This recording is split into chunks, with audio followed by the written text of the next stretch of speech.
Okay, select archetype. Thinker. Intelligent, very bad with people. No, social facts, social ideas. Intelligence. Capacity to reason.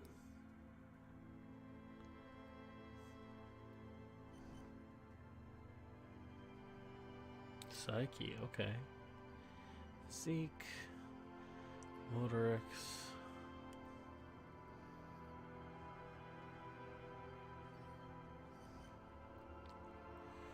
Sensitive.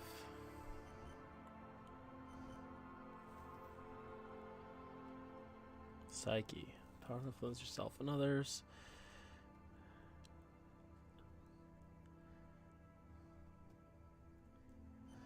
Physical.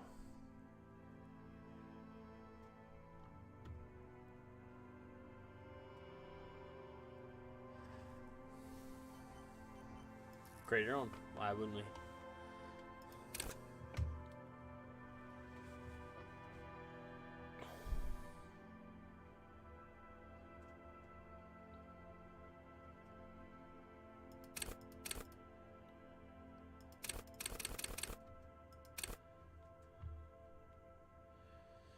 Okay, so we got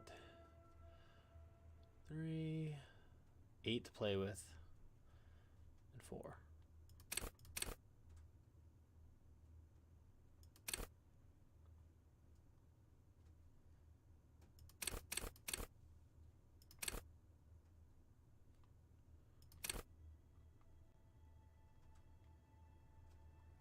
That looks about right.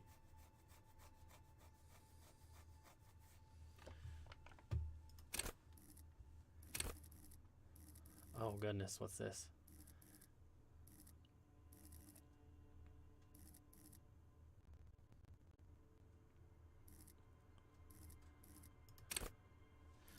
Or logic, raw intellectual power, deduce the world. Encyclopedia, call upon your knowledge, produce fascinating rhetoric, practice art of persuasion, enjoy rigorous intellectual discourse.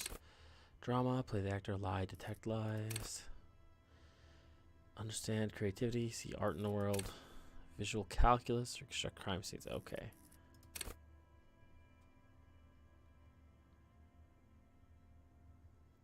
I like this one.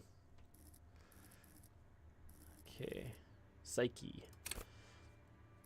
No, wait, what's this stuff? Okay, so I pick one of these. Volition, hold yourself together, keep morale up. Hunches and gut feelings, dreams, waking life. Empathy, understand others, work your mirror neurons. Authority, intimidate the public, assert yourself. Esprit de corpse, connect to station 41, understand cult culture. Suggestion.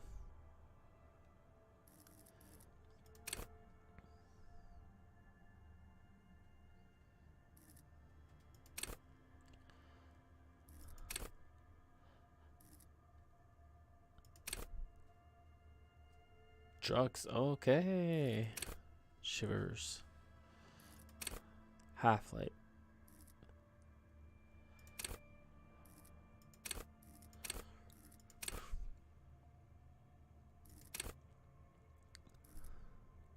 Perception, that's pretty cool.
Alright, so I could do one.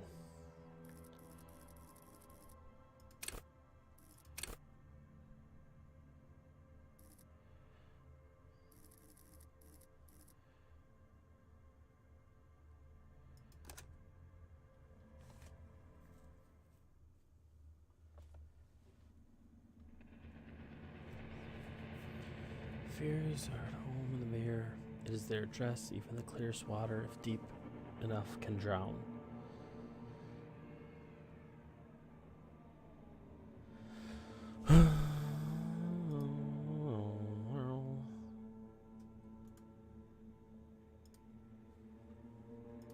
There is nothing, only warm primordial blackness. Your conscious ferments in it, no larger than a single grain of malt. You don't have to do anything anymore. Ever. Never, ever. Never, ever, ever, baby. An inordinate amount of time passes. It is utterly void of struggle. No ex-wives are contained within it. You got it, sweet brother. Nothing upon nothing upon nothing. Coming right up, sir. Smooth passage.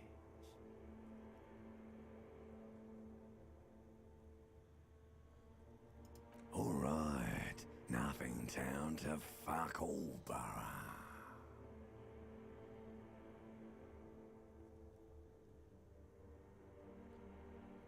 Great choice, Elder One. It has always been like this, and it always will.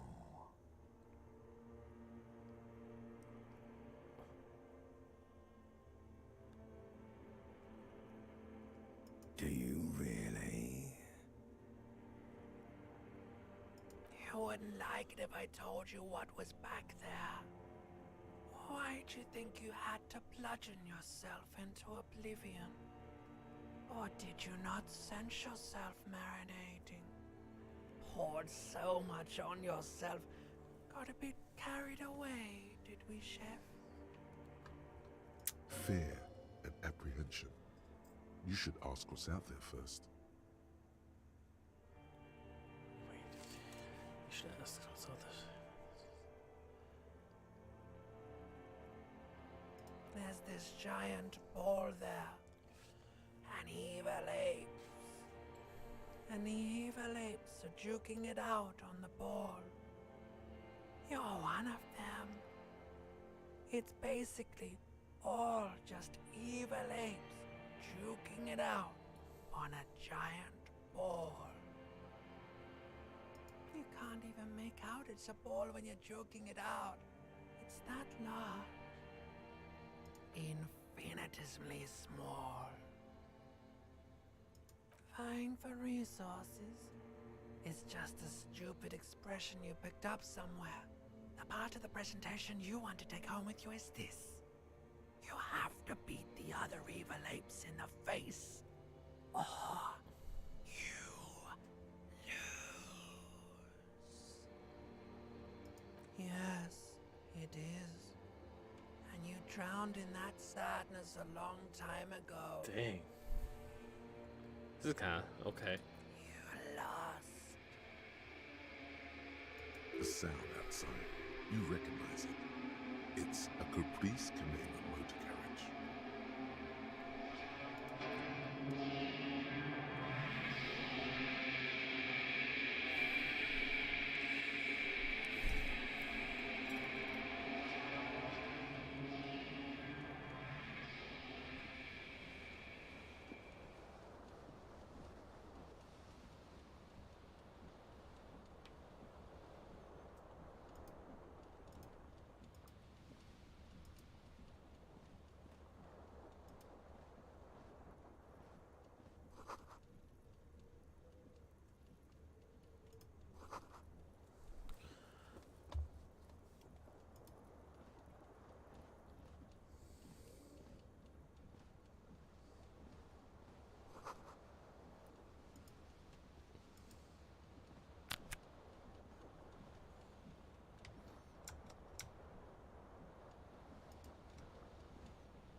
hear a jingle.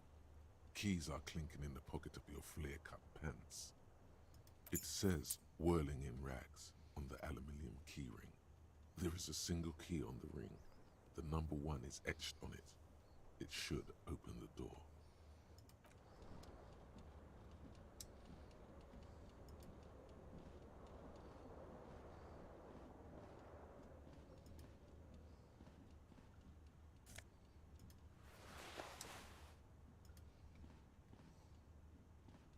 A mirror hangs above a bent and broken sink.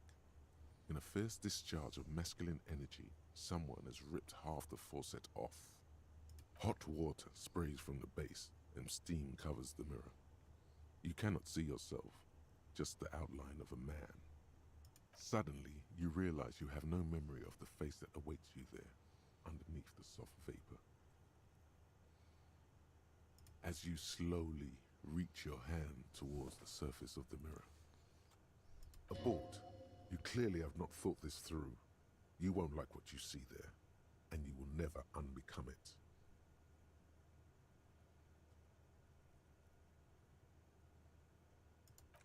Okay.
This fan has 2 chain pull switches. One ends in a tiny fan, the other in a light bulb. A truly horrific necktie has somehow attached itself to one of the blades. Well, that's just too bad. Or has it been consigned there as punishment? You feel as though this creature is your friend and wants to reattach itself to your neck so that you may continue your... The blades come squeaking to a halt. It should be easier to reach the tie now. You swoop up and catch the tie. Snap. It's released from the blade. Warning, warning, the necktie is no longer contained. What you have in your hand is a fantastically colorful tie with 4 or 5 different patterns. The knot reminds you of a noose. If it's your friend, why was it up there? Who ties their friend to a ceiling fan? Maybe this thing is dangerous somehow. No. An ominous, foreboding feeling fills you as you look at the tie.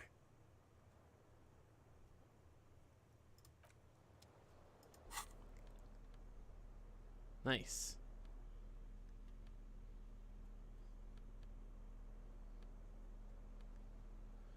+1 conceptualization, -1 suggestion? Dang. Oh, okay. So if I find better pants. Neat.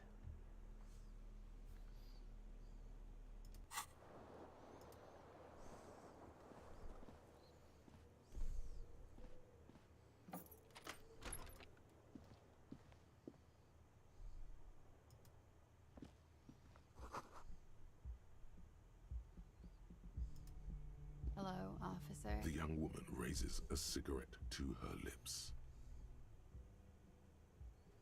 Yeah, okay, we'll keep walking.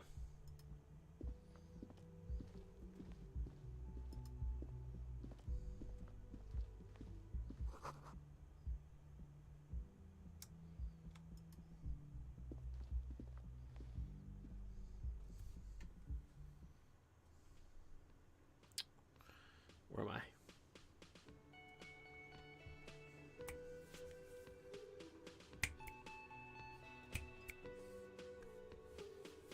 Do do do do do do do do. Do do do do do do do.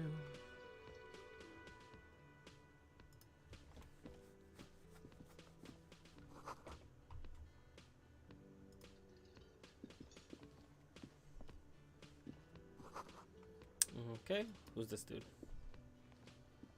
A man in his late 20s stands behind the counter, inspecting a stuffed seabird. As you approach, he gives you a sideways glance, then looks down again. That was disdain in his eyes. Even now he's purposely ignoring you.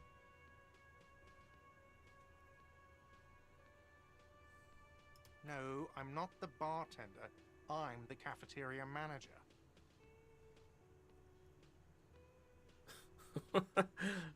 That period of my life is over. Not everyone who stands behind a counter is a bartender, okay? I'm the cafeteria manager. Mm-hmm. Oh no, you're a hero. A real hero cop. Okay. Could the massive property damage upstairs have anything to do with this? Am I? Or did you ride in, take the body down, solve the murder, and not trash my hostel room?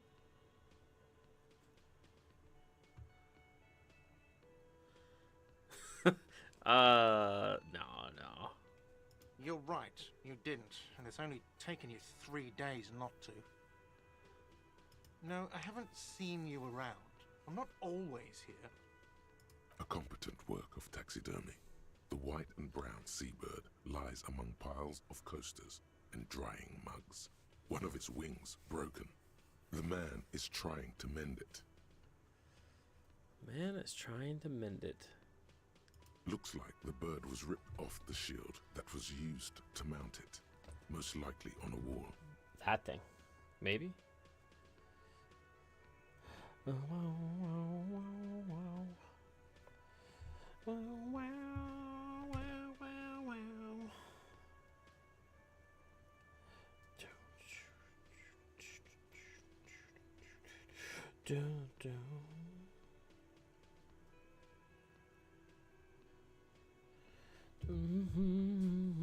This is the Great Skua. The seabird is the symbol for the discovery of the Insulindian Isola, the part of the world you are in right now. Cool.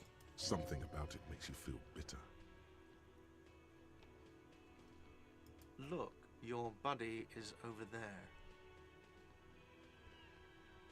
Why don't you go and talk to him, okay? He pretends not to hear you, concentrating on the bird instead. Okay.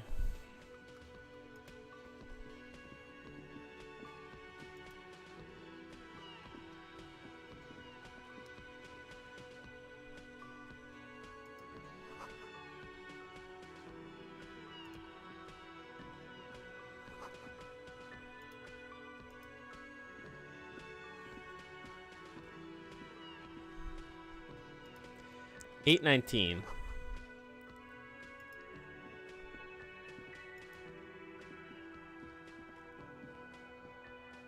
Nah. A bespectacled man in an orange bomber jacket is tapping his foot on the floor. Looks like he's waiting for someone. You. Cool. As you approach, he narrows his eyes and extends his hand in greeting. If an assault were launched on this building right now, if the windows came crashing down and the whole world descended upon you, this man would hurl himself in death's way to save you. You are sure of this, but why? Hello, I'm Kim Kitsuragi, Lieutenant, Precinct 57. You must be from the 41st. Maybe I You am. realize he's waiting for your name. Okay. This is your chance to come up with a really good name for yourself. Get creative. Conceptualize. Concentration makes you squint your eyes. Your name should be deep gold and orange. like a forest fire looming on the horizon. Hell yeah. But mixed with the stench of liquor rising from your breath. You're Whoa. 2 steps closer to it, but there are still many to go. Okay then. It's not time yet. It looks like we had a little scheduling error on Sunday. Saturday too, actually. Have you had time to talk to the manager here? What he means is, he has been trying to meet up with you for 2 days, but you have been otherwise occupied. If you don't mind, we should talk to him again. Ask him for a rundown of the area. Now that I'm here as well. I understand the scene is out back, right? It also wouldn't hurt to assure him the police are finally here. In full force, I mean. Have you mapped out the initial interviews? Okay, we'll have time for that after we take a look at the coroner's case. Okay. Have you removed the dead body from the tree?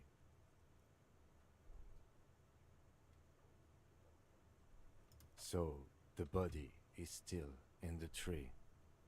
This is the first time you detect a weariness in the lieutenant's voice. It is obvious he would have preferred for the body to no longer be in the tree. Where it has been hanging for 7 days straight. We should go there as soon as we are done talking to the owner.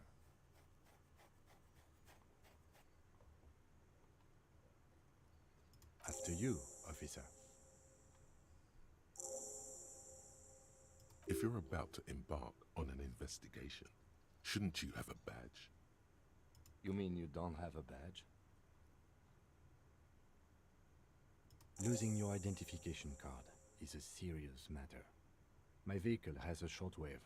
You can use it to report your badge missing. I advise you to try to locate it as quickly as possible.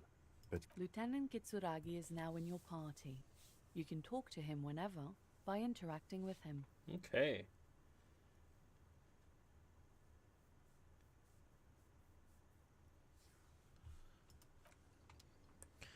All right, let's see.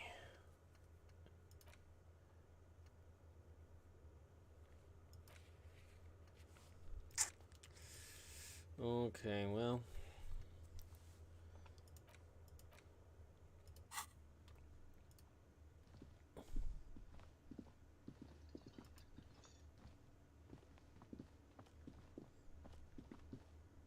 The man with the unimpressive beard notices you approaching. Mr. Gart, right? Yes. I am Kim Kitsuragi from Precinct 57. This is an inter-district investigation, so joining me from Precinct 41... Are you kidding me? It's you. It's obviously you. You smell like liquor. And you're orange. See? Everyone agrees it's your color scheme. We're on the right track with this name thing. Hell yeah. Is this what you get when you call the police now? We've been waiting for a week here. Sir, I understand your concern, but we are here to do a job. And for us to do it, I need you to stay calm. Yes, of course. For a moment, the cafeteria manager fidgets under the lieutenant's gaze. Then he gives in. I know it took us a while to arrive at the scene, but it also took you a while to call us.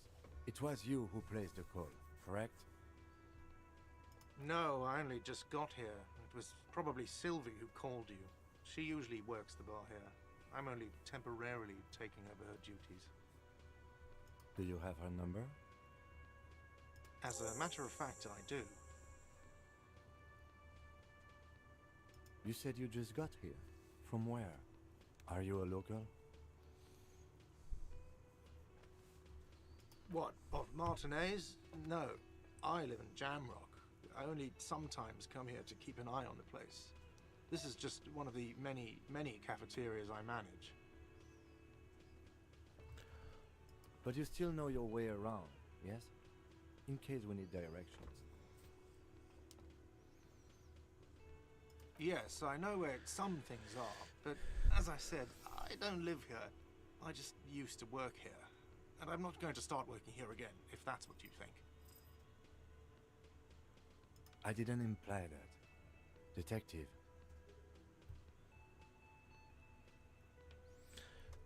He probably means this is where you step in and ask your questions. His face expresses profound doubt in your having this. Ask him about the body's location before asking if he killed him. People give up information in the more innocuous questions, which you can later use in the more sinister ones, not vice versa. Okay. Behind this building, there's a courtyard. They hoisted him up on a tree there. That's easy. See that door there? First you exit through that. Then to your right, you should see a big hole in the fence. A really big one. You can get to the courtyard through there. No need for the keys. The hole is big enough for the Franco-Nigerian cavalry to fit through. Does he want you to feel guilty of making that hole? It's implied in his voice. She went away because none of your business. None of my business. Okay. Have they not been telling you you're a cop? Okay, you got me. She went away because of the dead body out back. And because I asked for her number. That's why Sylvie went away. I hope you appreciate that. Thank you.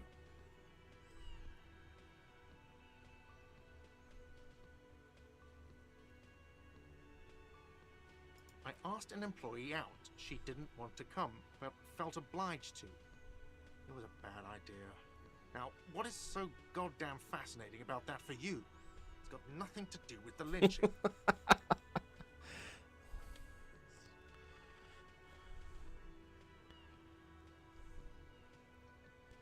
Good for you. Was there something else? I'd like to get back to what I was doing.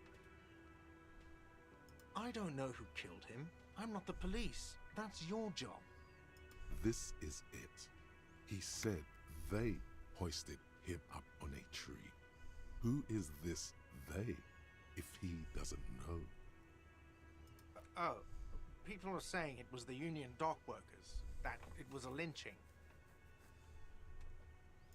The locals, the customers, the people who eat here, a lot of dock workers eat here.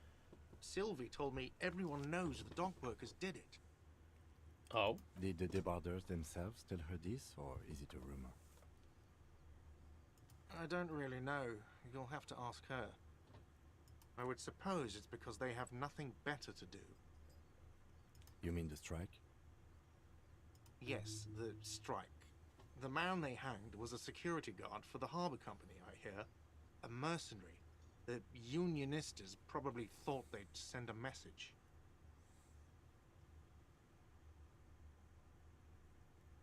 The lieutenant turns the page in the little notebook he's been scribbling in. Let's go. Not so fast. You owe me 130 real.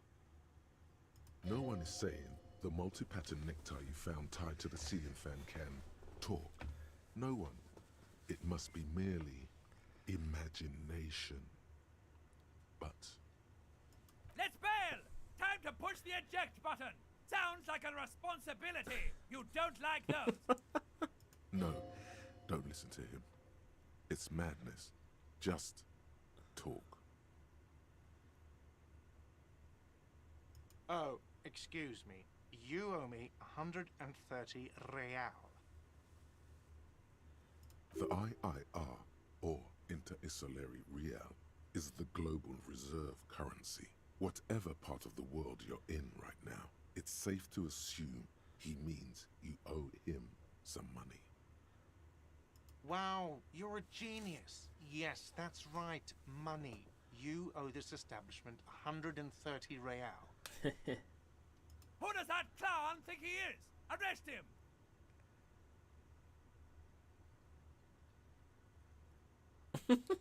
Let's see. 3 nights at a tariff of 20 real comes to 60 real. Then there's the window you annihilated. The hole in the window was the first thing I saw when I came to work. So don't try to tell me you didn't. That will be 40 real in damages. Another thing you've annihilated is half the bar. You've run a tab of 30 real. Actually more, but we'll round it down to 30 for your hard work maintaining the stability and order of Revachol. That's 60 plus 40 plus 30 equals 130 real. And yes, real is still money. What are you, a philosopher? Money is what grown-up people use to pay for things. Things like this hostel room, or 8 bottles of potent blend, and 9 packs of Royal Extra. We use it for everything, really. For survival, to pay me. Unless you want to become a hobo. Do you want to become a hobo? There's nowhere else to stay in Martinez, and it's a cold spring outside. Money doesn't make you happy, but it lets you be unhappy for a while longer. If you run out of money, you die. It's like that for all of us. Me too. That's why I need you to pay me. I'm not an asshole. Are you serious? From your work? I don't know. You can take bribes, I guess. I'm sorry. I don't think cops can take bribes. Some do take recompense, but only to survive.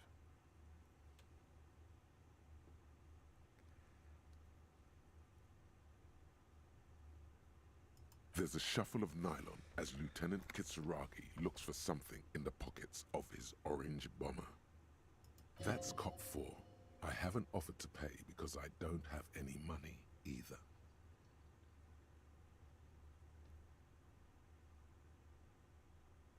I'm sorry, but he has to pay. I can't let him stay here any longer if he doesn't. If he doesn't have the money by tonight, then... Officer, maybe you are better off working this from home for now. You live in Jamrock, right? It's not that far away.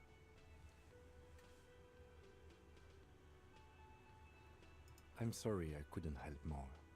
You should take this up with your station. I have a shortwave radio in my car, okay? We have to get this investigation started now. Okay. Good luck.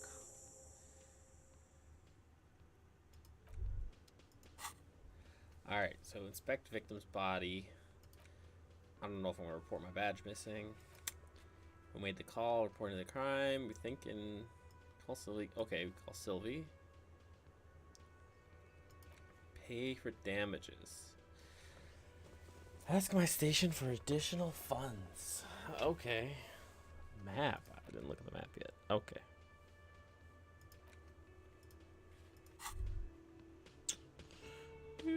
What's on the menu?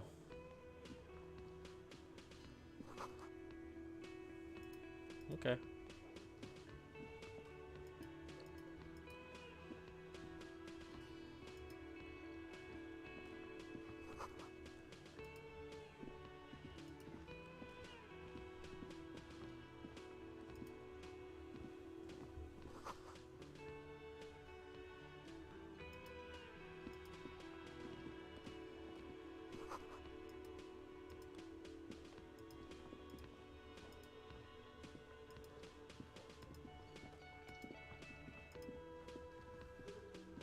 Hello, sweetie. Why, you are, officer. And have you found anyone to be sweet to?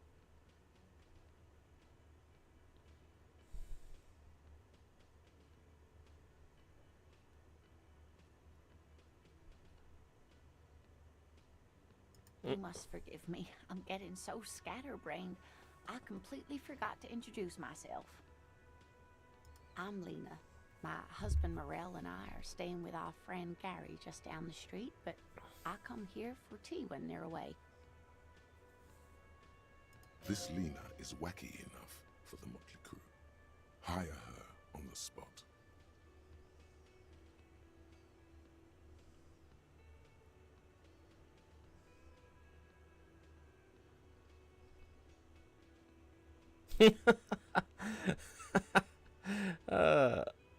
Whatever do you mean?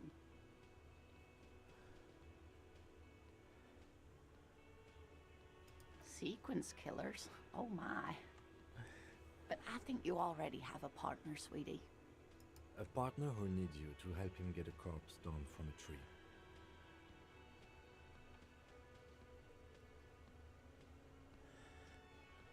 Yes, and it seems to me that you do well to stick close to him.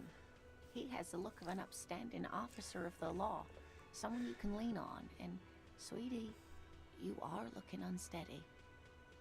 Okay. And even if he weren't there, I don't think you'd have much use for me. Thank you, but Martinez isn't the most wheelchair-accessible place, you see. I'd slow you down. Perhaps another time. No, I don't do Of that. course, dear. Good luck with your case.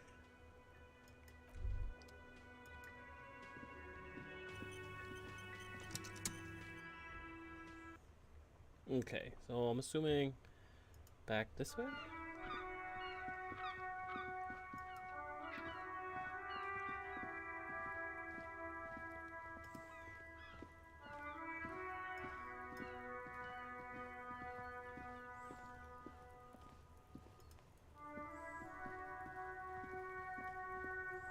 Oh, goodness. Kuno's got this. If there ever was such a thing as an ugly kid, then this is it.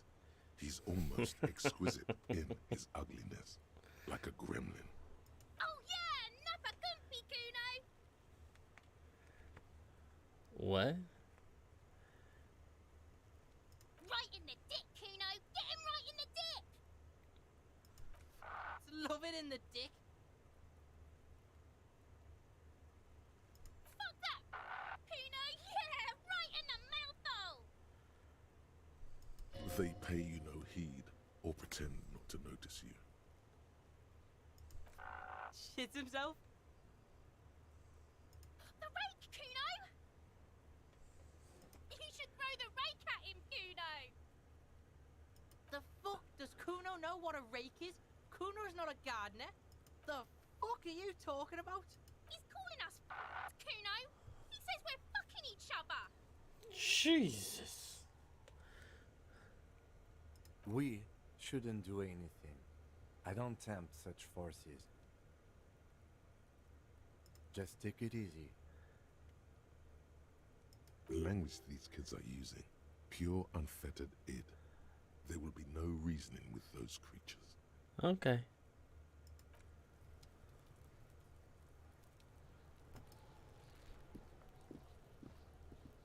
The corpse looks at you with bulging white eyes.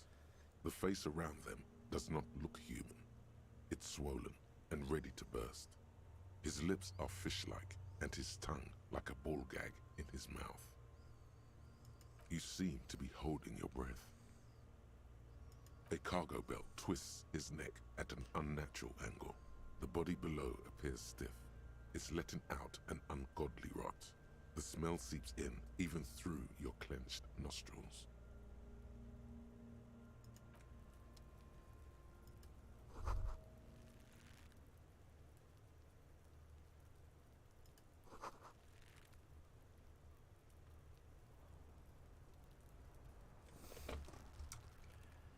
Is there?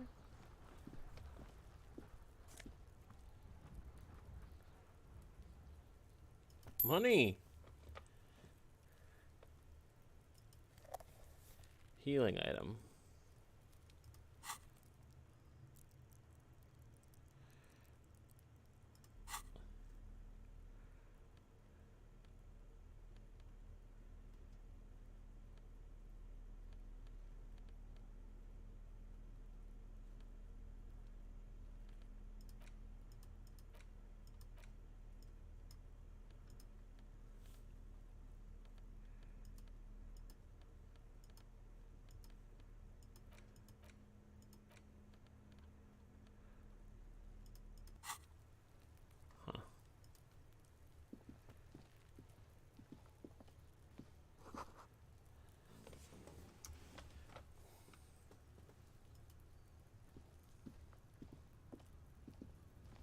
An inconspicuous pile of the roofing material, Eternite.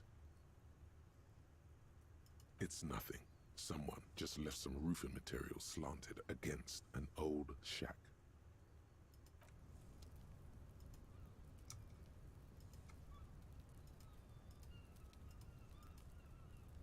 An inconspicuous pile of the... Because it's nice and orderly.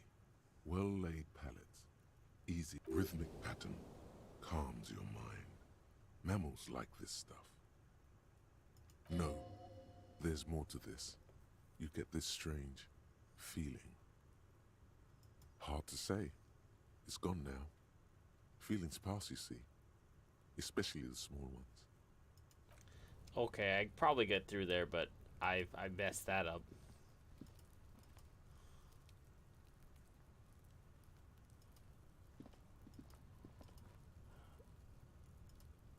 Okay, well, back this way.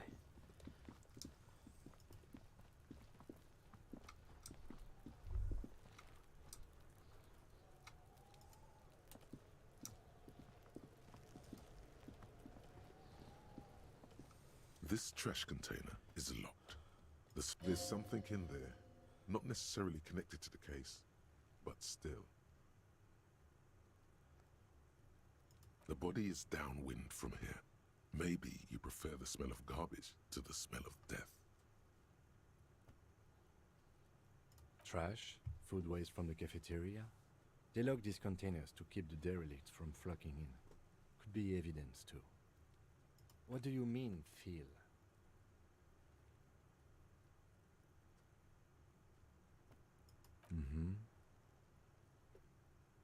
We could try using a pry bar. There's one in my motor carriage, or we could ask for a key from the manager of the Whirling in Rags. He probably has one. He might also have information. This is better than the pry bar idea.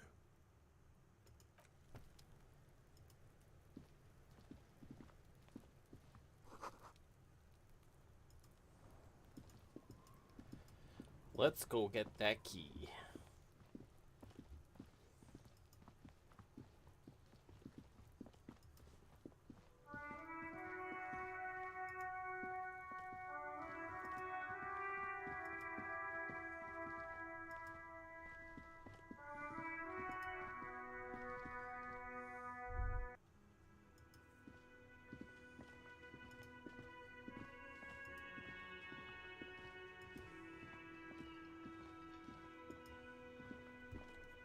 Can I help you?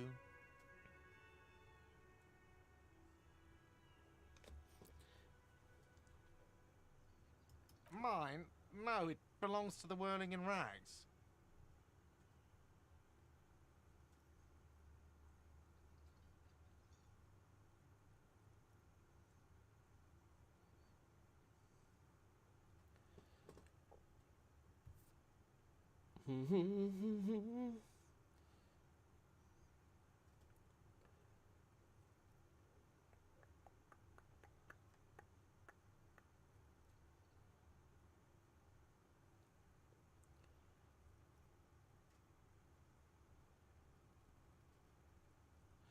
Dun, dun, dun, dun, dun, dun, dun.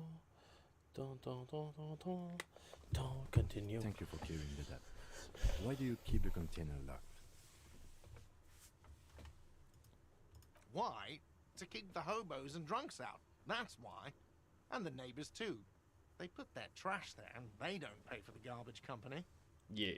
I thought as much. And are you the only party with access to the trash container? Well, yes. Us and the garbage disposal company. It seems a little callous, doesn't it? Something stirs in you. Prod at him and find out.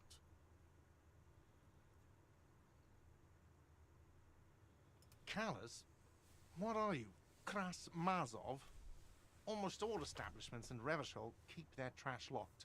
The Whirling in Rags is not special in that regard. Krasmazov, nom de guerre, was an economist and a historical materialist. He was a leading figure on the Grad side of the Centennial Revolution, where he headed the 9-day government. Mazov is considered the father of scientific communism, Mazovian thought, or Mazovianism. He killed himself. No one was implying you were, officer. Where were we? What do you need them for? It concerns the case. Please cooperate. Just bring them back once you're done, please.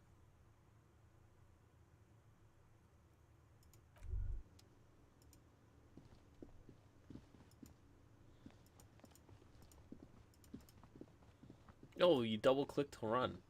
Who would have thunk? Not me.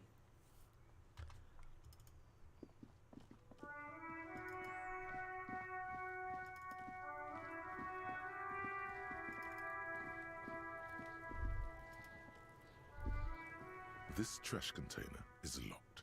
With a well-oiled crack, the lock pops open. Don't. Maybe you shouldn't. There is, but you won't like it. The smell of rotten food rises to greet you. You see soggy cartons, dirty rags, and organic waste. We're just in time. This hasn't been emptied for over a week. You see milk and egg rest with one broken egg in it. Some pasta wrapper. Picking up the soggy packages somehow feels familiar. A box falls into pieces in your hands. Batiste Soleil cereal. There are plastic pasta packages below. And turbo noodles. It is very descriptive. Among the threadbare kitchen towels, something catches your eye. A pair of denim trousers. As the legs of the slime-covered jeans begin to unspool from the garbage, a rank corpse smell fills the air. The victim's clothes? Cadaverine odor is faint. If these belong to the deceased, they were removed when he was still in the early stages of decay. Drop them in here, officer. Guitar marked blue jeans. Pockets empty or empty. He wore them with a belt, too. A white belt. The loops appear stretched, but the belt is missing. That's it. Do you see anything else in there? I have another bag here. Something slimy catches your eye. A drab, long-sleeved shirt, olive-colored, appears from the food waste, dripping with pus. This is a military-type overgarment. No label or serial number. This is the kind of rib-knit shirt that's worn over light armor to conceal it in an urban scenario. Anything more? The rest of the rags are just kitchen variety waste. A yellow... All right. We should go to Gart again and ask if he knows who put the clothes in the trash. It could be as simple as someone from the hostel cleaning the yard. Or that one. I'd advise against confronting that force. Not really. All we know is the victim's clothes are in the trash. The lid was locked and his establishment had the key. It's just a small loose thread. The lieutenant nods, then looks back into the trash container. You pick out a broken mug with an oddly racist depiction of the yellow man frolicking in saffron, only in its social sensibility.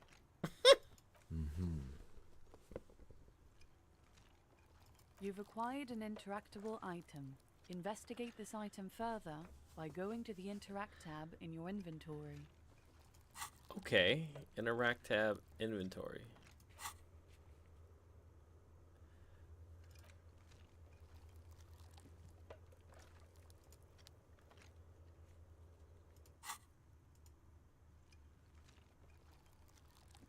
It's just organic waste, nothing. It's nothing. Nothing more to see here. What's this? The garbage stinks in front of you, overflowing with soggy cartons, dirty rags, and organic waste.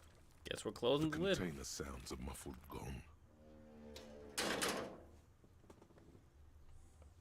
That's one thing off the list. I think we got it all.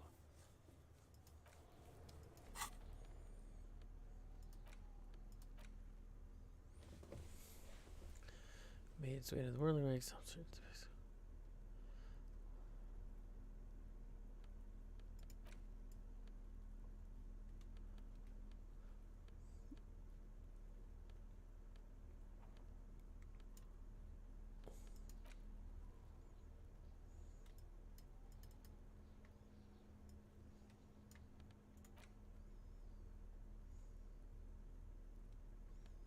It's just a racist mug.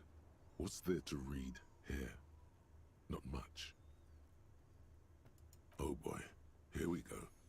What are you going to say about a broken, tossed-away mug that you dug out of the garbage?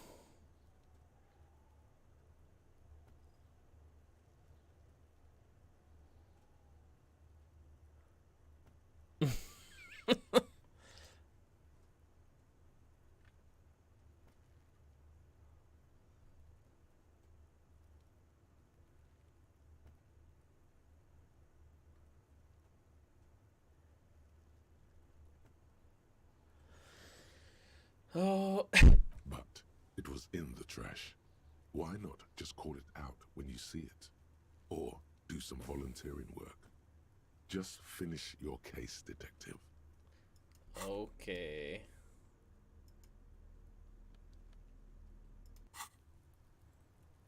Oh, I get to zoom out. Sick.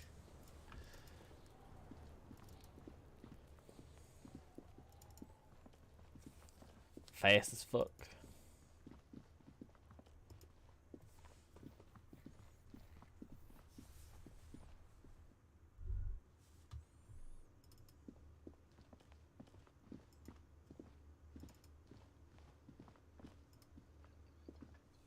Can I help you? Thanks. I hope you found what you were looking for. How strange. I certainly didn't put them there. Sylvie had the keys before I got here, and I can vouch for her. I can vouch for all my stuff. None of us would tamper with the crime scene. The trash collection service? CS Municipal. I don't see why they would put anything in the trash, though. Ah, the elusive CS Municipal. I doubt we'll be able to track down who was sent here last and when. This will have to be one of those little threats that solves itself down the road. Thank you anyway. Yes?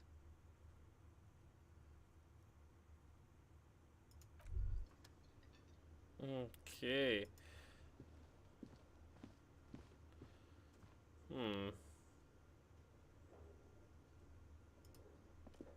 Let's go back upstairs. Maybe there's something up there that I missed.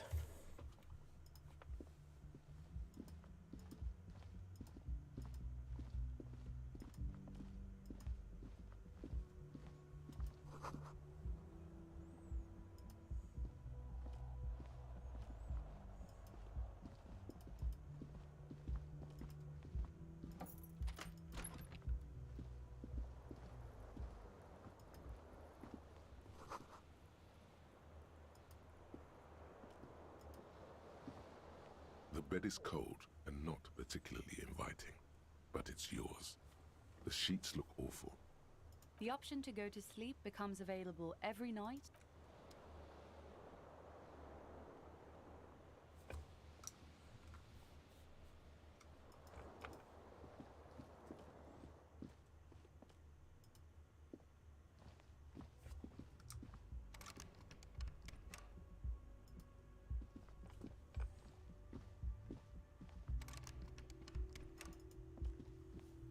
Guess I ain't going that way.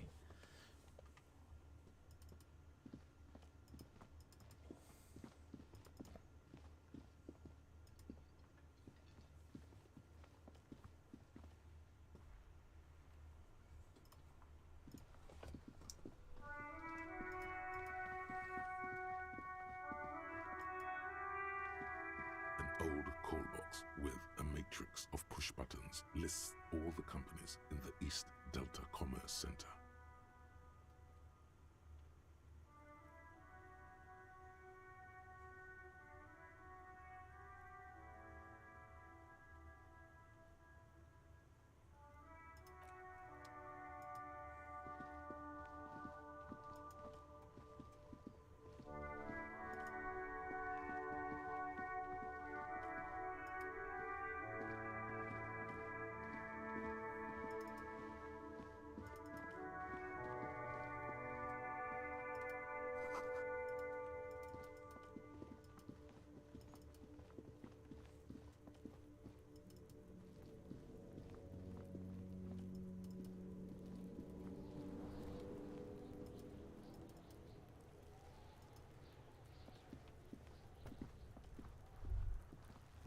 There he still is, looking right through you with his white eyes. The body below is entirely dedicated to that corpse smell.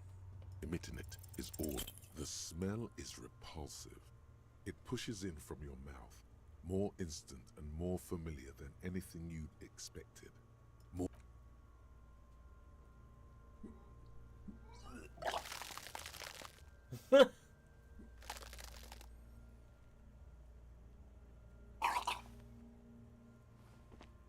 You feel a great force ringing from your stomach. Your body curls and pushes it out, burst by burst. Dang. Until a pool of vomit lies under your feet, and your throat stings from the stomach acid. Keep it. The hangover is clearly making this worse for you. You could use some ammonia to clear your head. If you can handle the headache, some officers use it to deal with cadaverine odor. I can't handle the headache. It's more likely he can handle the smell, unlike you. There is Frit nearby, east of the hostel. They usually have a small apothecary. If they don't... There's a greenhouse here, and a gardener with a wheelbarrow on the corner of the whirling in rags. If she works here, she might have something for the smell. Pretty clever. Acquiring ammonia will provide a modifier to the white check. Modifiers make checks easier and allow you to retry them. Okay. Active decay. It's okay to throw up, officer. No one is judging. Alright. He's about to blow! Cop's gonna blow, Kuno! Maybe I could talk to this kid now. Can't you see I'm throwing rocks? Alright, entertain the Kuno. Show me what you got. What you got there? What you got? Irregular speech patterns, overconfidence. Could this kid be on drugs? This warrants further investigation into this Kuno.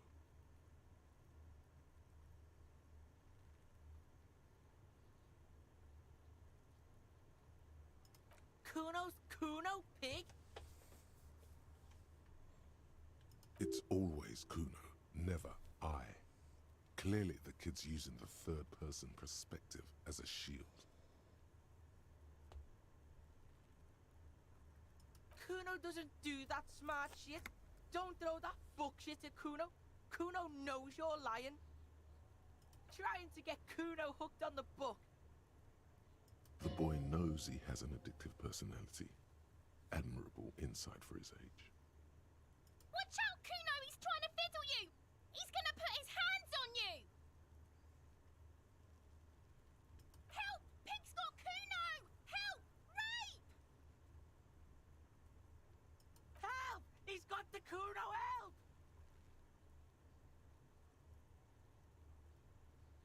Yeah? Get out of here before the Kuno beats the shit out of you. Yeah, that's right. Drag your fat ass out of here, fat boy, before Kuno fucks you. What the? Don't listen. Just go.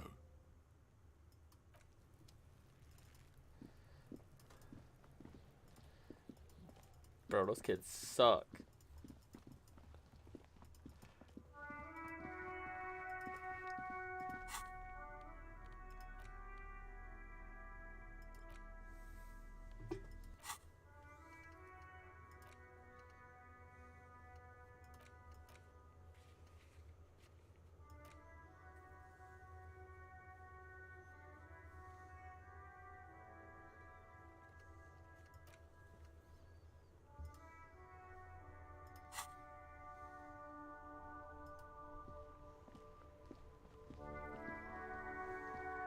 The RCM in Martinez. What can I help you with? We don't see a lot of police around here, that's all. Of course. What can I help you with? Sure, I'm done with it. Go easy on that stuff. It gave me a terrible headache. Of course, I won't hold you back. Her gloves. You get the feeling that you need them. You have a dead body to deal with after all. Sure, keep them. I have another pair. Oh, that was nice.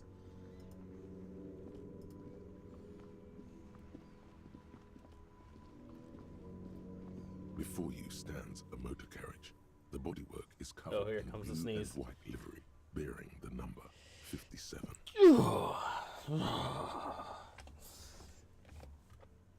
Vapor emanates from the large engine on the back of the vehicle. Hell of a It car. hasn't had time to cool off yet. This must be the infernal machine that tore you from oblivion. The Caprice Kinema motor carriage. In the cabin, you are welcomed by a set of steering levers, a radio microphone on a hook, a pull-out toolbox under the seat, and the soft glow of the fuel preheater gauge. A metallic drawer slides out from under the seat and clicks into place. The tools inside are neatly organized. Take what you need, officer. It's going to be a long case. I'm not protective of my tools, like some men are. He's clearly a little protective of his tools. But what can you do? Work is work. The handles are long and sleek. Snap, snap, go the cutters in your hand. The pull-out toolbox slides back into its nest. Preheater gauge casts a warm glow on the steering levers and the radio on its hook. The frequency tableau lights up and the green button labeled Prime Line glows like a feline eye. And then you hear something. The soft purr of electrical kittens, radio waves cast far and wide over the metropolis. A woman's voice greets you through the static. Okay. This is Precinct 57. Hello, Lieutenant. How may I assist you? Hello, Alice. Please assist our colleague from the 41st precinct here. I'm putting him on.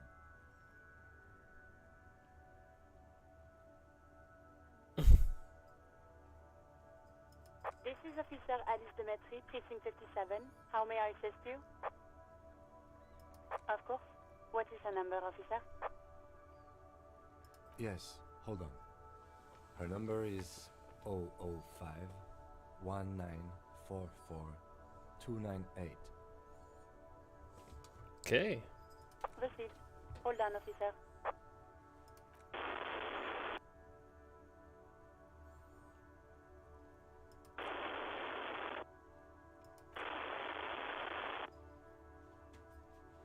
Lieutenant Kitsuragi slowly begins to tap a little rhythm with his right foot. Quite a lot of time has passed.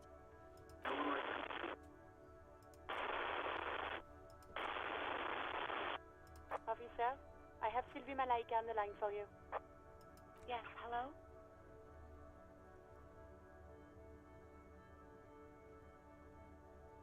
Oh, right.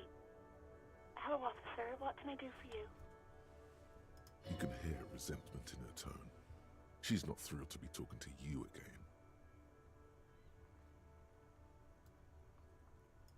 No, not me. No, sorry. I don't. Not a lot of people have phones around here. Copper thieves take the wires. People don't have the money to have the cables put in again. They use the Union's phone, or the one on the coast. Oh. So the Union has a phone, and there's one further down the coast. Got it. Okay. It was someone else. We'll find them sooner or later, officer. It just might take a while. Yeah, go on. You mean, why did I leave the bar? Honestly, I'm not really comfortable discussing it with you, sir. Why not?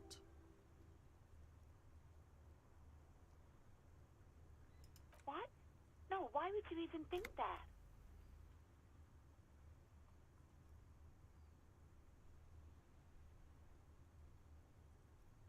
Please, don't bring Gar into this. It's none of your business. I already said I don't want to talk about this. You're messing everything up again. Oh. do hope so. Please, don't call me again. Bye.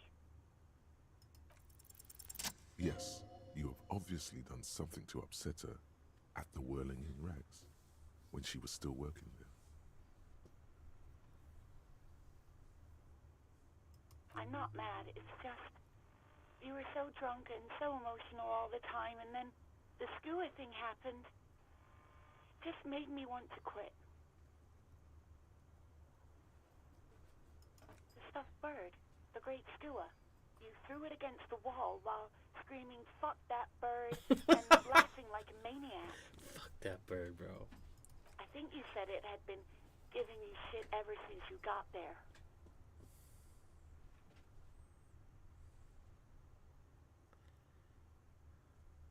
Didn't seem like you had fun doing it, though.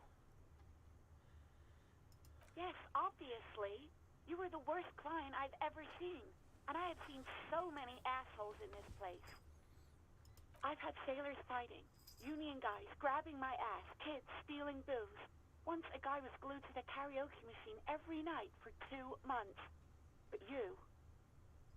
well, you were worse than all of them. Honestly, you were getting borderline aggressive. Even about little things like not turning down the volume at 3 a.m. I even liked one of those songs you kept listening to on repeat. No more. I hate it now. We Go On by the O.O. I can't listen to it anymore. You've turned it into a parody. To hell with that song. Then there was your room. Your project. An experiment to see how bad it can get in there. I tried to send the cleaner, but you wouldn't let me. Threatened to make me understand. I had no idea what you meant, and I don't want to know. And then you screamed something about how you're a piece of shit human being, and why does anyone even let you work as a policeman? That you'd fire yourself, but you can't even do that. And then I had to deal with your toilet, the one you clogged with police documents, causing water damage downstairs in the kitchen. I won't even mention you waving your gun around, harassing customers, threatening to sing karaoke, threatening to kill yourself. The ones I had to wrench out of your toilet. Damn it, I don't remember what I did to your damn papers. I don't remember every little thing I do. Especially when there's a hurricane loose. It's your fault for losing them, not mine. Something in you wants to immediately forget about this, as if there was a reason you threw them away. No, you really weren't. You were simply the worst.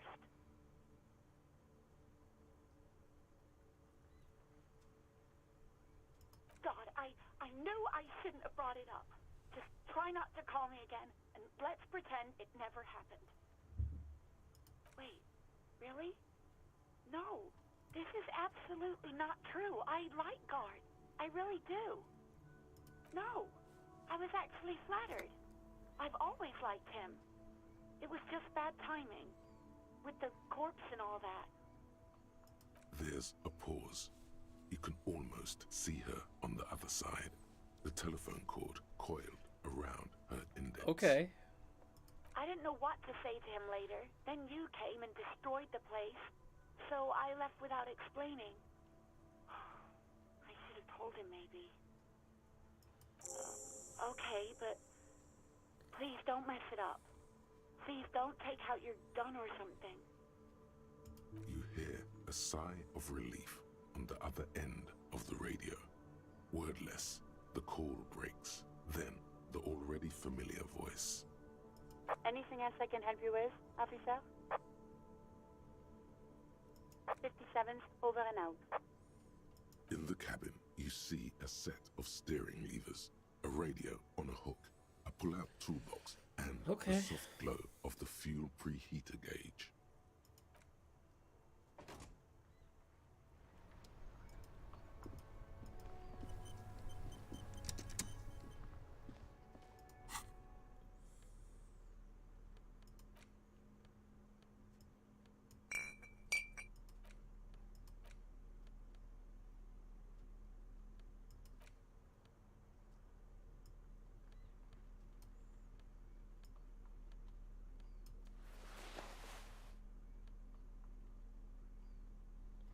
Nice.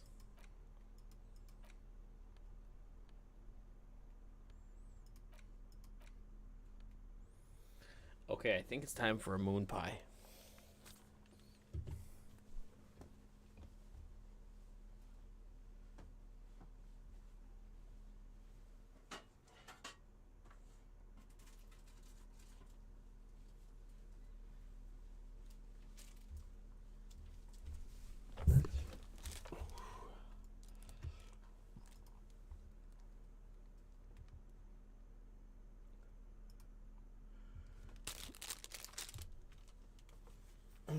Sometimes you just need a midnight moon pie snack, you know?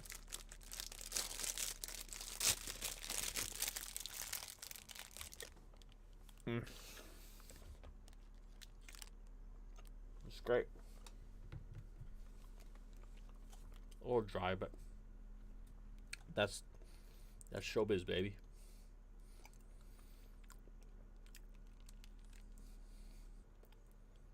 Mm-hmm.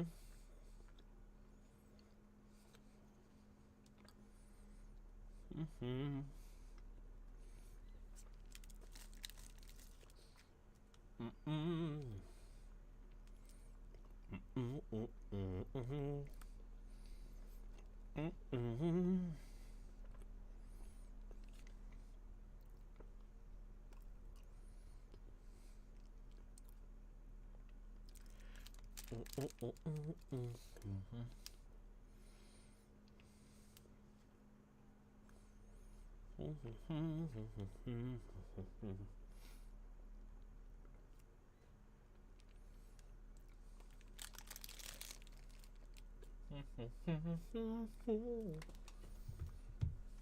Mm-mm.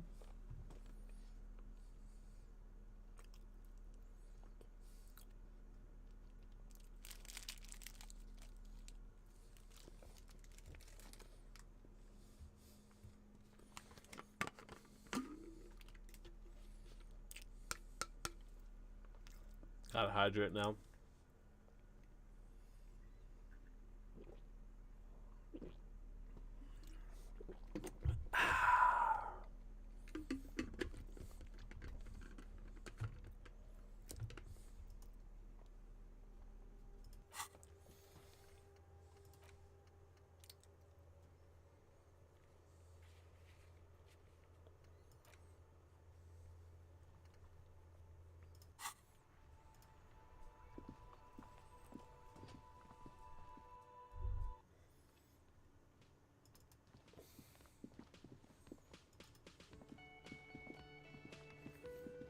Can I help you? Wait, what? But what about the bird? Yes, the bird. I found it lying on the floor with a broken wing the morning she left.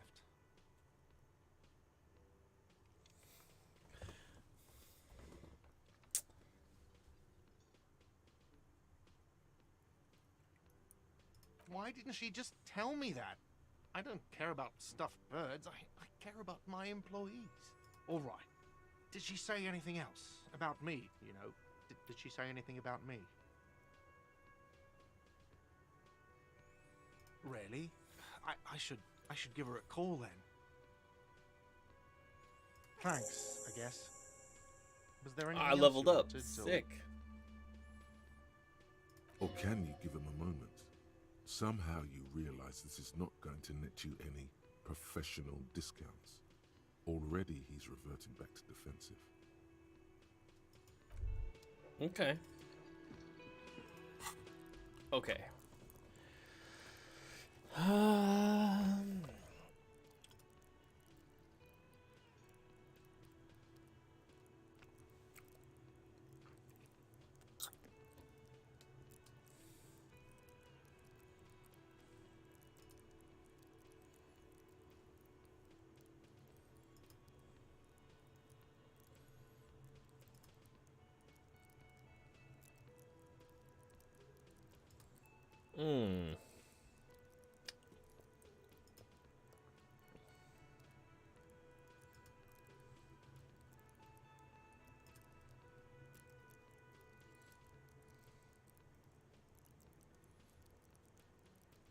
Dang, so I got only.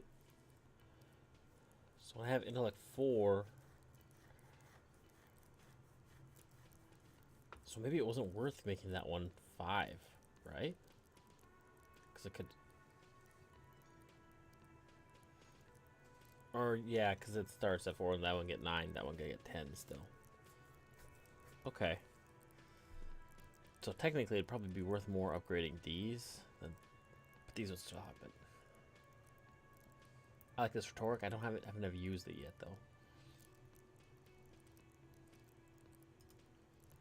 Or level it up.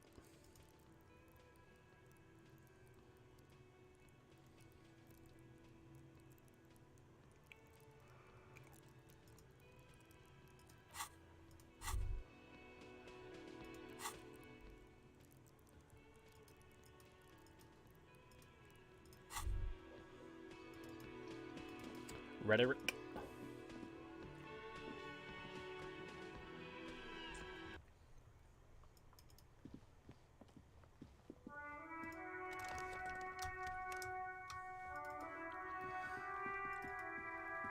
Okay.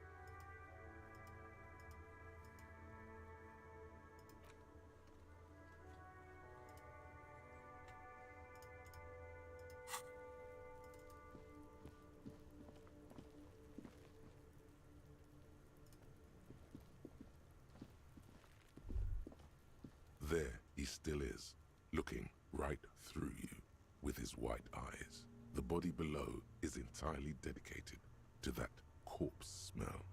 Emitting it is all it does now.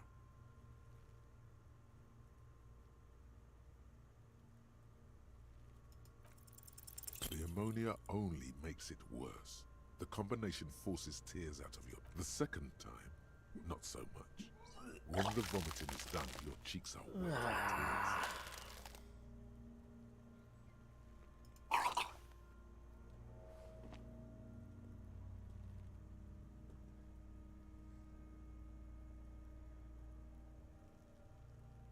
Are you okay, officer? The weight is reassuring, like a krenel on solid fortification. Pat, pat, pat. You're facing tough odds here. It's aggravated further by alcohol withdrawal.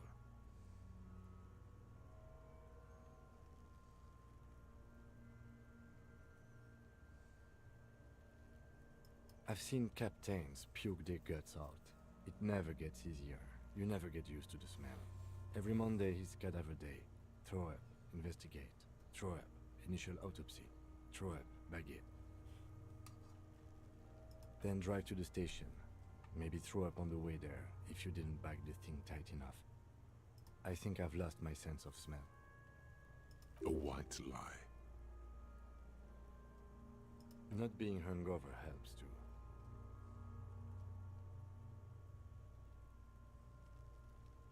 No. This is a two-man assignment because it needs 2 officers to complete. I need your help. You need to get your shit together. We should go talk to the locals. Find something else to do while the wind changes. It's pretty bad right now. You've gained a thought. When this dialogue is over, go to your thought cabinet and internalize it with special bonuses and effects. Okay. Give it half an hour. Get yourself together. Then come back and have another go.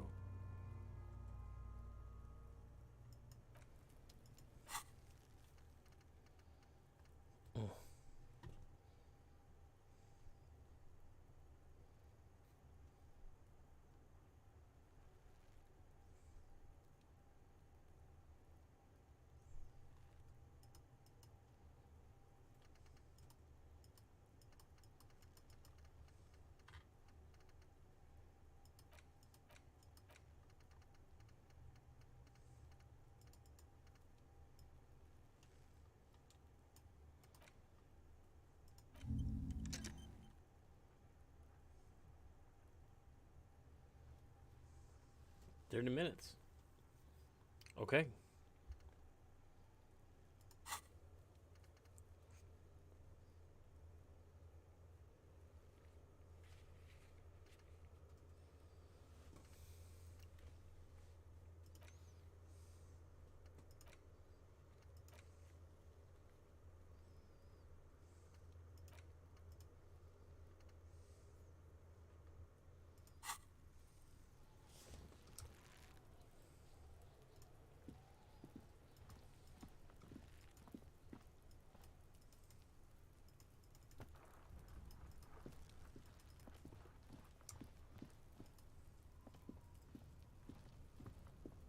An inconspicuous pile of the roofing material.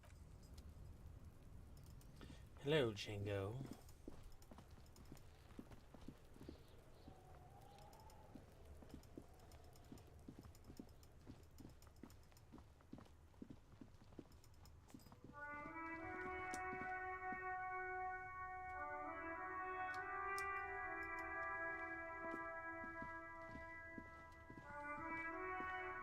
This Postlavantorie mail collection box has been heavily vandalized with graffito.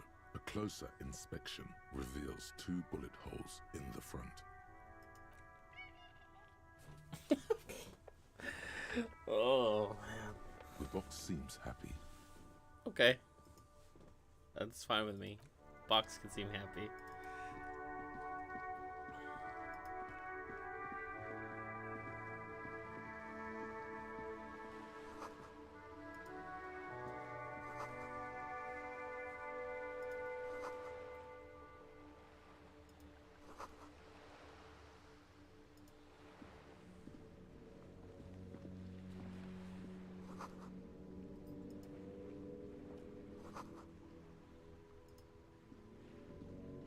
Hello, sir. Step right in. The store is open. Are you interested in a new and exciting book? It's a bookstore, sir. We sell books, postcards, and some board games. It's called Crime, Romance, and Biographies of Famous People. Wow. Whoa, whoa, whoa, whoa. Hold your horses, little girl.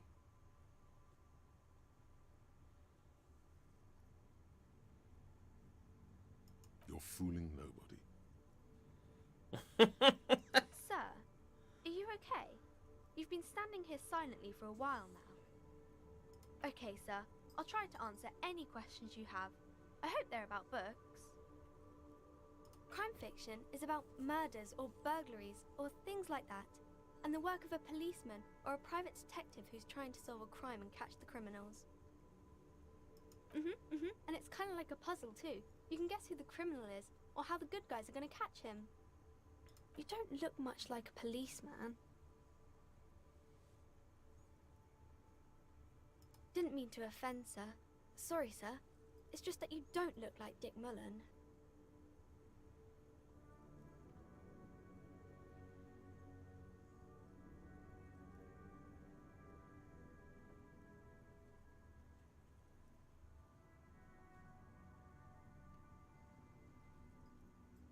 Head, yes.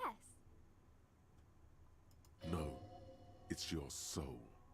Your blue soul. No. Not head, child. Heads.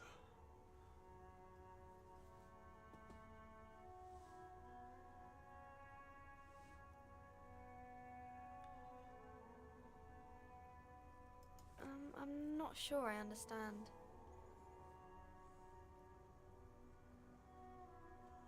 If you say so, sir.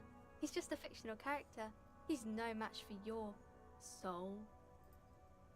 Maybe you can show me some real police work, sir. Like in the books.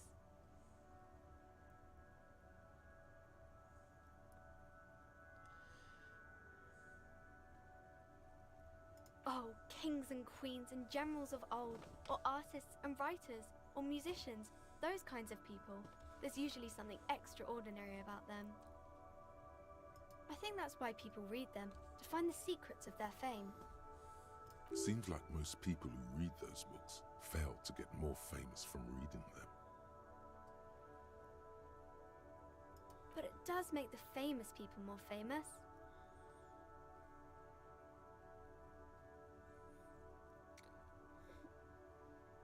Annette's expression remains ever so helpful, but she doesn't say anything.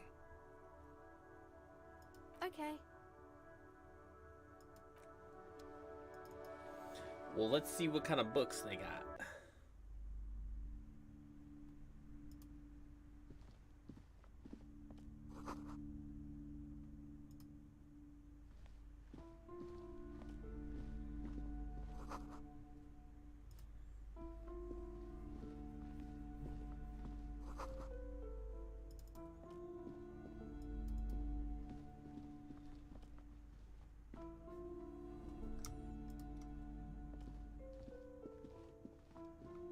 You see a set of tattered curtains blocking the way to another room. A strange cage-like trinket dangles from the curtains. Excuse me, officer. The back room is strictly for employees only. Nothing. Why aren't you browsing the books? Don't you feel compelled to look at the books? You ought to. She speaks almost as if she's trying to put a spell on you, urging you to buy more books. Oddly enough, the more she tries to draw you away from the curtains, the more alluring they become. You see some kind of charm, an irregular polyhedron assembled from bones, sticks, and straw. Inside, a disturbing fish head with empty eye sockets stares at you. This is a traditional Seminese ward, meant to provide protection against ill luck, bad dreams, curses, and other supernatural scourges. Inhabitants of Ile de Fantôme, the Seminine Islands down south. Aside from poking at it suspiciously, there is nothing else to do with the fish head charm at this time. The curtains remain shut before you.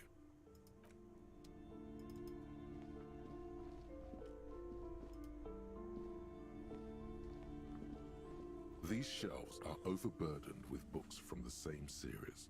You see the name Dick Mullen over and over. Oh, crime, robberies, murders, even sexual crimes. We're fortunate to have Dick Mullen and his stories to sort all that out. You're a police officer, apparently. You should buy all of these. They really do teach a person how to be a proper detective. Crime fiction is a disgrace, an asinine misrepresentation of the physical attributes of the arduous everyday work of actual police officers. These books greatly overstate the excitement of police work, glossing over how long it takes to actually follow up on leads and eliminate dead ends. What's more, they completely ignore the psychological hardships of year after year coming into contact with people during the worst days of their lives. Not a single mention of all the stress this work creates upon the officer's family. Detective fiction just doesn't tell the truth at all. Now, would you like a list of all the books found on the shelf? Shelves filled to the brim with crime novels.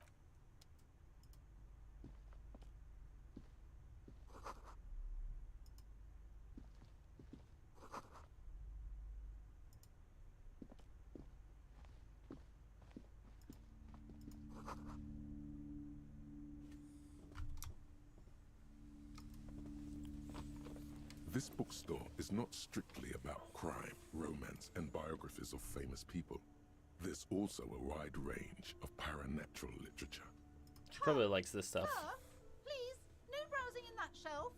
That wisdom is not for free.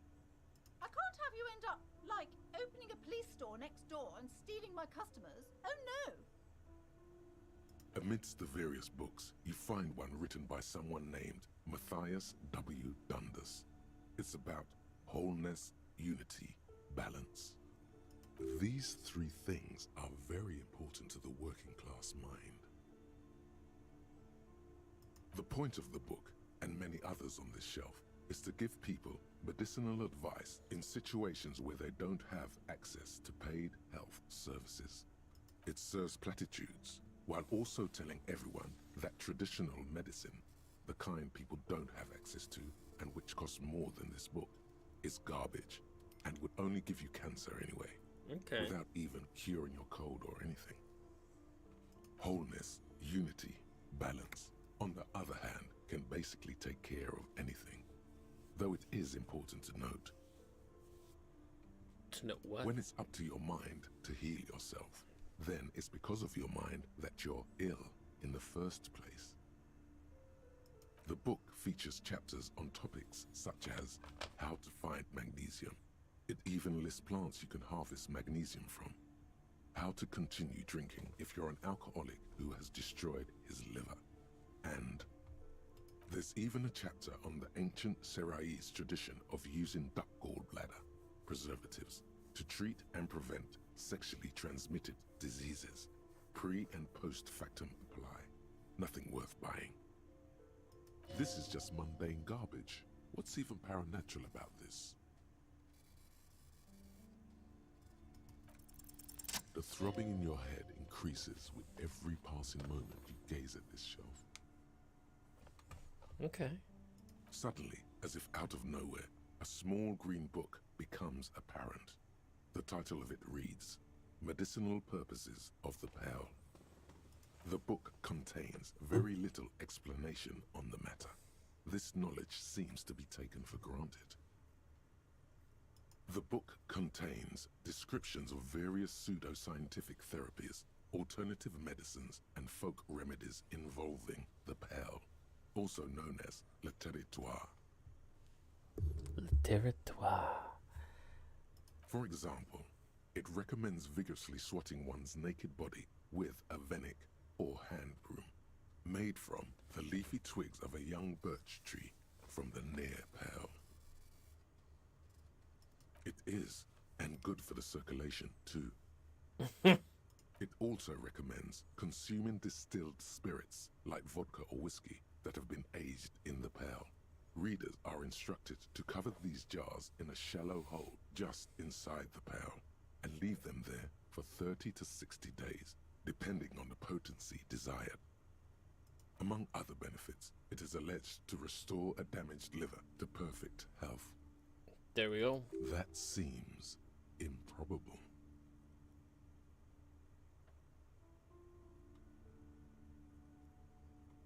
Is it any more improbable than anything else that human beings put their faith in?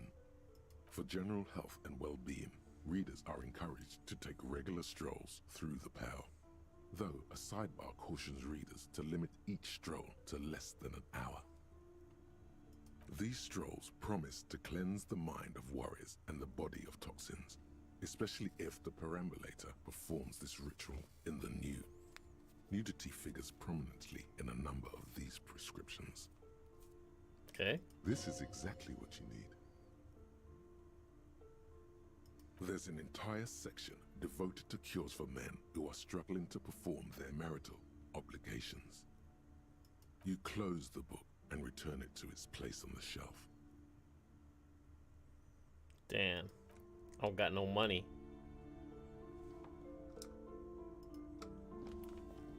Several maps have been attached to a bulletin board hidden inside the alcove. They're held up by small pins.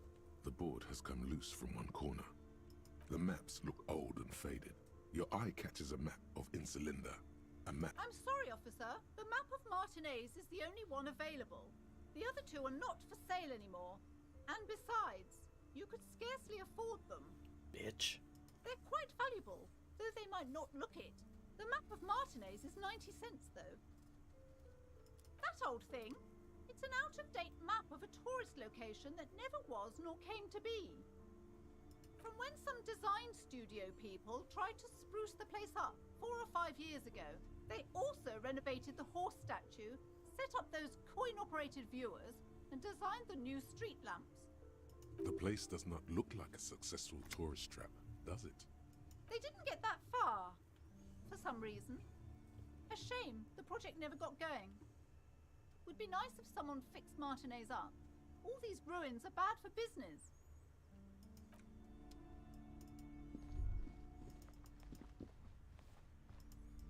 Ain't got 90 cents. This place sucks.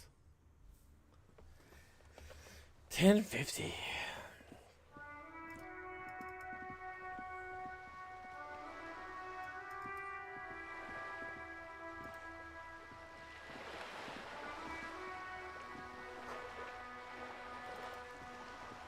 Tibbs has windows.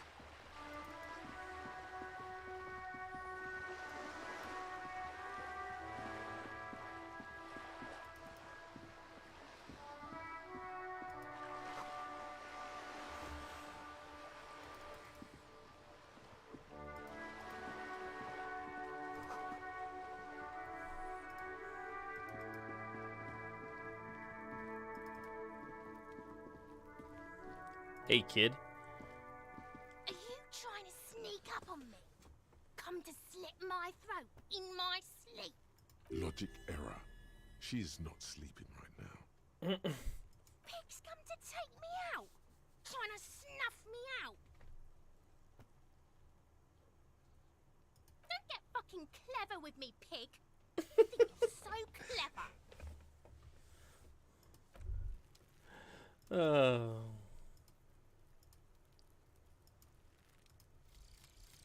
Volumetric ship compressor.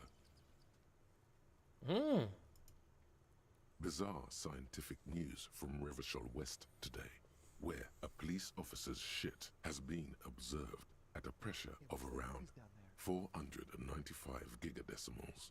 These metallic hydrogen levels of shit togetherness were thought to exist only at the center of collapsing stars, not law officials. It remains to be seen how long the shit singularity lasts. It's been a weekend.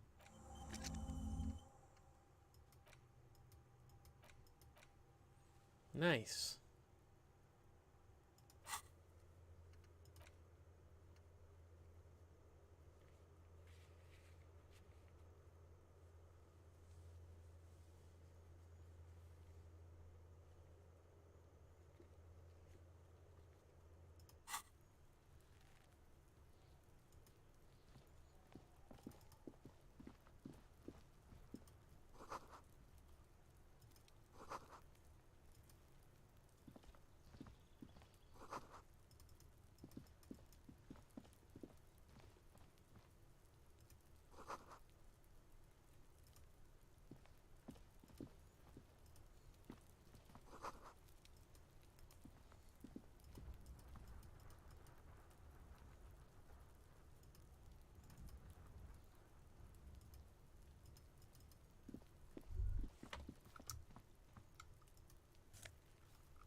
This is a wall on the side of an apartment building. You have no clue. It's just so many walls all over Martinez, weather-worn, cracked, their paint peeling.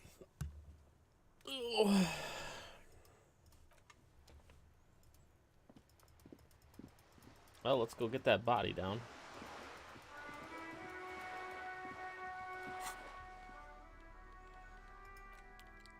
Nope.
he still is, looking right through you with his white eyes.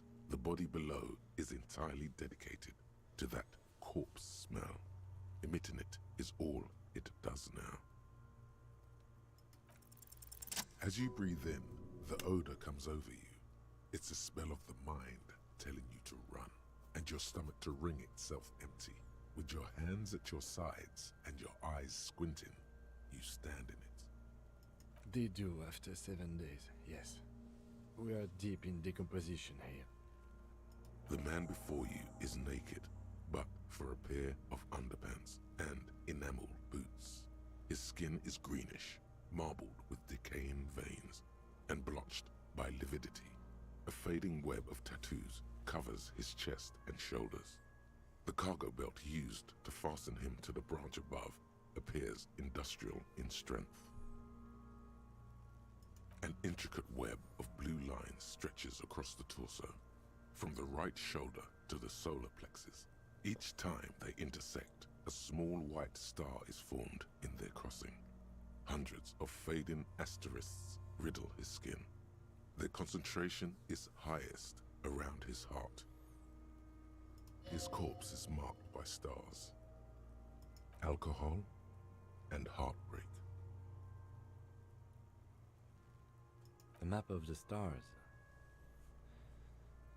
I do see some similarity to astronomical charts. Great century Messinian, maybe. But this seems more particular. Customized somehow. As if someone left out most of the night sky, filtering it through personal choice. The principle of this filter remains unknown to you. The thought dissipates, and you feel as though you were only half right. So am I. He takes a thin piece of milled aluminium from his coat pocket and pulls it open. Sounds like a sword being unsheathed. Shit, Kuno! What the fuck is that? An instant color camera. This is the first time he openly acknowledges the kid's existence. I have only 2 ampoules, so nobody move. I don't want to waste one. A sound, a shrill flash, followed by the breaking of a small ampoule of glass. You see streams of color pour onto the thick, glossy piece of paper, rolling out. In case we need it. Yes, it is pretty cool, isn't it?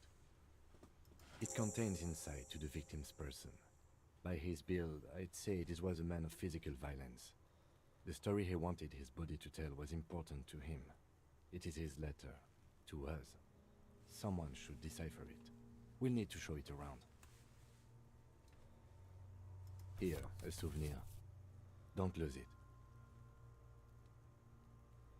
The glossy-eyed corpse looks by, his mouth mute and his skin as colorful as the chemical rainbow on the photo paper.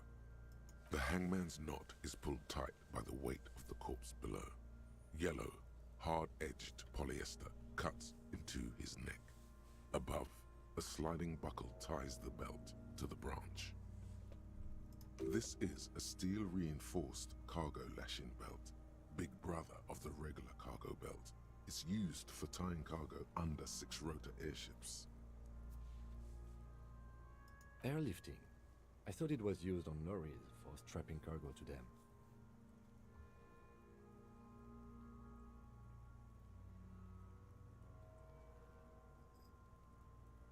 The local harbor uses 6 rotors to shuffle containers around.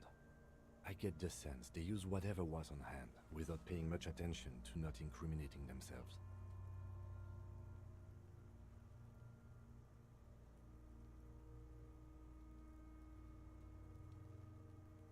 The brief suggested as much, politically motivated by the ongoing strike. Did you not get a briefing?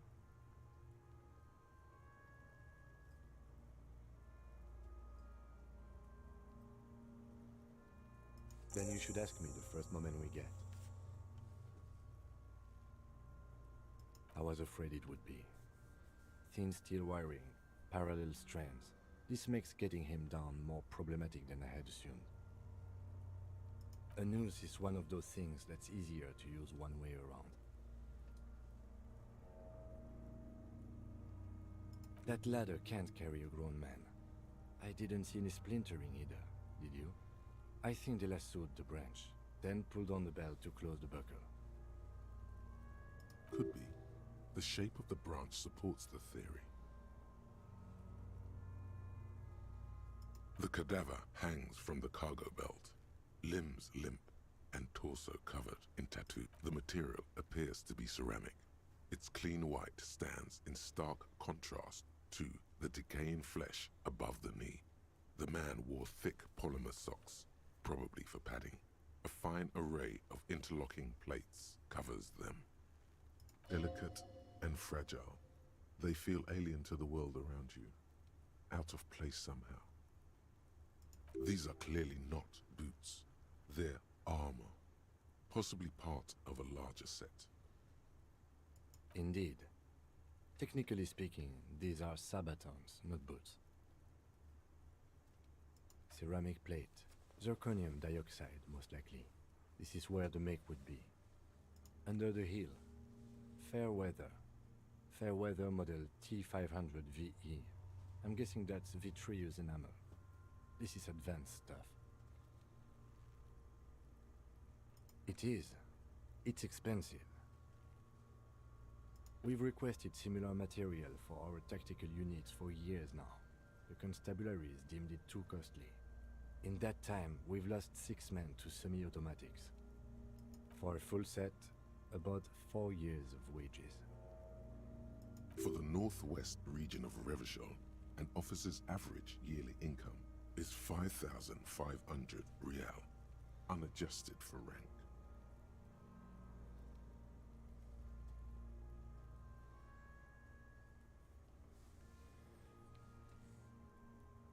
Not too much, yes.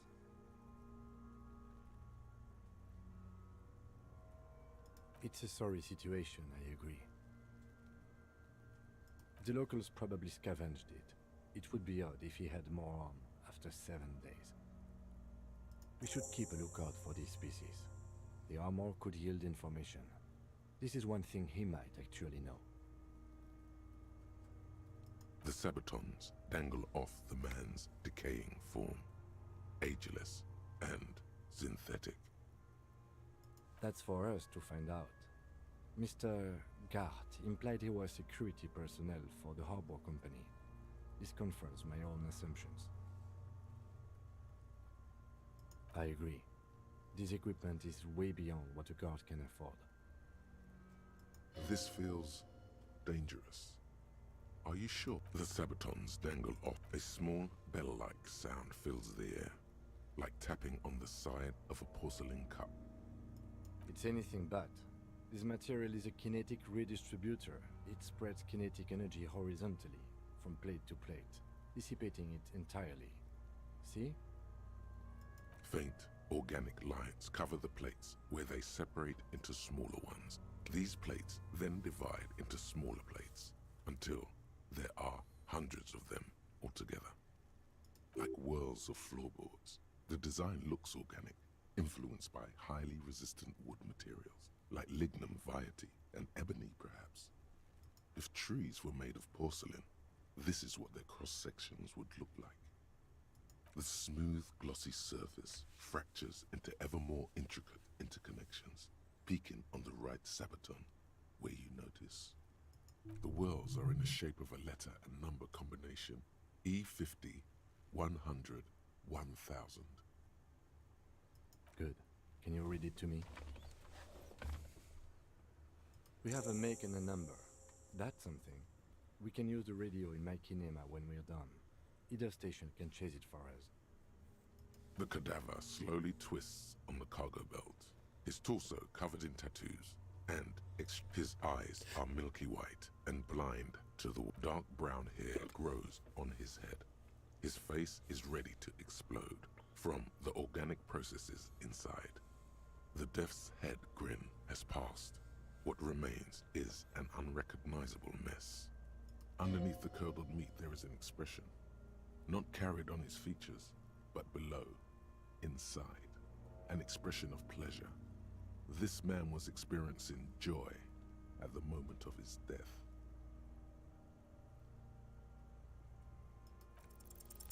I'm gone.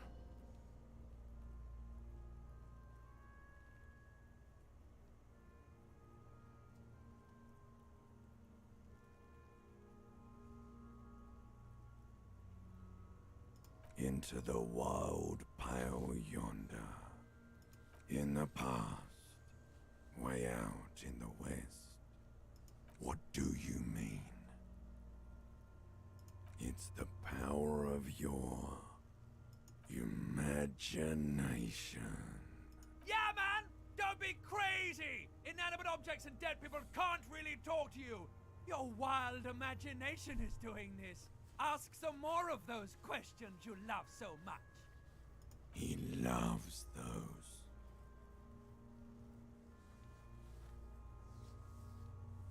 Maybe I was getting my rocks off.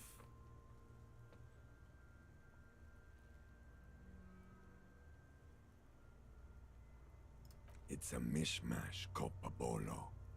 You think I'm Messinian, don't you? For you, this is how people from Messina speak like. No, my hair is too light a shade of brown. My eyebrows, too. Trust your inner racist. You think I am. You think I was a racist because this lump looks military and has tattoos. That's called profiling. Do I look like an erotic auto-asphyxiation type to you?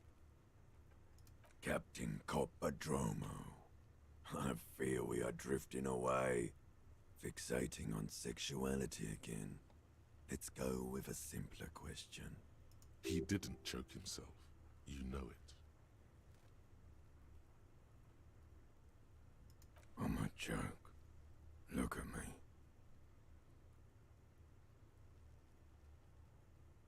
There is nothing funny about jokes either. A killer, a motherfucker, and a killer. Go ahead, Coppo. Because you're a copperoonie. Look at all of them go. Do you want more questions? Coming right up, copperoonie Rooney. This is getting upbeat now. Sure, Lobo. I can ask you a question. Why are you doing this? Looking at my face, motionless, looking into my eyes, standing here. Why are you investigating my murder?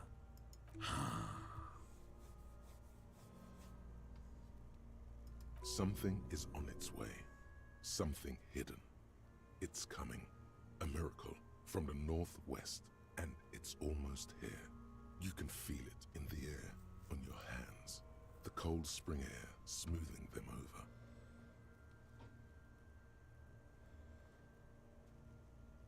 Because you have loved me in Provocopo. It was love all along.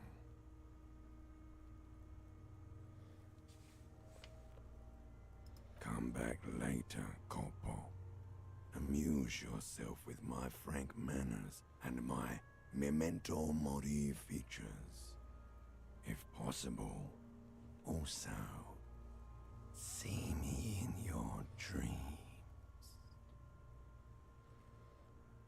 Are you sure we finished the preliminary examination of the cadaver? We might miss some of these things once he's done.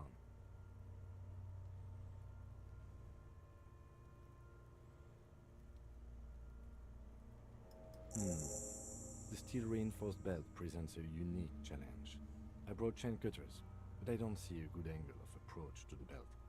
He doesn't actually think the challenge is unique. He thinks it's frustrating, annoying, and harder than he thought. The cadaver is a good 1.2 meters up. Neither one of us can reach the belt without assistance. And even if we do, there's the question of cutting the airship strength material.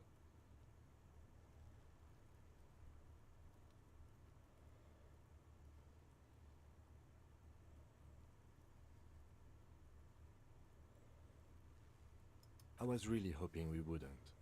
The Union appeared to be suspect in this case. It seems like a dangerous route to go down. But what other options? The corpse twists on the belt, like chicken on a skewer.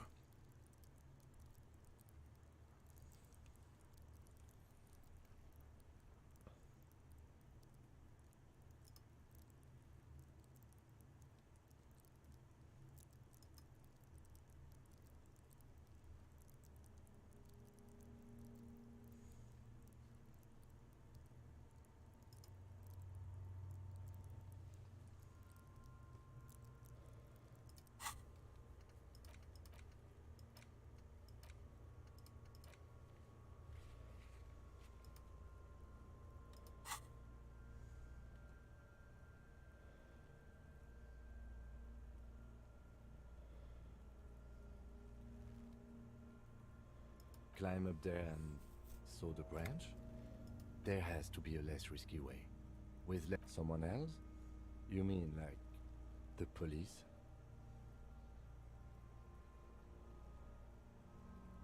Someone like a paid garbage man? Or a cleaning crew? I have bad news for you. That is a detective. I know it's hard, but I assure you, the others won't come to help us. And we have a growing sanitary concern here. We need to get him down, fast.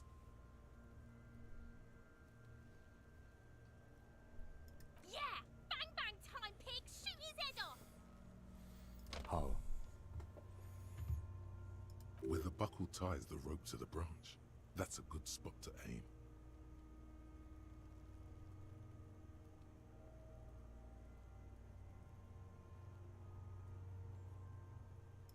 Where? Ah, yes, I see. If the shot hits that, there might be a chance to release the belt. Yeah, now we're talking. Entertain a Kuno with some shit. They'll miss! The pigs will miss Kuno! The lieutenant is undecided. On one hand, he wants to shoot some gun. On the other, it's an awfully stupid idea.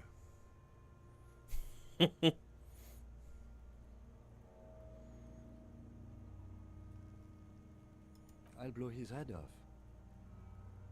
Take it! Take the shot! Yeah, take the shot. Kuno wants some of that shit. Silence. With his elbow sharp, the lieutenant unzips his jacket and produces a lightweight firearm. He drops a paper cartridge in the barrel, separates the scouring stick, and gives the cartridge 5 tucks. That's a Kiel A9090 Armistice, mass-produced muzzle loader, ascetic, frugal, one of the most common firearms in the world. He then steps back and assumes the fellow's stance position, taking aim. The corner of his eye twitches. His finger is on the trigger. He's gonna fucking miss! The kid's voice is drowned in a shrill blast that echoes off the walls of the surrounding tenements. A cloud of smoke slowly parts in the air as the lieutenant steps back and says to himself, God damn it. He feels bad about it. About his eyes mostly. Just having bad eyesight. Probably from a young age. Whatever you do, do not console him. Fucking idiot! Mookabat asshole! Kuno could have hit it easy, but then Kuno's not fucking handicapped, is he?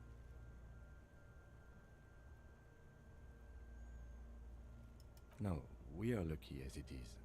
We didn't break anything, and the victim remains uncompromised. Any more mistakes could put us in an unfortunate position with the locals. We have eyes on us. I didn't do us any favors with that. I have to say, it's beginning to look unlikely we can get him down without assistance.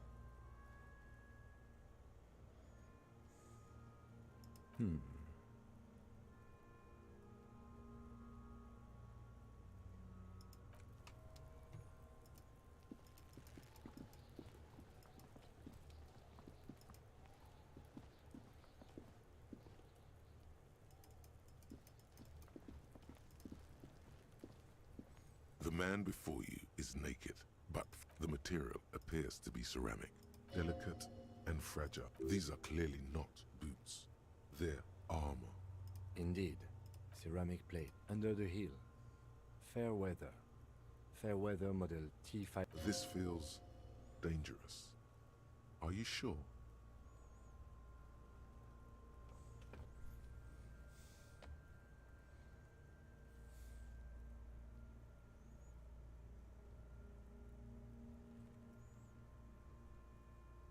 Yeah. The Sabatons, the cadavers.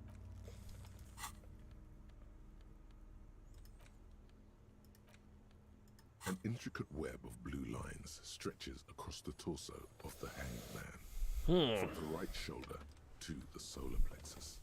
Each time the lines intersect, a small white star is formed in their crossing. Hundreds of fading asterisks riddle his skin. Their concentration is highest around his heart. It still kind of looks like a map of the stars in the night sky, but something's not right. Gone. For you to discover. You've gotten as far as you will without assistance. Someone close to the victim might know. Someone who knows about history could tell you.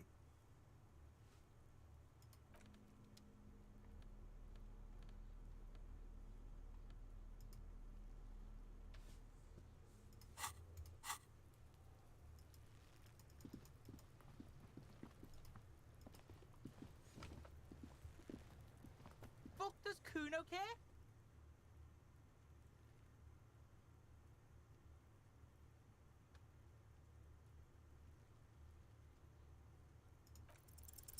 He's on your crime scene, bossing you around.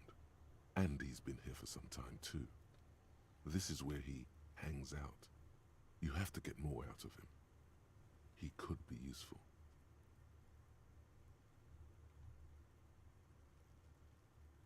Get your snout out of... You should give up, Popo. You okay, Kuno? That went wrong. He took it as a compliment. Then he had a minor seizure. Right, Pig. This is where Kuno plays with his little wooden choo-choo. What do you want with it?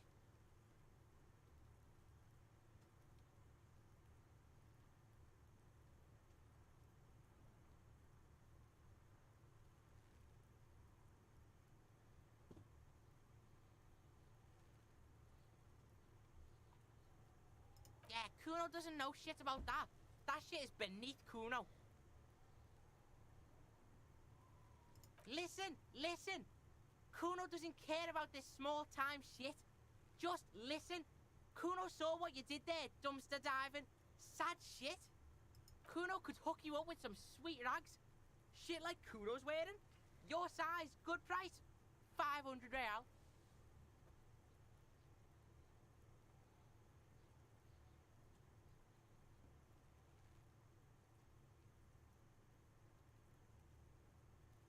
Pig, these are found modulars, liquid fit, performance crotch, urban survival shit. Made in Mirova by scientists. Pants scientists. Believe it, you need this shit. These could drastically improve your chances of survival in the urban wilderness. Coach Physical Instrument endorses these pants. They are tartan ready. They will also make you into an idiot.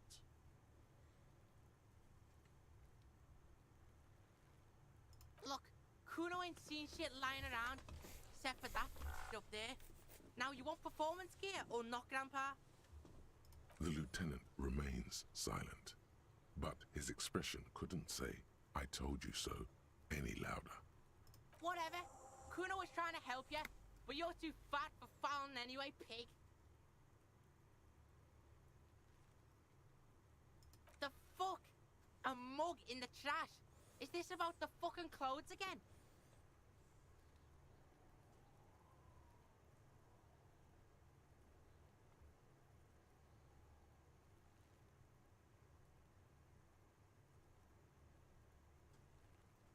Yeah, Kuno sees where this is going.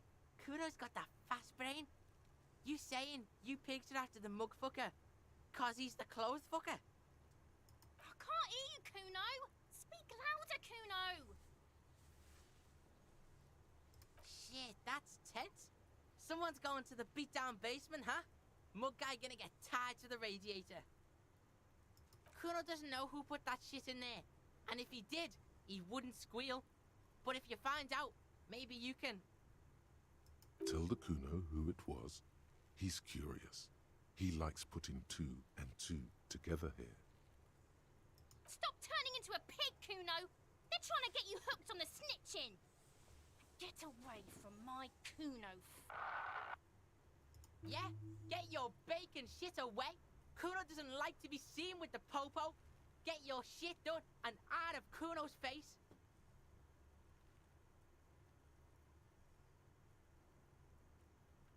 Dunno. Kiptas gardener used to work there? Kipt is a pejorative term used to describe people of South Seminese or Erie-Uppergite descent. It used to be a common first name among the Erie-Uppergites of Ilmara. Not so much anymore. Yeah, that's what Kuno said.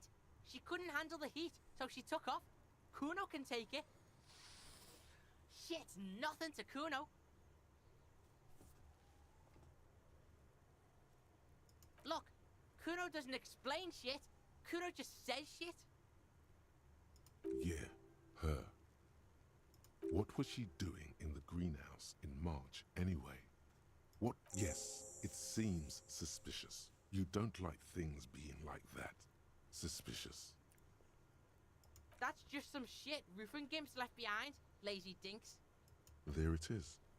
That strange feeling again. As if there was more than meets the eye about that pile of roofing material.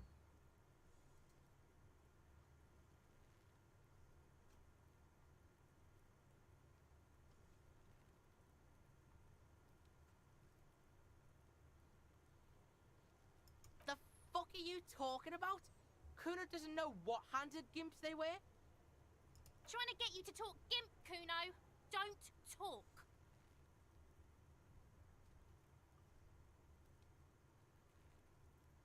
In her eye. Fuck are you talking about? Ask me. They're trying to make you feel... You glance again at the roofing material in front of the shack. Yes, you should go back there. Yeah, whatever. Kuno doesn't give a shit. Yeah? The kingdom of Kuno. Yeah, whatever. Shitload pig. Don't tell the pig shit, Kuno. If I were to want to waste my time, which I do not, I would ask them who he is, how he got there, and... The usual being. Have you seen anything out of the ordinary? Or have you seen anything suspicious? Just a couple of pigs sniffing around in the dirt. That seems pretty fucking suspicious to Kuno. Yeah, you tell the faggoty, Kuno. Looks like you're a fagari now, whatever that means. The suspicious question doesn't really work in antagonistic situations. Kuno doesn't give a shit about the armor. Kuno's fuck gimp's got one big thing wrong with him. He's a fucking mutant. Look at him. Fucking growth hormone shit. He's a giant. The armor's too big for any man. Kuno doesn't give a shit about that freak armor. Kuno threw that shit away. Kuno tried to get the helmet on. It was too big. Kuno kicked that shit in the sea, rugby style. That shit means nothing to Kuno. Yeah? That shit means nothing to Kuno. Kuno doesn't give a shit about material shit. Kuno's a fucking monk. You wanna fuck on someone about that armor? Go fuck the mustached union fuck. The jolly troubadour shit at the gates. Yeah, cock and boot. You know that jolly union cow fucker? Came around talking about cows or some shit? Came around pretending like he cares about cows? So yeah, he's the one you want to talk to. He's fucking crazy about that armor shit. Coming here pretending like he likes cows. Trying to catch a peep at Kuno's armor. Go to the gate. Ask him yourself. Curious, my liege. Why did Kuno feed you this information? Yeah, Kuno's doing charity today. Kuno Day. Kuno feels sorry for you two loser pigs. Kuno's doing pity now. Still, seems suspicious. He may have it in for that guy. Or you may be paranoid. That is also a possibility, sire.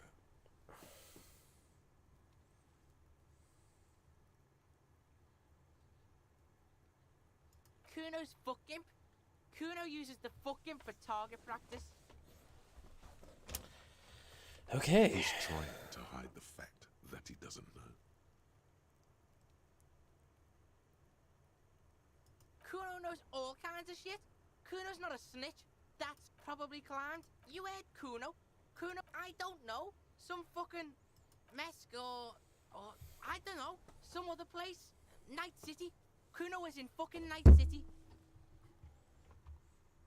There is no Night City anywhere. That sounds like the name of a city in some pulp science fiction novel. Why you gotta be riding Kuno's ass? You haven't been where Kuno's been. You haven't been in Kuno's head. You wanna know where Kuno was? You wanna know what Kuno's been fucking up to? Don't tell him that, Kuno. It's lame. It's not fucking lame. Kuno's building Kuno's City. Night City. Rage City.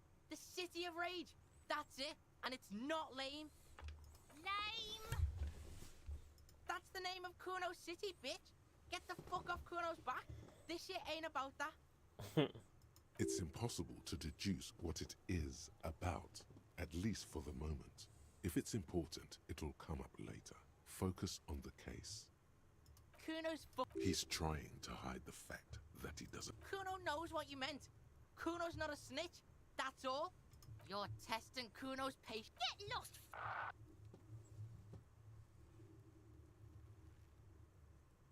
Kuno doesn't fucking care.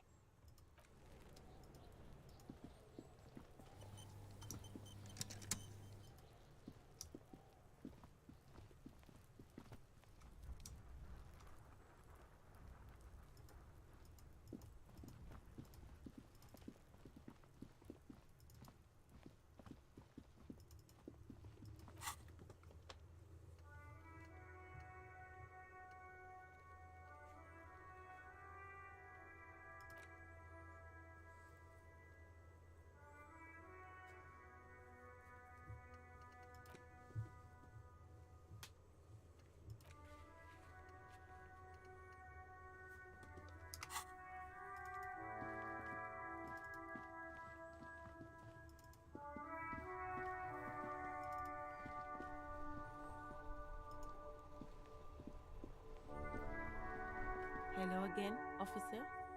How are things? Well, this might be the last snow we get. At least I hope so. Snow has nutrients in it. Helps everything green up in the spring. At least that's what my grandma always told me. Yes, think about the cute grandma, not the weird snow. Stop looking at her. Look around. What do you see? That's right. And the canal, the bookstore, the harbor gates. This is a great vantage point for keeping an eye on you.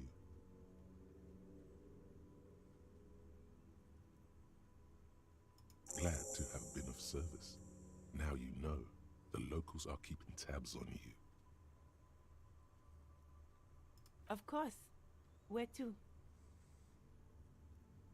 Some shops and a bridge, just coast. There's no problem.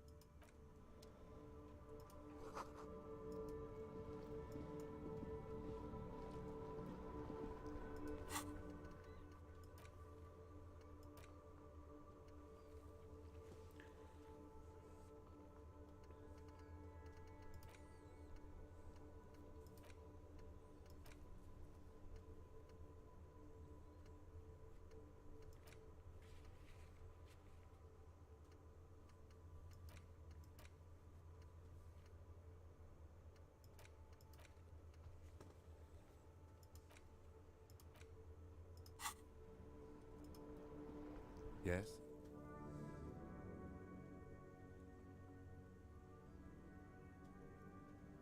What do you want to know?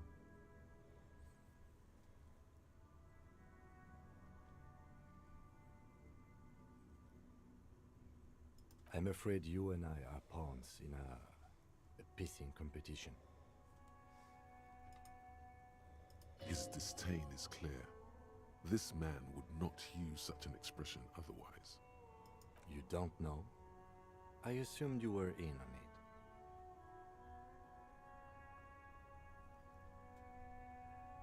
What's there to say? It's just stupidity. The cop kind. Our precincts can't decide if Martinez is part of Jamrock or the Industrial Harbor. Yours or mine, as if we somehow own parts of the city. Typical street gang mentality.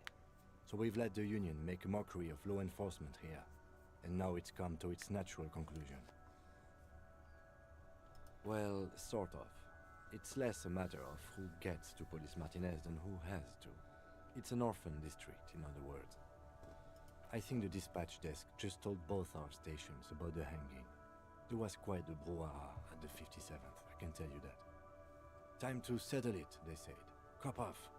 But I assure you, I am not their finest or toughest with 102 cases solved. What I am is least interested in a pissing competition.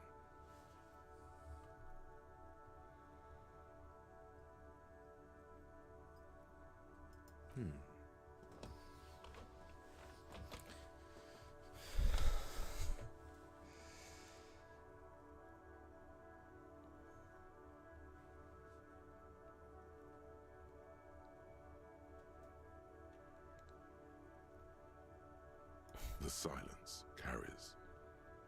Martinez? Nothing. It's just a puddle at the end of some drain pipe. No one cares about this place. They care about sports. Most of our colleagues don't even know how to get here. North of the interchange doesn't exist. Yes, it's a wholly pointless matter. Forget I ever mentioned it. He's actually glad it's addressed now.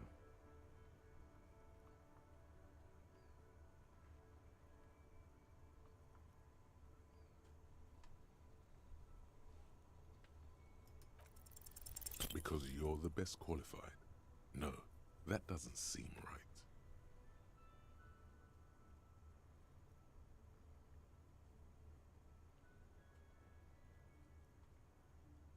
You look dumb if you keep the lieutenant waiting for too long.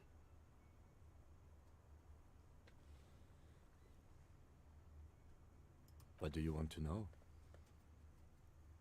Ah, yes. The case brief you missed. Now I remember. 3 days ago, the RCM Emergencies Desk received a report about a security guard who was found hanged in Martinez. An anonymous caller said there was a dead body behind the Whirling in Rags hostel cafeteria. The cadaver had been there for 4 days. No one had come to investigate. During that time, the victim had been stripped of his belongings. The caller did not identify him, but used the word lynching. There is an ongoing labor dispute between the local dock workers and the logistics company Wild Pines.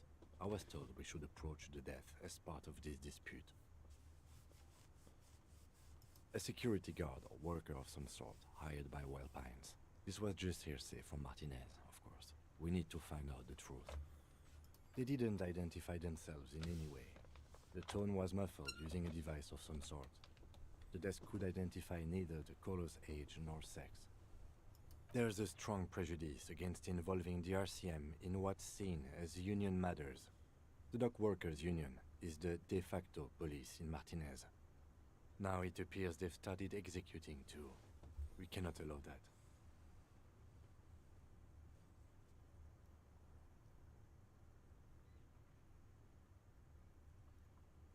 That's right.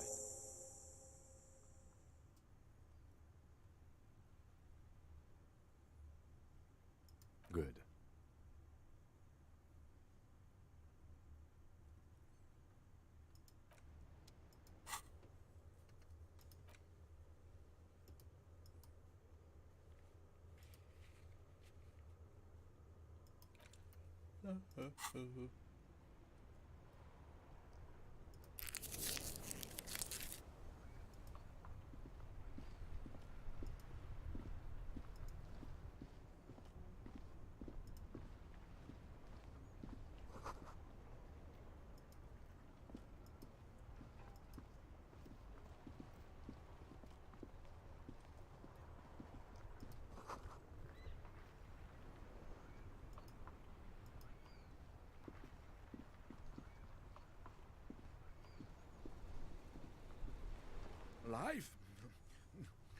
doesn't need to be a struggle. I'll be with you in a moment, officer. Let me just finish my sandwich. Talk to Angry Hog René first. Have you no shame? Whining about your back every time you bring out the measuring tape. René, you're a man with a fork in a world of soup. Please, let's just try to enjoy the game, alright? I'm trying to, but you keep breaking my concentration. You're old. I can see that. We're both old. Now stop grabbing your ass like it's a girl. These manly men are playing balls. This is a ball game. Grab a ball and play it. Don't ask questions. Shoot first. Ask questions never. That's the spirit. Don't even waste your breath asking about the game. They wouldn't know anyway. They're way past their prime.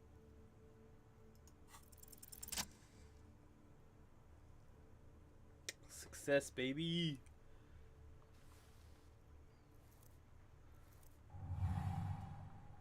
You are immediately surprised by the ball's lack of weight. No matter, you'll make it work.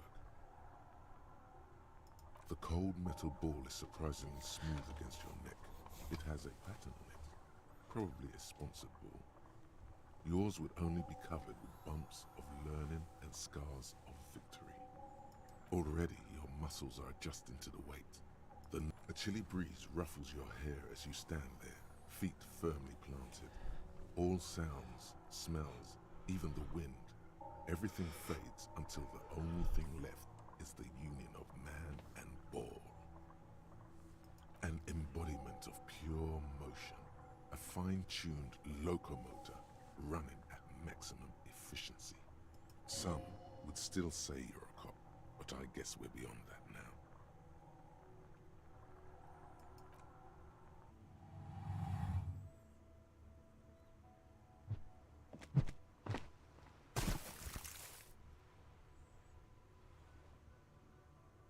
Merde!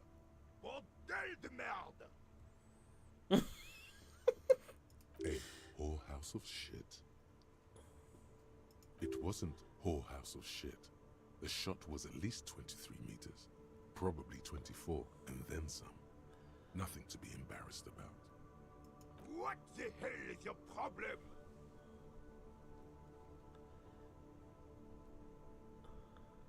I don't care if you are a cop. You do not just ruin someone's game. It's so goddamn disrespectful.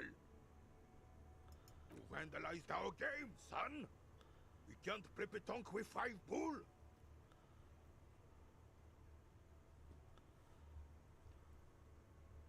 Well, it damn well isn't. It's pétanque. You ruined a pétanque game. We want our bull back. Take it easy, René. This is just a misunderstanding, isn't it, officer? No harm done. Of course there's harm done, you orange slug.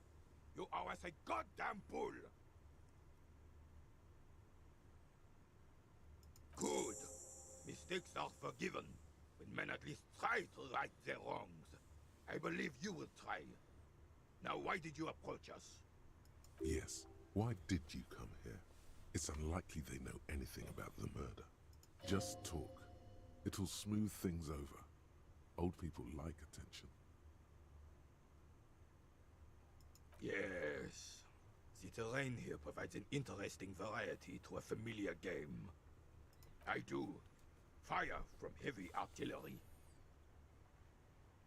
Why what? Because that's what happens when communists hijack your country, execute your supreme leadership, and turn your capital into a slaughterhouse. You use heavy ordnance to clean up your home.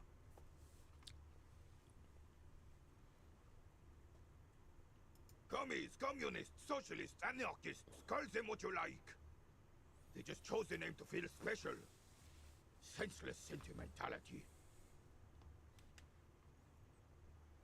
Sadly, no. It was the foreigners who brought them to their knees. We fought valiantly. Too valiantly. So valiantly we got licked. should have fought dirty, like they did with their suicide sex cult propaganda and mad anarchist women strapped to shrapnel bombs. We didn't though, and we lacked caliber. God bless him, but the suzerain's cannons simply weren't big enough. It was probably a bit more complicated than that. Because this place is a damn beachhead. Had to soften the commies up first.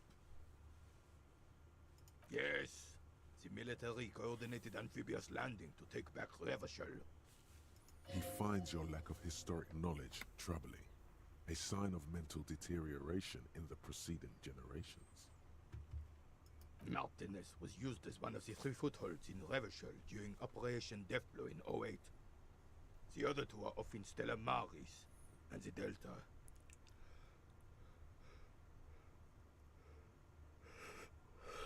This here is Blood Ground, where Coalition boots first made landfall and cleaned those rabid dogs out.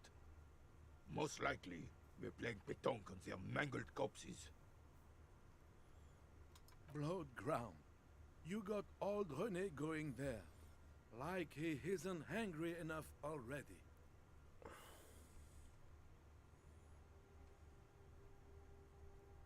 Damn right, son. They laid the fire of hell on the city before they stormed it. And it worked, too. The rest of the city got cleaned up, but Martinez they keep as a monument. And now the Union Socialists are practically running the place. Well, it's your own damn fault. You, we, the Coalition, Revachol, whoever you want to blame, never finished the job. Officially, the party never surrendered. Of course they still hold influence. Alright, I need to pause and take my contacts out. I'll be back.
All right, not only did your boy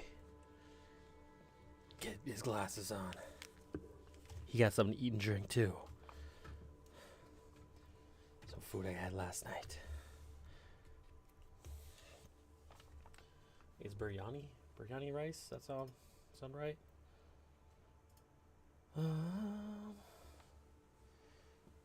Oops.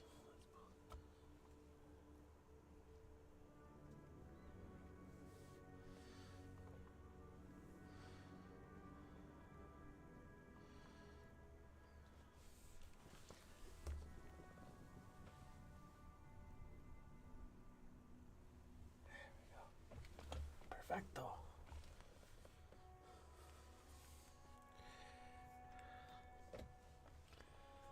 Okay.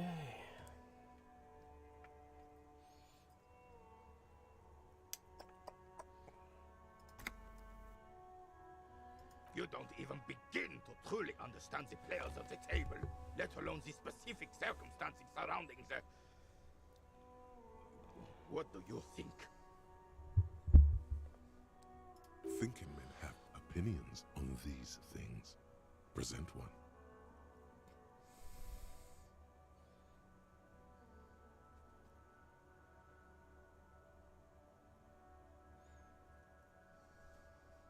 I'm sorry it had to be them.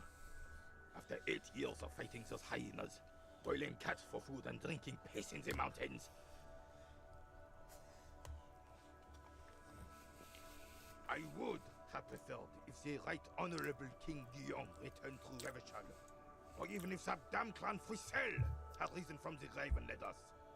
Sadly, that was not the case. It was not. It was not the case. Sad days. This royal failure weighs heavily on him. Okay. Instead, all that is just, holy, ooh, spicy. beautiful in the world was wiped away, and now it's neon signs with toothpaste ads everywhere. Foreign influence peddling garbage and stupid music on the radio.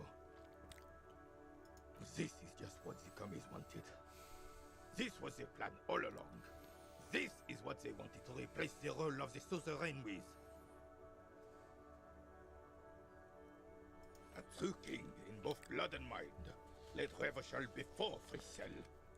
He would have been better, but the damn commies drove him into exile.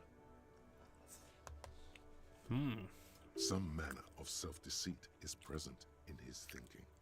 Sounds like this Guillaume abandoned him, and he doesn't want to admit it. The suzerain is the king! Has everyone forgotten already? They've forgotten already. Soon, they will forget everything. Him too. Then he chooses anger over melancholy. It's no use talking to you. You were still in Daddy's balls when it happened. When we took our last stand against the filth and rode the cavalry straight into gunfire.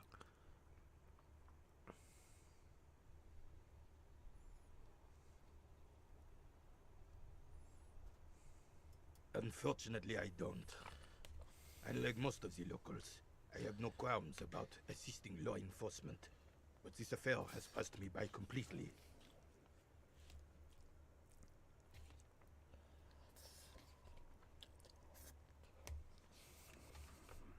In Martinez, the union is the law.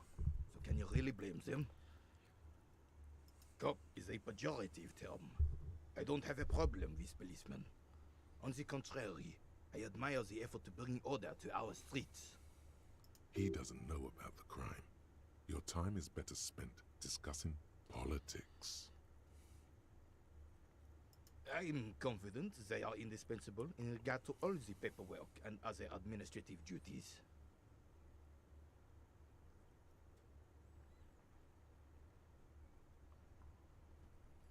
But you must agree that nature, in her infinite wisdom, has made men more fit to perform certain, more challenging tasks. Don't you, officer? Really, officer. Match an average woman against an average man in a dark alley and see who comes out on top. Gender equality is a very noble, very modern idea. But in real life, primal roles prevail. But I do not wish to discuss this matter further. Ooh, you hear that? That's a cucumber. Cucumber mint sparkling water. Goes really good with this Nepali food. Mint. Perfect.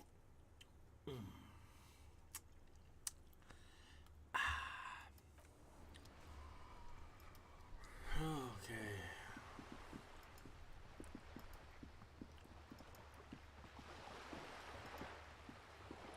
Alright, what else was there? Oh yeah, the bull. Whoops. I guess I could do that too.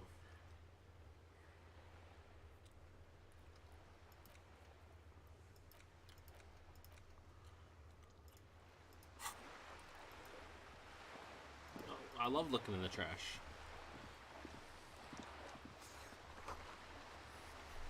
Okay.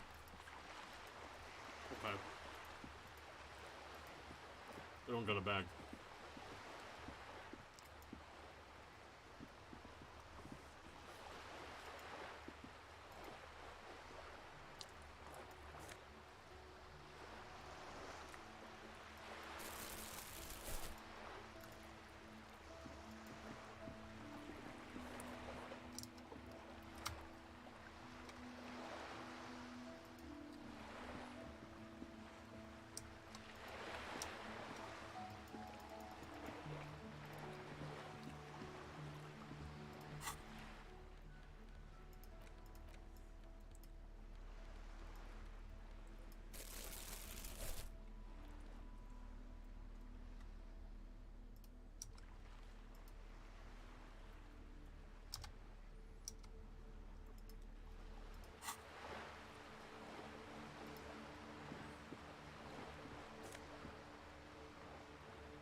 A striking woman leans against the cabin top of her sailing boat, smiling as you approach. Her green raincoat glistens with droplets. A silk scarf is tied around her throat.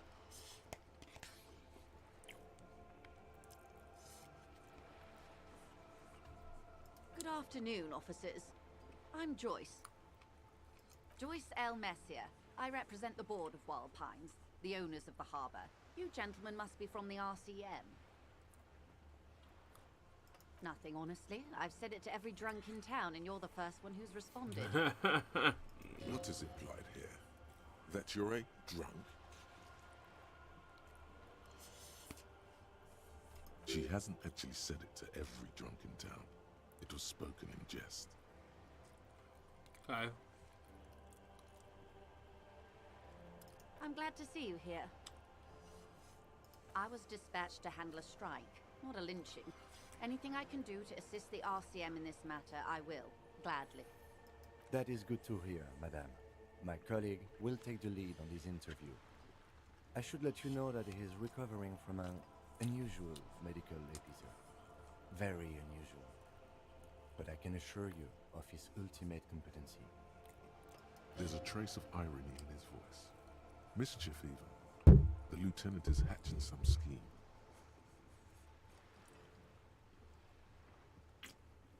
I could be a schemer too. Easy. He's trying to signal something. He wants you to play up your condition. How interesting. I wish you a swift recovery. In the meanwhile, you have my full cooperation. and the full cooperation of the Wild Pines group. It's hard to get a read on her precise disposition, but she appears helpful. Is what you want to say, but it isn't that easy, is it? Look at that lady. Take a gander. Why, yes. Tucked away under that sturdy green raincoat, almost rustic in its simplicity, a silk shirt and matching scarf around her gentle throat. Yeah. While dull orange pearls hang from her earlobes, red from the cold. Her light green eyes scan you, full of knowledge and worry. Wealth and all its possibilities. Yep. These are the kind eyes of the rich man that seem to say everything is possible. Within reason. Now look at you. You misery-clad simian. Barely able to tie your own laces. Your armpits are lakes. A scythe of booze precedes you. Your hair sticks to your forehead and your underwear feels uncomfortable. Okay, why does that? Why? I shit myself? Piss myself? You're poor. Poor as balls. You can't ask this person for money. You're too...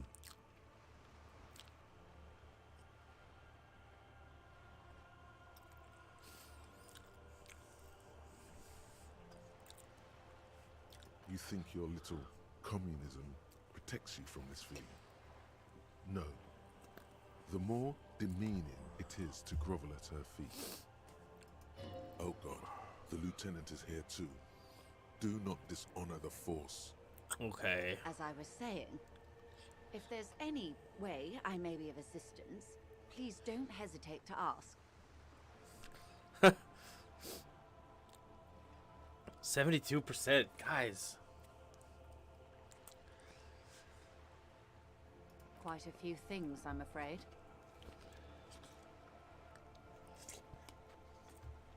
The information I'm to share with you includes sensitive trade secrets. For the sake of my employer, I have to ask for your names and badge numbers. Of course, ma'am. We should have introduced ourselves. I am Lieutenant Kitsuragi from Precinct 57. And this is my colleague from Precinct 41. I'm afraid he doesn't have his badge at the moment.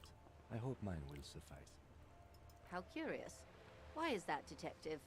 Awkwardness washes over the conversation. The woman doesn't like this turn of events. I see. So, are you saying you lost your badge during the course of this episode?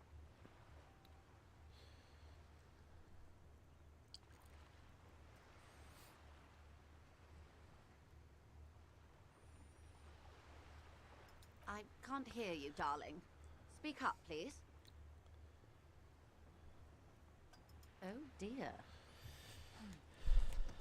Some kind of encephalopathic amnesia. I don't even know how to respond.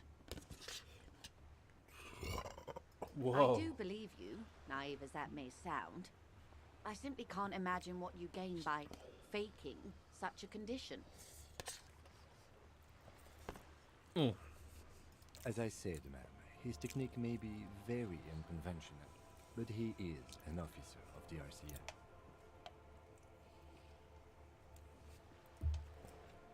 Of course, I sympathize, but I'm afraid I simply can't share anything more until I've seen that badge. Hang on. She's a professional negotiator. She should be open to some sort of mutually beneficial arrangement. She's a negotiator. Just float a favor at her. Insinuate. Good stuff.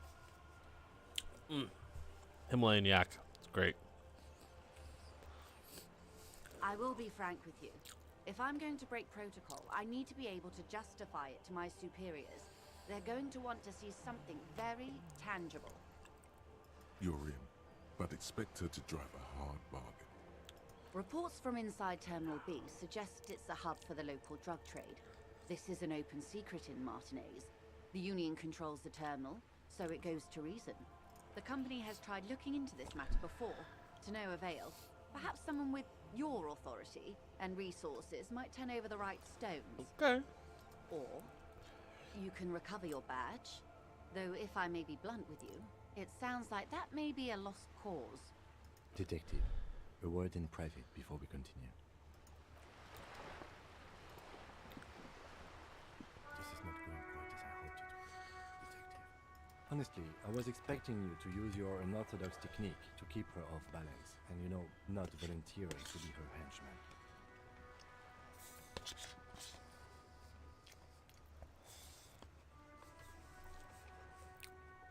This woman is running circles around us. She might have known about your misplaced badge all along, or she's simply an adept improviser. Either way, we've played straight into her hands. He doesn't let it show, but there is a limit to how much the consequences of your unprofessional behavior can cost the investigation.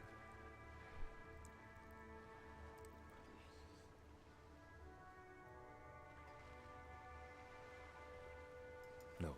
If there is reasonable suspicion, we must investigate. Otherwise, she could claim we are siding with the Union, or that we are on their cake. We'd never hear the end of it. Yeah. We wouldn't want that. What I propose is, we ask her, then we investigate, briefly. But do not share the outcome of this investigation with her. We tell her it's done, and demand for her information on the lynching.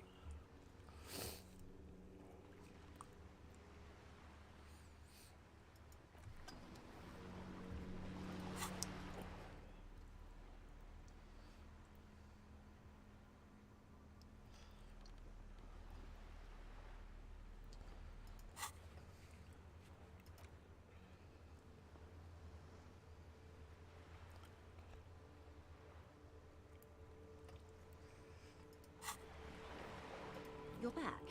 Good. What can I help you with?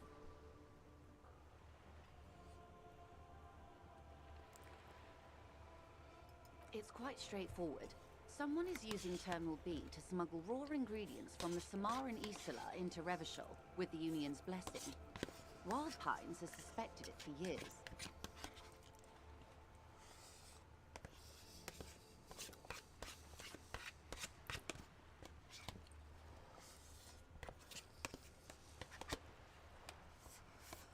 Okay. Finish that. Delicious, by the way. Highly suggest. Okay.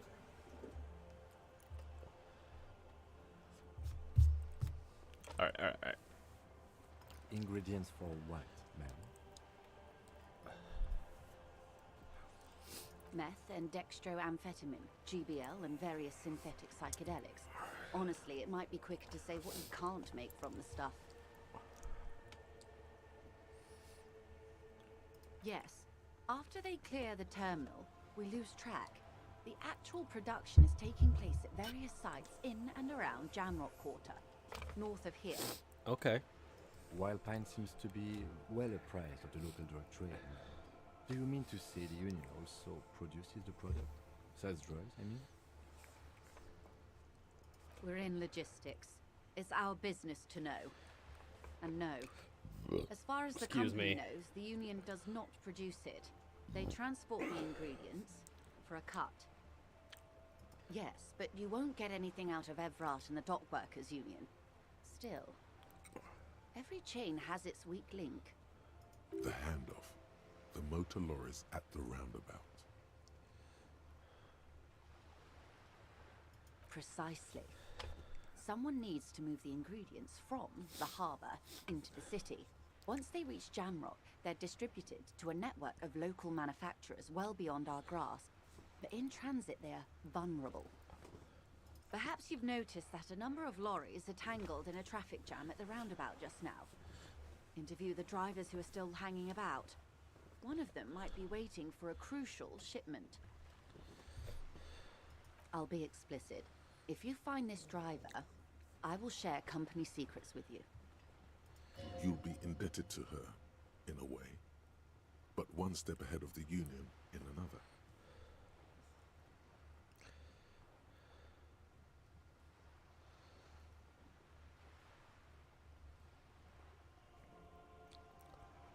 No.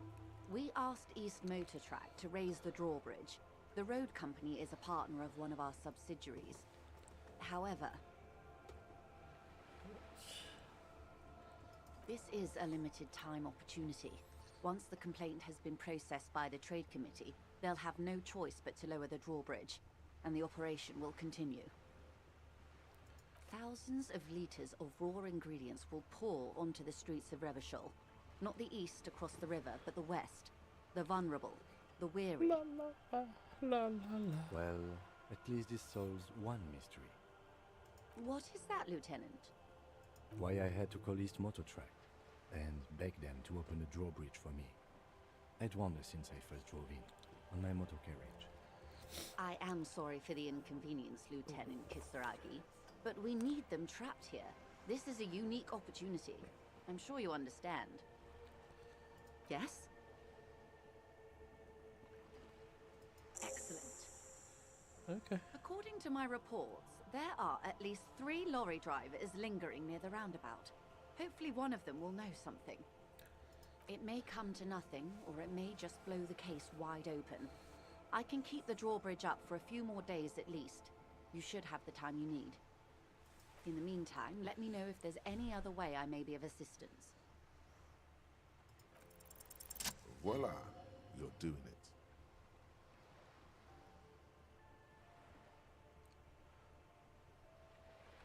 Why, yes, I am rich.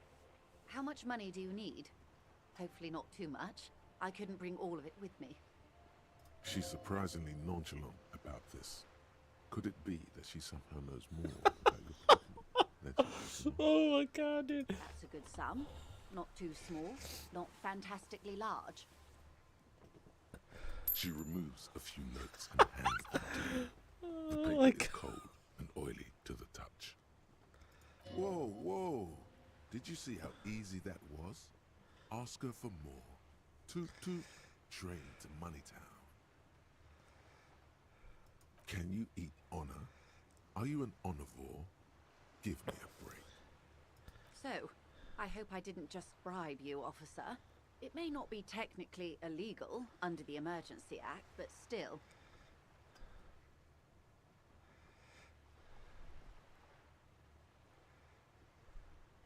You're right, ma'am, that donations are permitted under the Emergency Act, unseemly as it may be, as long as they're properly logged with the precinct.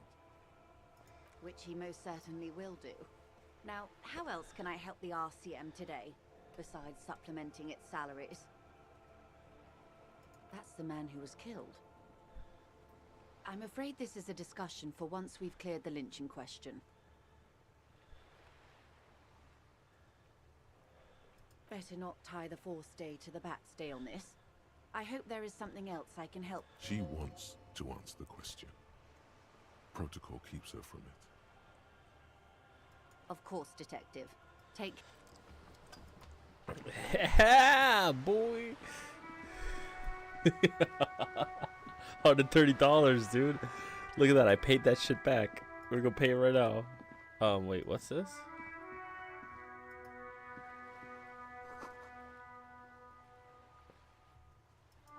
We'll come back to that.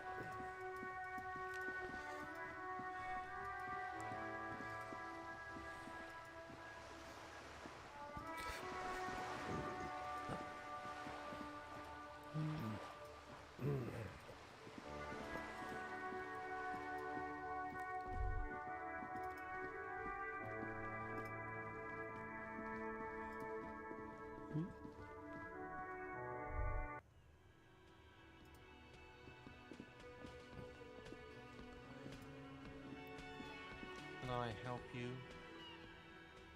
Yes, have you got it? A lot. For the room, drinks, and broken window, 130 real. Well? Great. Thank you, officer. That's all I wanted. Payment for services rendered. He's not sorry about his behavior for your sake. Now that you have money, he really wants to make sure you're not angry with him. It's good you paid before 9 p.m., or your door would have been locked electronically. Please pay for each night in advance starting tomorrow. 20 real per night. I'll take a room here too. Of course. Always happy to have officers from the RCM as guests. Anything else I can do for you?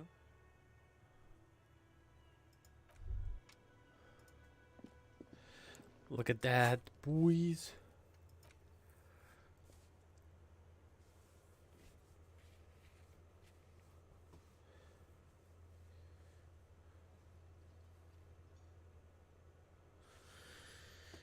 Oh man, I need a place to stay before 9.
A thin man is smoking below an exhaust hood.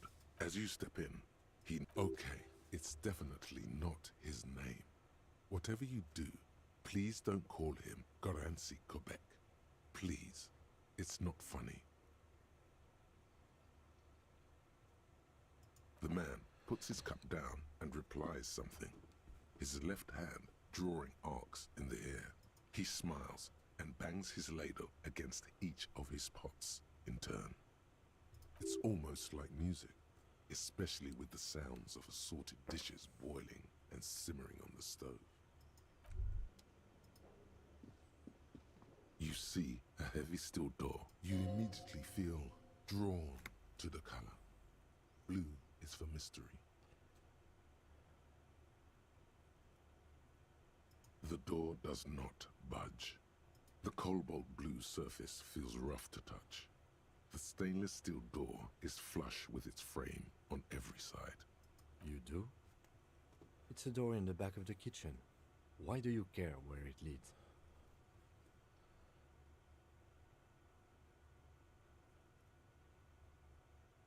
It is quite pretty. I suppose we could look into it as a side investigation.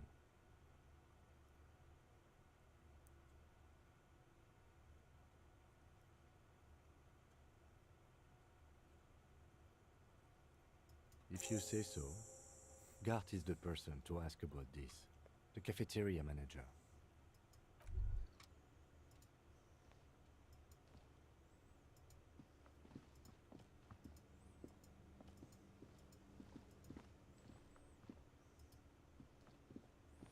Can I help you? What thing? Oh yes, that door, sure. There's nothing mysterious about it. It's just a door. No, I don't have a key. I don't know how to get there.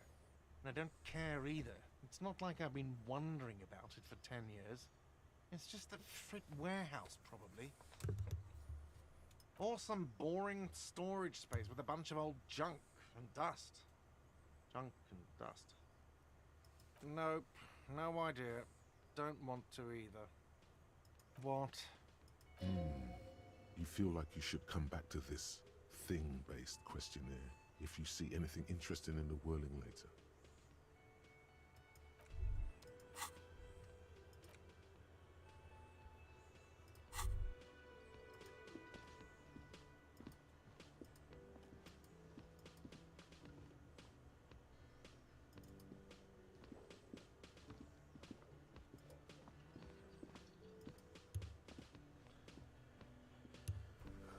Okay.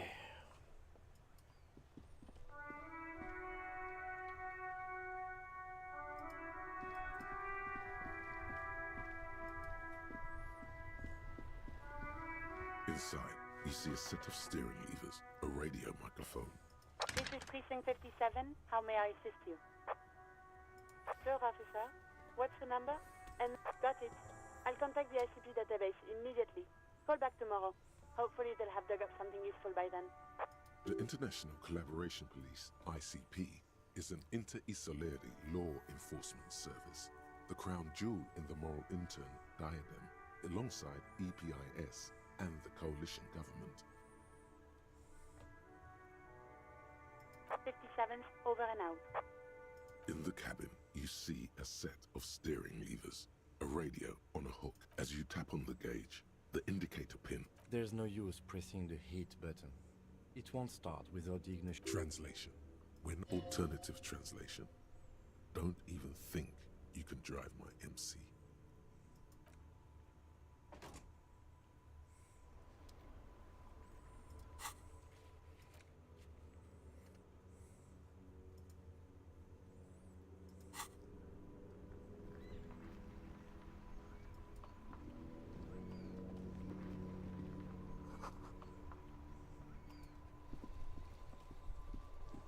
The dented yellow mailbox.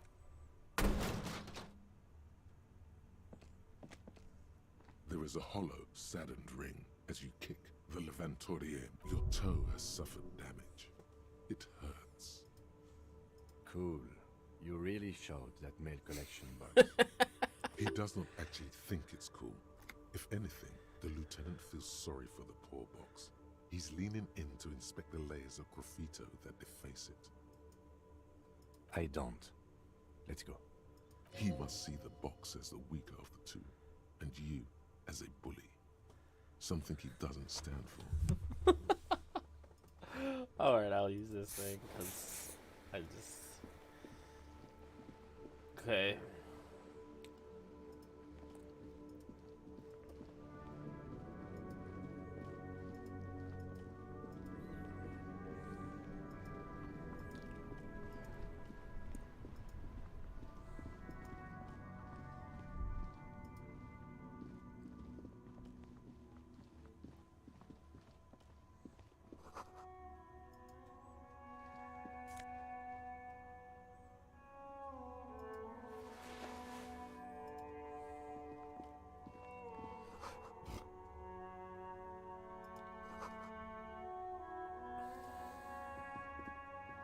G'day to you, officers. A burly man hangs out by the waterlock, carving up a generous serving of salami with an old hunter's knife. I wasn't here to witness it, but those look like tire tracks on that sign. Weird, huh? Then again, plenty of daredevil drivers in Revachol. The words Daredevil Driver sound ominous to you. Too bad it also takes a year and a day to repair anything around here. Especially a waterlock. The rest of the coast is closed off till then. Sure thing. Want some too, officer? Why not? Well, there's the fishing village, an abandoned fish market, a bizarro church. Not much use to the congregation, though. There always seems to be something wrong with it. Yeah, not really much else. Just bombed out ruins.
Martinez streetlight sits among assorted floor and table lamps.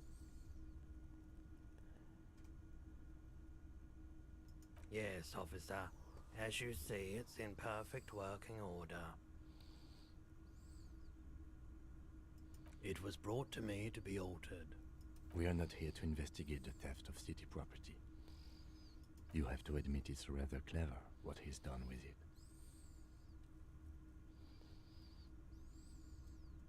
The light pole has been carefully cut, and the wiring has been redone and attached to a standard indoor plug. The light buzzes faintly, but persistently. This would make quite a statement in your living room.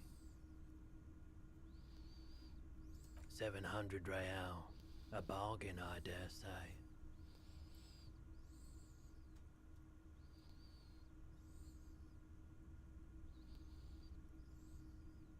The light has undergone 3 transformations, and every transformation, large or small, has a price tag.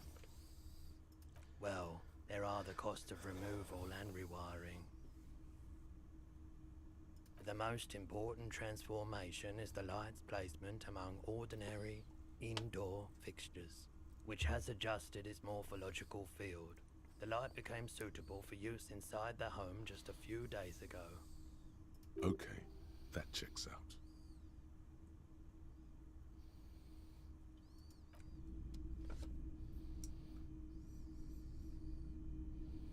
The boomboxes on the shelf look well loved and well traveled. One especially catches your eye. Deep gold and amber plastic with a big old handle on top. A classic boombox that says Stereo 8 approved. This is you. Golden orange. A sunset suite. Just make sure it works before you buy it.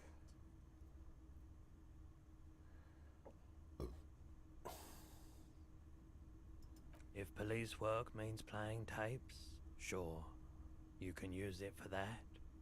Or any other time you'd need to play a tape. Like a beach party. With sand and sun and seagulls dancing on the breeze. Theoretically, yes. But we don't have time right now. It's generally murder investigation first, then beach party. That is the unofficial RCM motto, yes. It's not, sadly.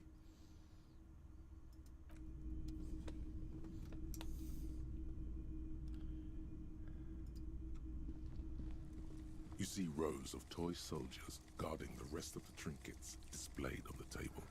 Some on horseback, others in rags, others yet in bright blue uniforms.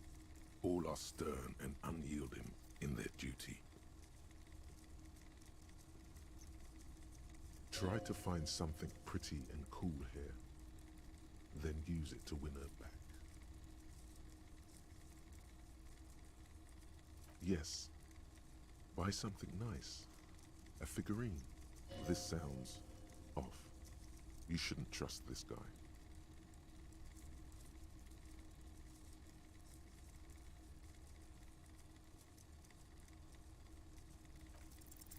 Everything you pick out seems faded, chipped, and sad somehow. Most of them are just broken toys. It's not often that I see officers from the RCM in my pawn shop. What can I do? His courtesy is not insincere, but he prefers being alone with his projector, just watching the movement of light across the walls of the shop. Oh no, not at all. I guess I haven't had many customers lately, RCM or otherwise. Who are your customers usually? All kinds of people come through here. Locals, travelers, people looking for a deal, people looking for a keepsake, people who are terminally bored. I hear that, bro. As you can see, I have a wide selection of goods for everyone to choose from.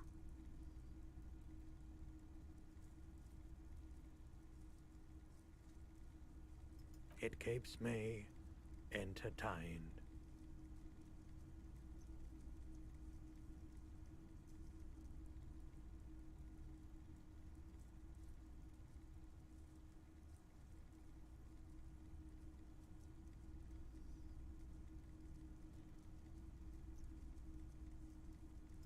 I doubt it, but I can try and answer any questions you may have. The corpse behind the hostel, I assume. I don't have a truck with a mounted platform or anything of that sort myself. Ask around the harbour. There might be some workers there who'd be willing to help. The pawnbroker's gaze is already fixed on the dancing colors. Okay, he definitely is high. Whatever it is, you've probably done it, and many other things besides. Looking at his wares, talking to him, a guarded man like him wouldn't tell you if you asked out loud.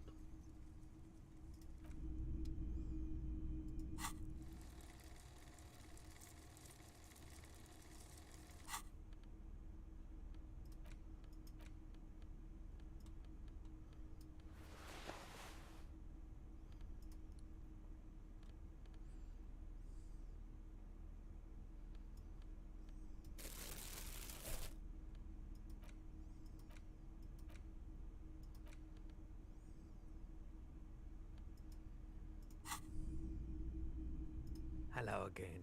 How can I help you?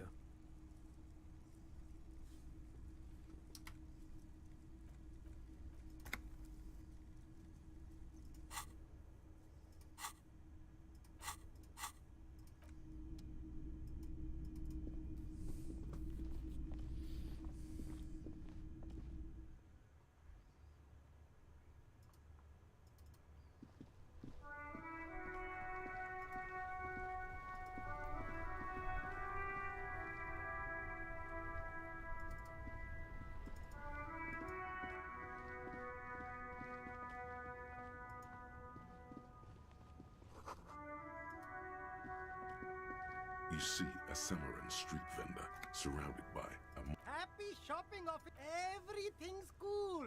The goods are cool, the customers are cool, the place is cool. And one more, you're very cool. Bang, bang, bang, bang.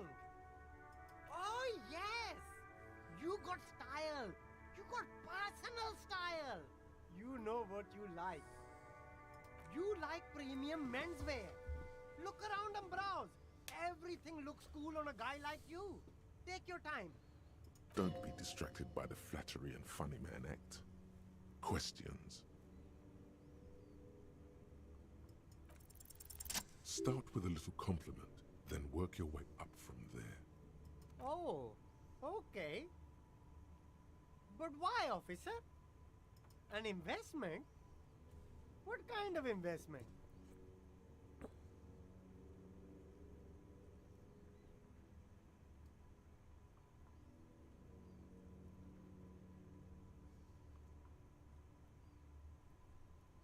I guess it can't be any riskier than speculating in exotic derivatives. How much are we talking about here? What? Only a fiver? You can't even buy a pack of Royal Extras with that. Let's make this one stick, my man. God, a pack of Royals would taste so good right now. Get you some of those tar sticks, baby. 10 real is a bargain for that kind of investment. You got it, my man.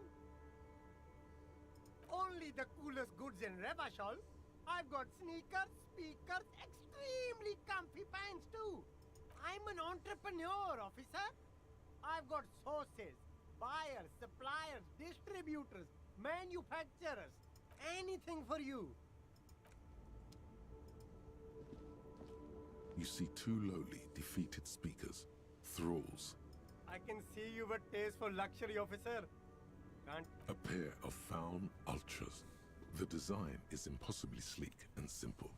A futuristic silhouette with a sleek monochrome colorway, a jet black upper, and a silver-lined midsole.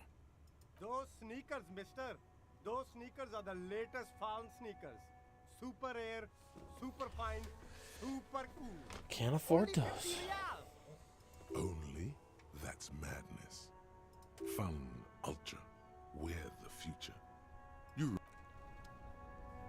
Alright,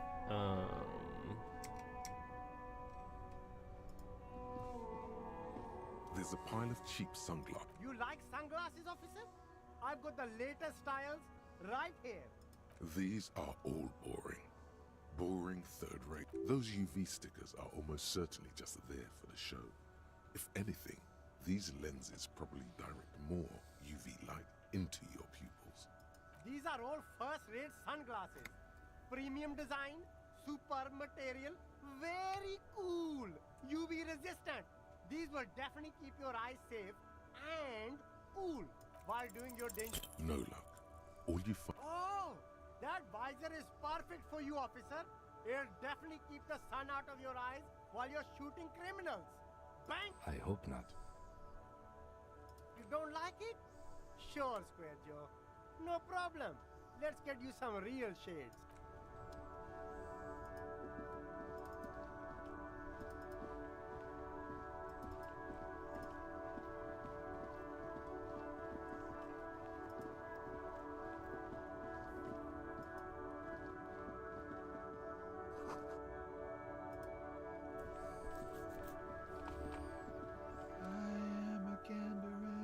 A simple little cadence. He seems to be making it up as he goes. From another planet. It's the jam, my man. It's a traffic jam for the ages. Harbor gates up the street are shut tight. No explanation given. Workers on strike, scabs agitating, all around clusterfuck. Meanwhile, we're all stuck here in long-haul limbo for days upon days upon days. Feels like forever. Like I was born on this here roundabout and this was all I ever knew. Just me and the metal and the tires, the oil and the fumes of mazout. Yeah, imagine. It's been a whole week already. Behind the laugh, however, a touch of sorrow. So tell me, what do you need? Oh, high-grade narcotics, illegal firearms, stuff like that. Time to arrest him. Relax. He's merely joking.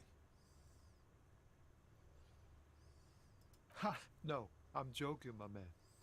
Found runs a nice, clean business. This haul of cargo is mostly sporting goods. You know, tracksuits and that kind of thing. They usually get shipped to Grodd and the Occident. Though we've been making headway in the Il Moran market lately.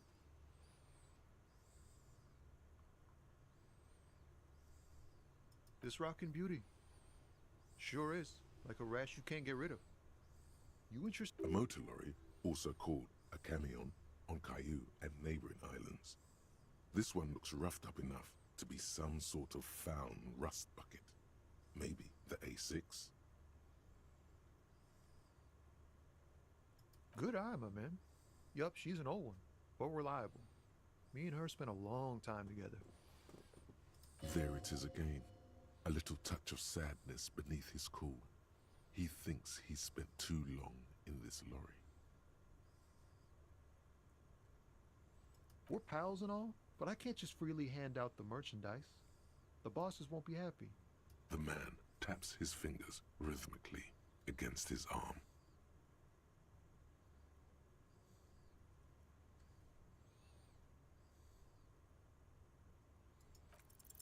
Ease into it. Don't go too far. This seems like a personal matter.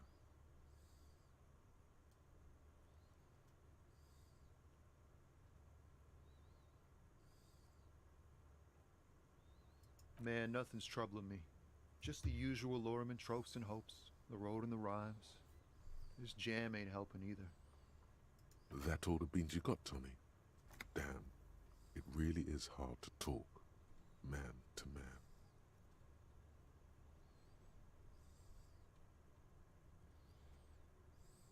Don't be a stranger.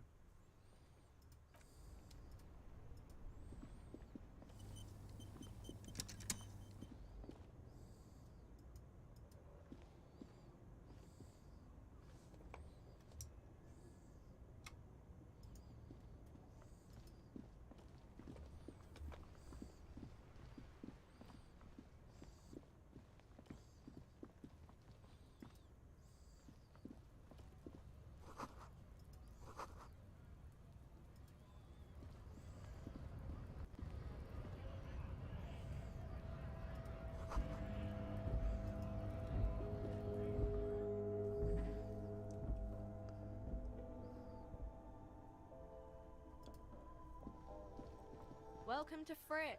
Feel free to look around or something. Everything is out on the shelves. What's that magazine she's reading? You mean this? This is Pop Stars. It's got, like, famous people in it. It's not for sale. She pops her raspberry-flavored bubblegum and nods. The lieutenant frowns at you before turning to the clerk with an apologetic half-smile. I don't know. Frit? A 7 to 11 grocery store. I think they think that the extra tea makes it funkier. It doesn't. The story goes that normal Fritta, with 2 T's, a men's workwear shop in Vredefort, was already taken. So when Fritta Retail Inc. grew into a multinational corporation, they had to add an extra letter to avoid trademark infringement. Okay. I'm not really supposed to be chatting to anyone, but... a warehouse? I don't know. Maybe. I don't really care what Frit does. She looks up from under her brow. Fine. Frit doesn't have a warehouse. Just a little back room here. Okay?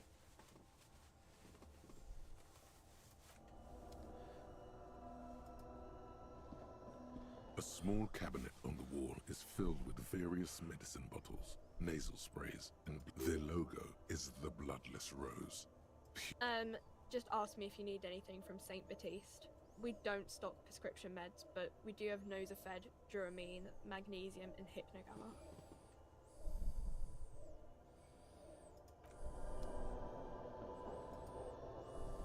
The tear machine stands in the corner. A sign says, 1 bottle equals 10 cents. Your bottles clunk into the machine.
On the counter, rolled out of his open hand, you see a blister pack of headache medicine. The man does not mind. You probably need them more than he does. You've just picked up some magnesium. This item is stored in the bottom left corner of the screen above your character portrait. Use magnesium to heal your morale if you have morale damage.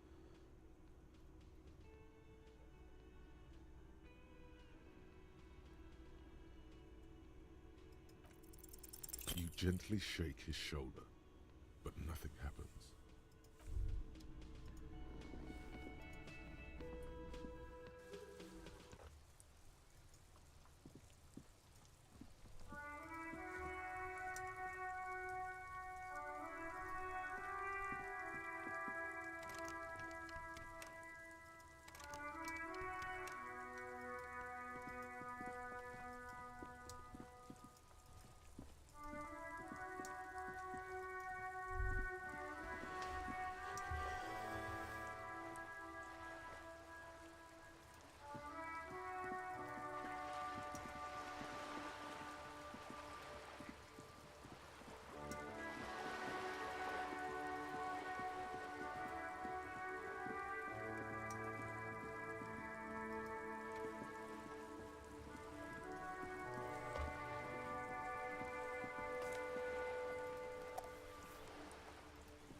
The streets will flow red once more.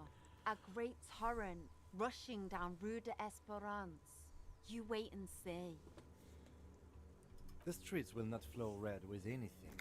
Who are you? I'm Cindy the fucking Skull. What else do you want to know? Date of birth, blood type, the last time I was tested for Hep C.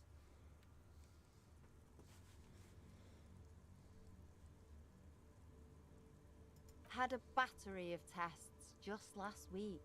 I'm practically a patchwork of interesting critters. Kinda like a manowar. She's grown frustrated with her work and welcomes the opportunity to challenge authority in other ways.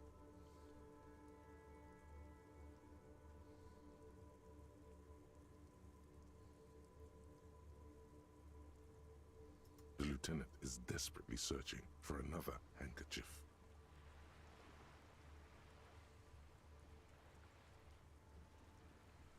Hatred, disgust, it's difficult to tell which of the two is more present in her girlish features. The woman on the boat does not notice her staring. That is on her.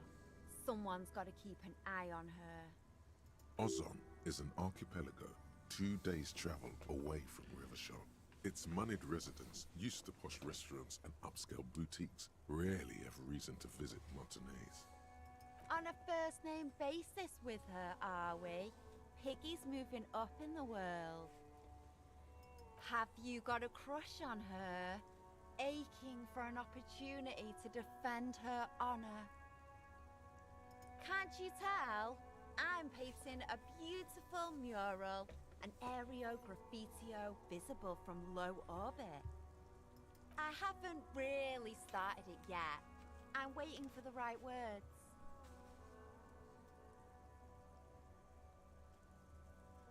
Have you ever tried your hand at graffitio? When fake, we rarely... She wants it to be something true and total. Yeah?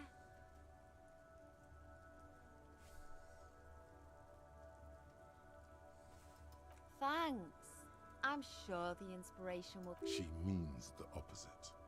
You've lessened her desire to deface the building. I ain't no snitch, pigstein. Go forth and forage in someone else's shit. No shortage of squealers in these parts.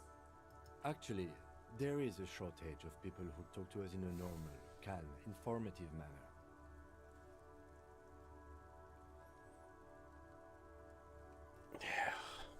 We weren't put on this earth to make your life pleasant, fucko. Watch your back, ungulate. You've got eyes on you.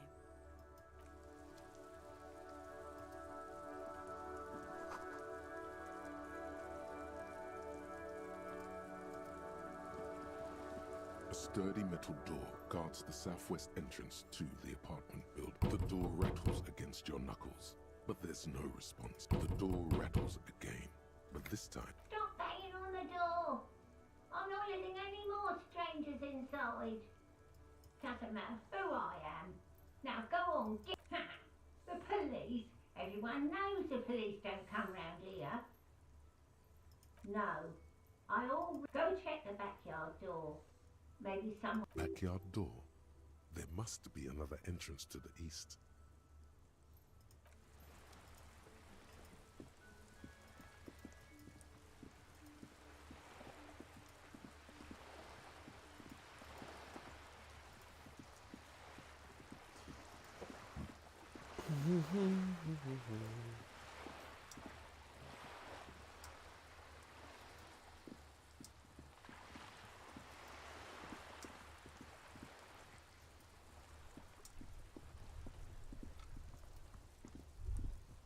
The worn and beaten wooden planks of the bench do not... We can sit on benches after we've... You can revisit the bench if you ever need to pass the time when Lieutenant Kitsura...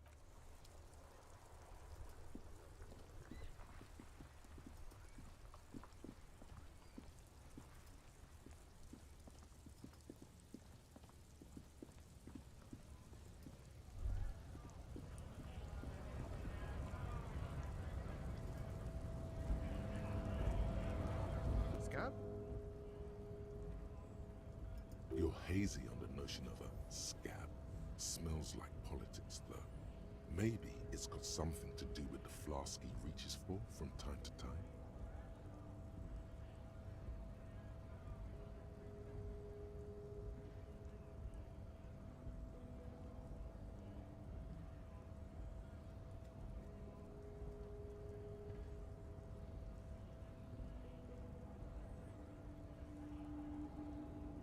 Good one, officer. Don't worry. We here have solidarity with the RCM. Imagine, you cops going on a strike, but then another cop comes in and says, let us cop for less money. Speaking of, what brings the RCM here, to the Wild North? Come to see the strife?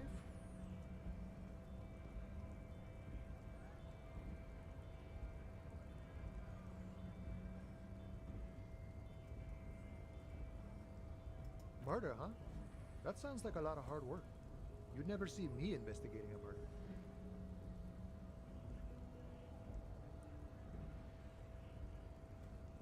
I don't believe you. Post Laventurier said the same thing. They tried to get me to be their postman. So fun, so easy, they said. It's just walking. It wasn't. I'm doing much better here at the harbor. Being an honest union man with a lot of free time on his hands.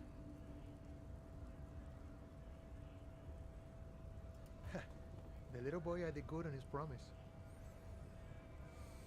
To get me into trouble. To sick the pigs on me. Pardon the choice of words. Not mine. What happened? I was asked to look into that armor situation. Official union probe, you know.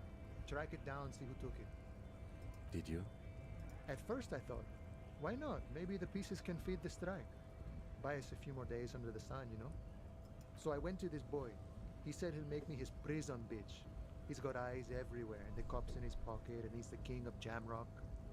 Serves me right for doing menial footwork. I dropped that probe right then and there, and it still got me into trouble. One bad move is all it takes. It's a minor nuisance.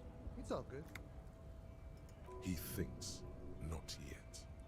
Better to get this business out of the way. Sweeter then. I learned that people don't want to talk to a drunk union man about some armor. What else? Not much. Technical stuff mostly. I did some research into this armadura. Let's say I have friends at the library. I didn't get into the material science, just how it comes off. How does it come off? In parts. 4 in total. The helmet was the first to go. The kid says he tore it off and kicked it into the sea. I believe him. The boots were still on the guy last I saw. Too hard to remove. So, as I count, there are 2 parts missing. The gauntlets and the cuirass. This is where I left off. Too much hassle. More like a job for some militia.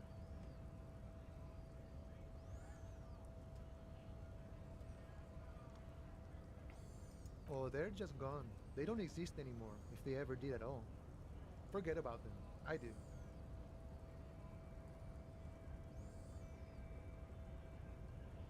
All of it? There are junior officers out there, eager to prove themselves.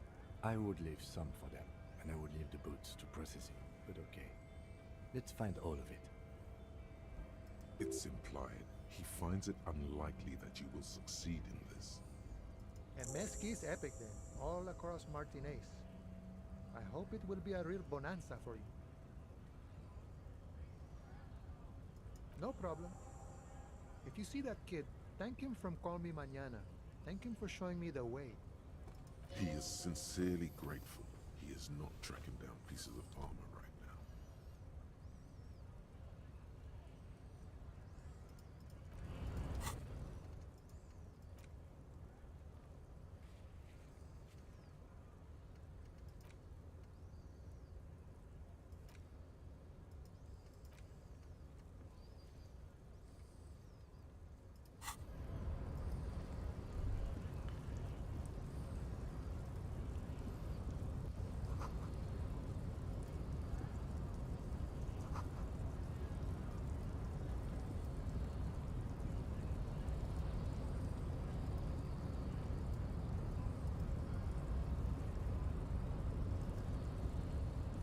Body betrays. Yeah, Measurehead. His body totally betrays his degeneracy. Don't say anything. Size him up first. Are you admiring my morphophysiology? It must be frightening to stand in the shadow of this racial pinnacle. Be calm, Sandwich. You are not in danger because you are not a threat to me.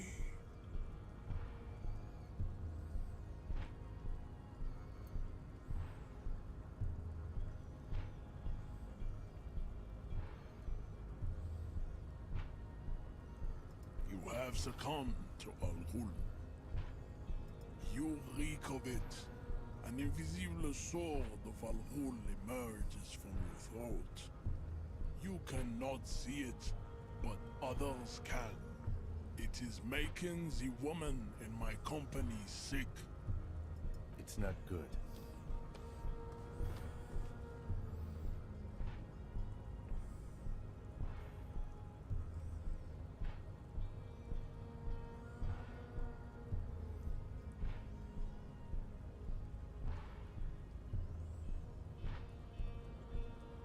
Yes. He means alcohol. Correct. My small skull servant.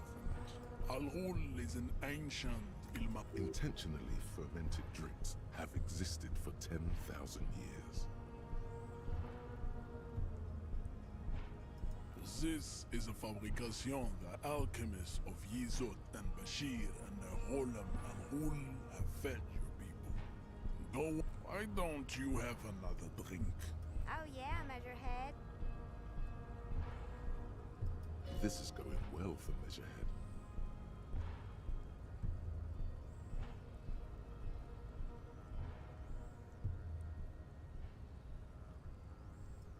No, you don't. You show him the ham still got it.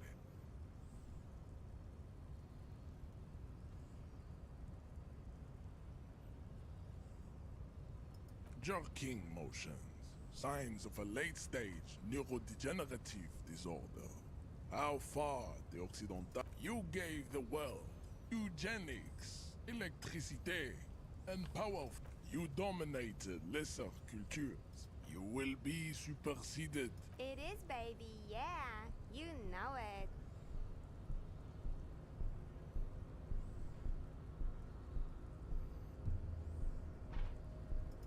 Enough with this begging.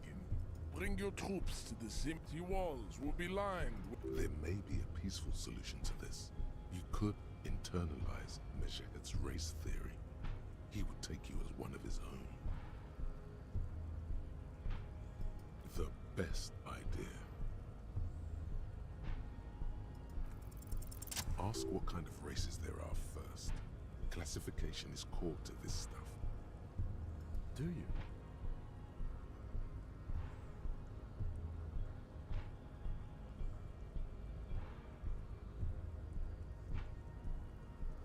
The lieutenant looks toward the harbor's electronic door. You are obviously a liberal, Saillight. A polyculturalist. I can see it from your love. There are 3 categories of race. Type A, the heroic races. Type B, the servile races. And the vile CF race cauldron of pederasty. Which one do you need education on? Those are the Simones, the Areopagite, and the Occidentals, excluding the Maun, of course. The Maun are riddled with eczema to the point where they find it impossible to smile. They are all lactose intolerant, a common result of inbreeding. A receding genetic pool has led the Maun on reprehensible street parades in Maun cities like Stadskanal and Vredefort, wearing wooden clogs on their feet and little green tassels on their hats. The Vespertines and Messenians of Vesper and Messina, the other large mondial overproduction of sebum. As proven by the Maun and the Mesk, Occidental type A is in retrograde. The Simones and the Areopagites are on the ascent. The Areopagites are sleek, long-headed. The Simones are powerful, mesomorphic. The former is an immutable progenitor. The latter is perfected and adapting. Together, nature was not capable of more.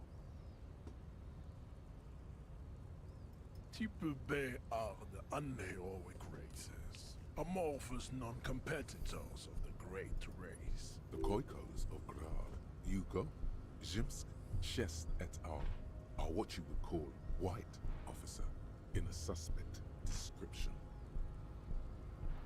Yes, to an untrained eye, the Khoiko appear white and pinkish, like a hands on which. But pinkness is a racial quality that has to be earned through centuries of advanced ballistic warfare and cultural. The Khoiko, the countless micronationalities of Grad, are... Wouldn't he be one for ethno-states?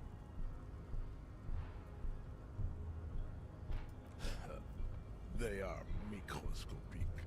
The Semeno-Areopagite superstate will cover the entire remaining planetary crust, uninterrupted. From up, its leaders will be the genetic epitome of the Semeno-Revacholians, halfway between type A and the racial cauldron. Two makes to know right from wrong. You tried your degenerate little evolution, which was the single greatest failure committed by humans in our 82,000... Is it 82,000 years that we've been recording history? You have very little idea of what is happening, but that seems a little off.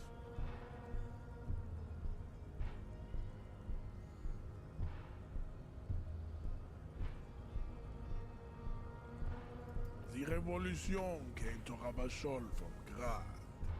The revolution is fatal familial in some. Enough of type mediocrity. Types CF are a museum of failed chimeric experiments and tragic maladaptations. They are tortured creatures, lesser races like the mosquito, a grotesque mixture of a Mesk woman and a Seminese man. Only possible if the mother is Mesk and the father Seminese. The other way around, they fail to the mosquito is born sterile, like a donkey. All they have left... It seems unlikely that two human beings produce genetically sterile offspring.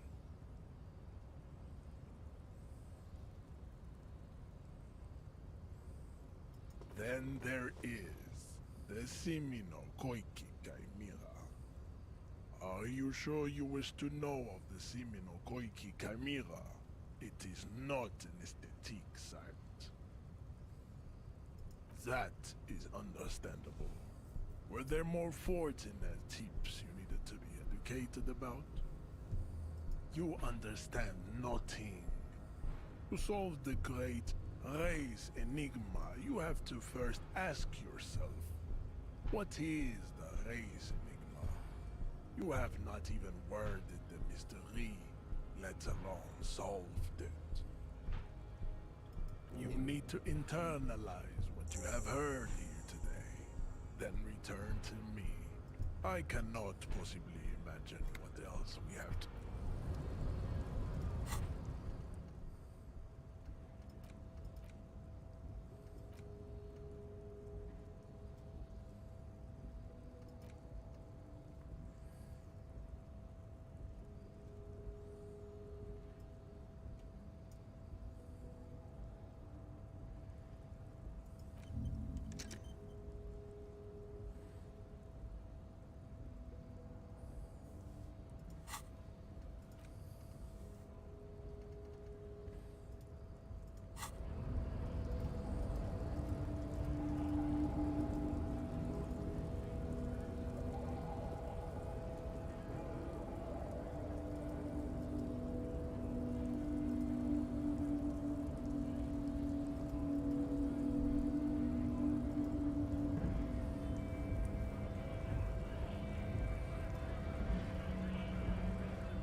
Bastards! We have a right to work. Hold up and stay. You here to fuck with us? Be good. Besides, we're not that different. It helps if people see us talking. Maybe you should ask them. We have families to. So do we, Scott.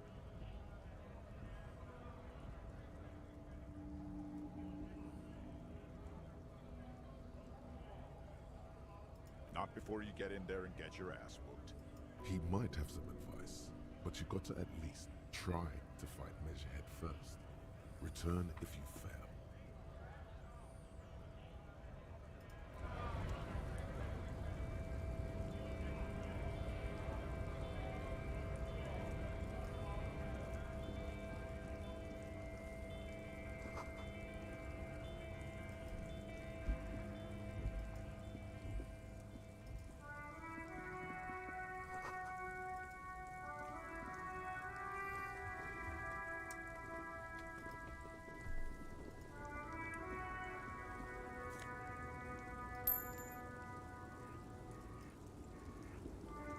The small, wrinkled woman does not greet you.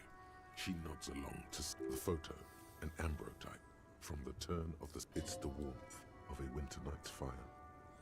Maybe she could give you comfort and shelter, some cigarettes and food money. Maybe she's your. Nothing. Her smile just keeps widening. Her hair is gray like lead. No response wherever this woman. The woman still. If you want her attention, you may need to be more forceful. Where am I? Who are you? The smile on her face has disappeared, replaced by the wary aspect of a cornered beast.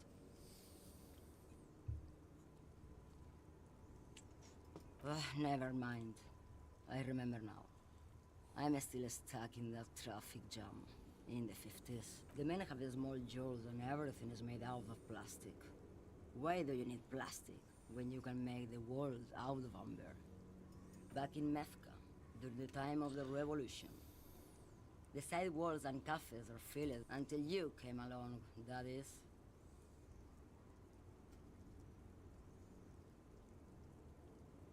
I wasn't dreaming. I was there, Loman. It was early spring, while you people were The Republic of Mesk is a massive confederation on the Isola of Muindi, the world's largest state by territory. It's a petrostate, a constitutional monarchy, and, as of recently, an outcast due to its tilt to the far right. This is Gabriel Bueniguerra. A strikingly handsome man. Looks straight. This man's got a hold over her. Even He was the biggest star of his day. in all likelihood, it's a world that's only ever existed in her mind. Someone was.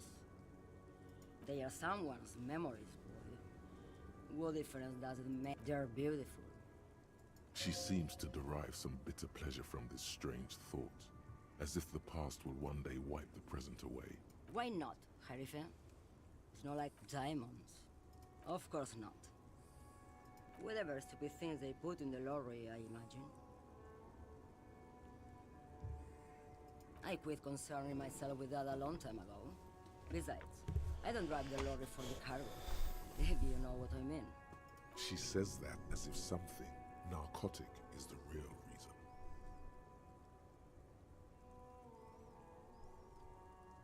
Oh, it's so much more than a high where I go, Harife. It's low. I go to the bottom. Yeah, it's definitely some kick. Some terrible kick in the dark. A sleep kick. Perhaps you can find out later. Of course it does. What did you expect?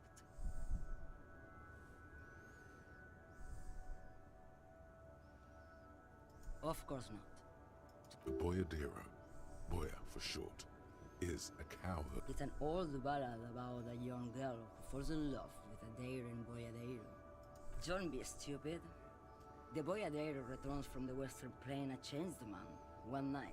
So the Boyadero strangles his beloved and throws her body in the Magritte. Then he rides off. The most beautiful. A true. What if to truly love a Boyadero is to float lifeless downstream? She's just a distracted old woman. So he doesn't think she... You hear that, Loman? I don't think your partner likes you spending too much time with me.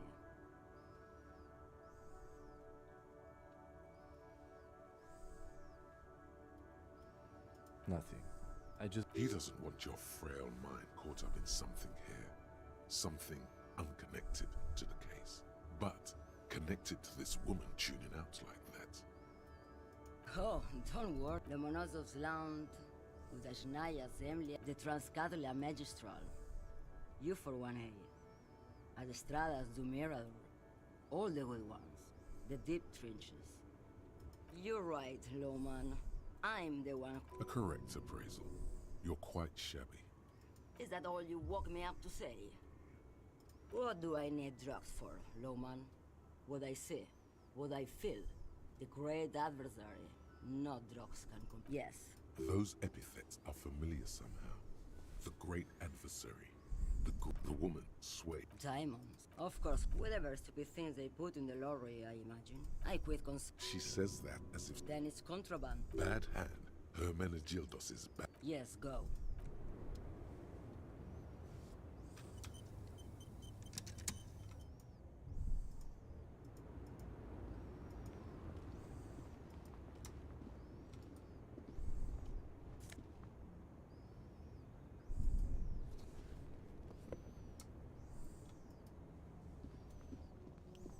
An old monument stands in the middle of the traffic island. A silver not a good track record of mental health in that family.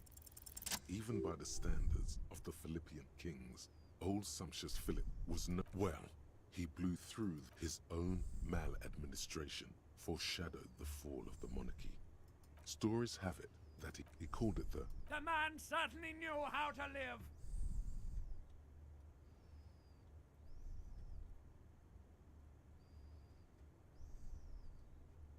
But wait, you haven't even heard about his fabled cocaine addiction. You see, old Philippe wasn't just good at... Not just any nose candy, though. We're talking Royal Philippian Blow, allegedly twice as potent as the stuff you find nowadays. And purple. Philippian cocaine was purple. That's what the revolutionaries beneath the cold waters of the Insulindian Bay. The original was blown up. Most historians think some years ago, the statue is supposed to capture the moment it was blown apart, like an instant frozen in time. A rare people in Martinez tend to agree, as do many Philip III, the squanderer. Not that he ever did in life either.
Welcome to Rivachol.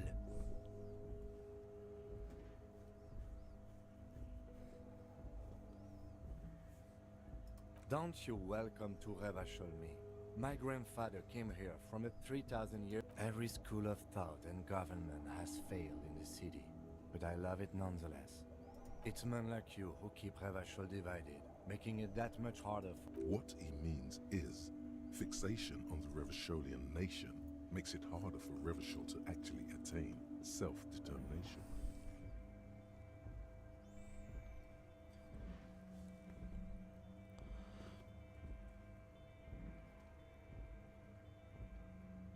Oh, come on, man. I just said, welcome to Rivachol. I know exactly what you meant, but you see, I'm an officer of the RCN. Silence. The air between them. Your partner needs backup. Now's your moment to shine.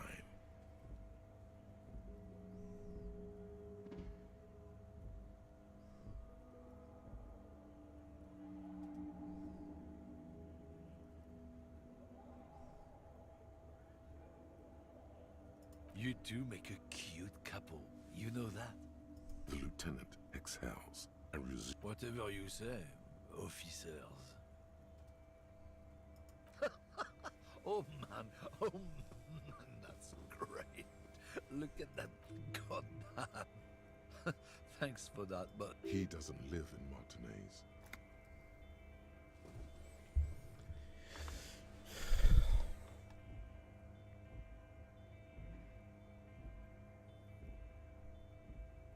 oh, not much anymore. I'm here to pick up some cargo, but the dock workers are on strike, so it's a sit and wait on your ass situation. The strike? Oh, they've been at it for a while. A month. Apples. Apples is exactly the kind of thing you'd say if you had something to hide. Yeah, apples? I take it you had other questions? Drugs? They're shit, man. I don't let anything... You know where that shit comes from? Sarah Miriza, Safre, Ilmara. They know they can't beat us enough. Perhaps it's good to agree to get him talking.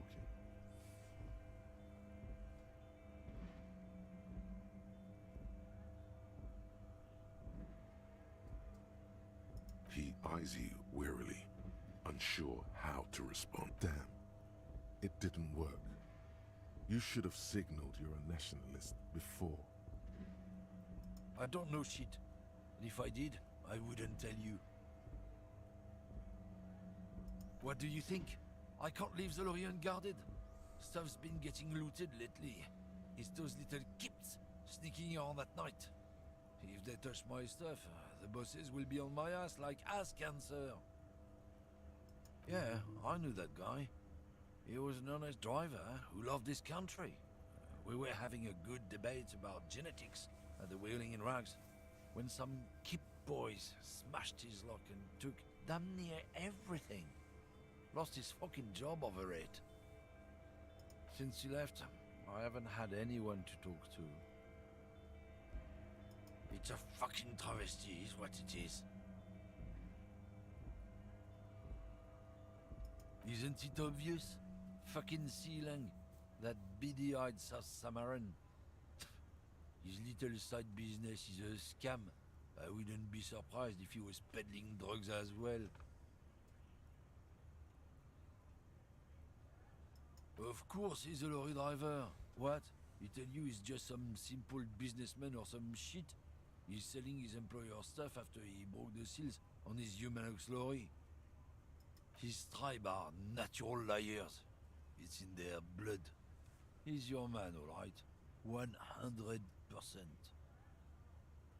I wouldn't be so sure about it. Not until we've heard what Sealang himself... Guess so.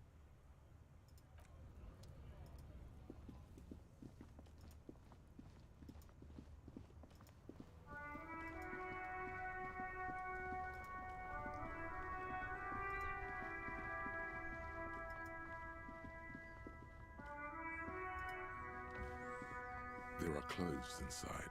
Don't be shy. These are premium. Save the economy. That sounds off. Haven't you heard, officer? We've got to be economically conscious. Recycle your cash, keep it in circulation. Don't look around, officer.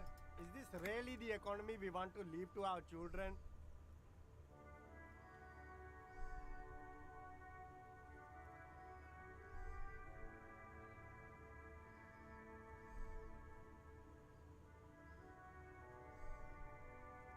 Too bad, officer. Kids make it all worth. You find your hands. Economical, but also trendy. Look first hand, buy second hand. Keep the economy moving. No good. All you can come up with are some treated wool pants. No luck? Why not take another look, officer? Keep supporting the economy. The speakers below.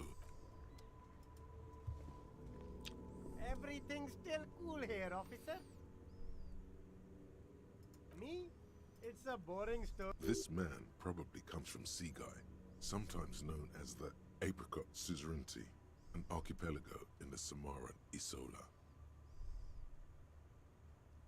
Apricot Suzerainty calls to mind an era when the Seaguy archipelago was colonized by Revachol. It's a bit of a slur, in other words. Very cool. I admire your awareness of our intertwined histories. It's super nice of you to apologize for colonialism. But the Apricot Suzerainty is a shithole. That's why I left.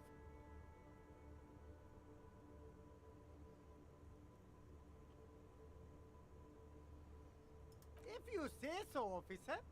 I don't worry too much about politics. I'm on drugs. I don't go in for that, officer. Unless you're into drugs, of course. In which case, drugs are excellent. Mwah! Tasty, tasty drugs. That's very cool. A lot of the coolest detectives do drugs. Sadly, I don't have any drugs on sale. Or at my home, or on my person. That's even cooler. You investigating that and all. But, I am not a lorry driver. I'm just a street vendor. Who said that? It's the fat racist, right? I bet it's him. He has an agenda against me because I'm an So you admit you're a lorry driver? No, I just said I work harder and he's an asshole. I'm... Okay, maybe I'm a lorry driver too. A little. But that's not the most important thing about me. That's my day job. This is my dream.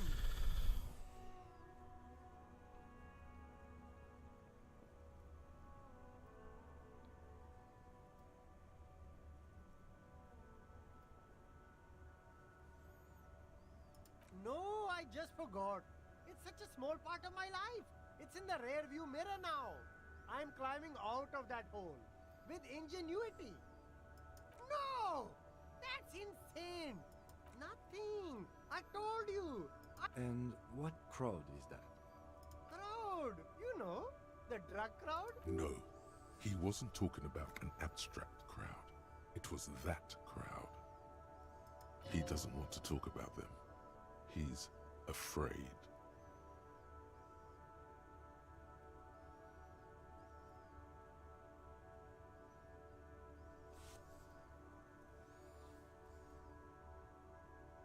Look, there's bad people doing bad things here. That's all I know. Here we go. There's a tiny bit of truth on the table. Zoom in on it.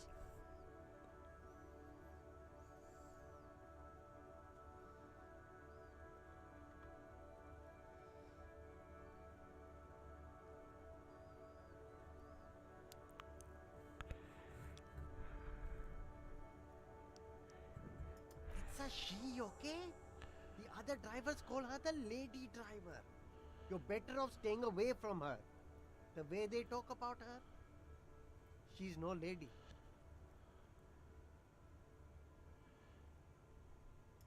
I don't know. Maybe. It could be.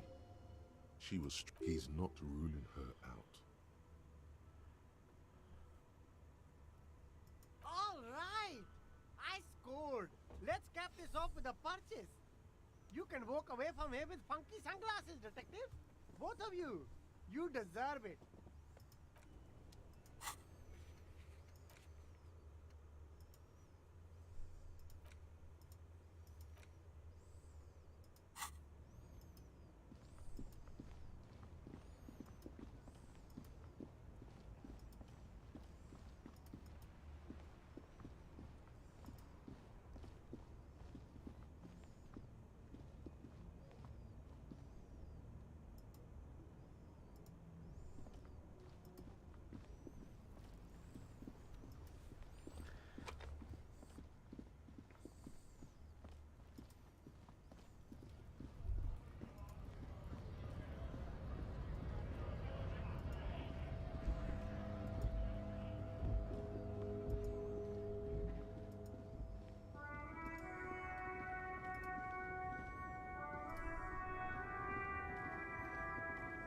Lowman, you caught me at an opportune moment.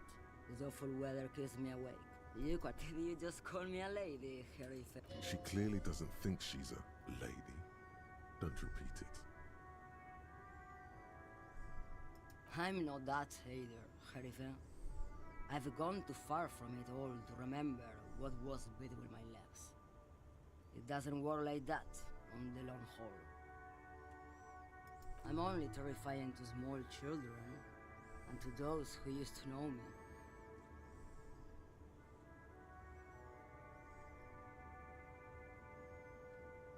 The big ones, the trucks. There's no women and men there. It's all just in the middle of... In the background, a quiet song seeps from her cabin into the air.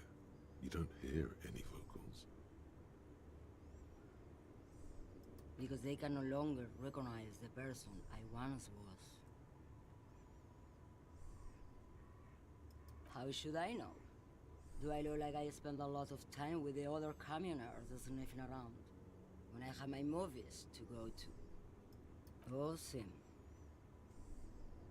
Something in her is pulling towards some unknown rest state.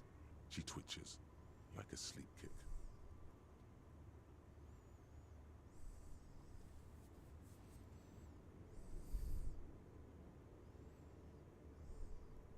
Diamonds? Of course not. Whatever stupid things they put in the lorry, I imagine. Is that all you wanted to know, Lowman?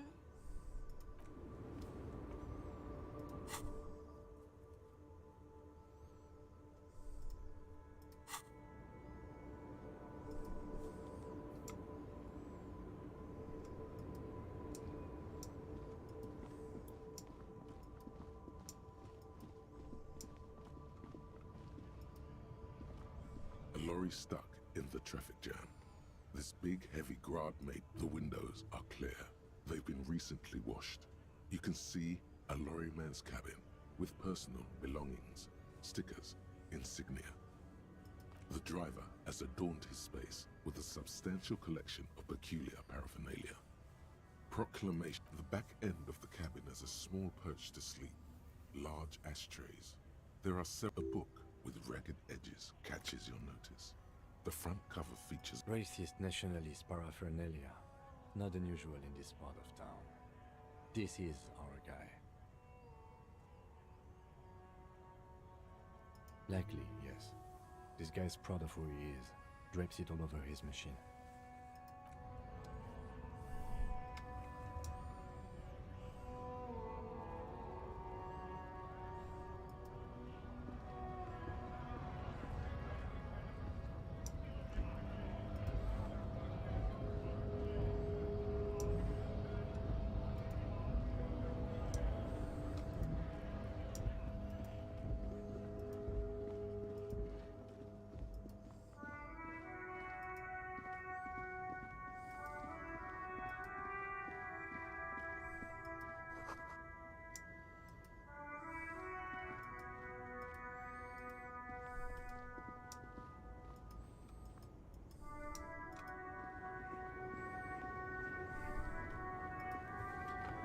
Lowman, you caught me at an opportune moment.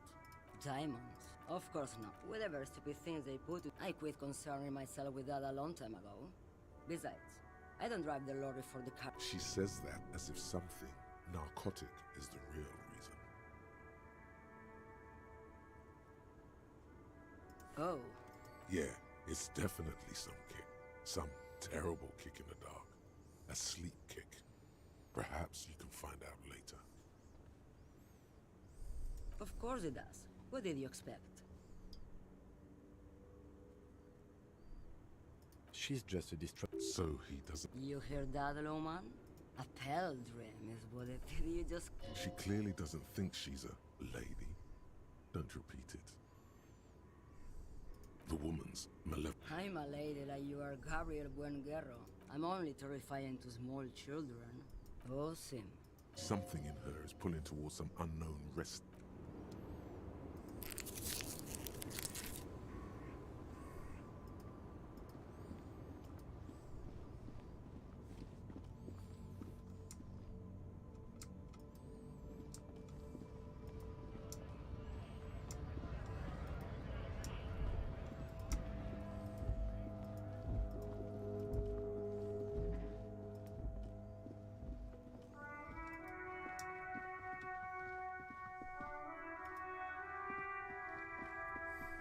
can't believe it's snowing again. It felt like springtime just a few days ago.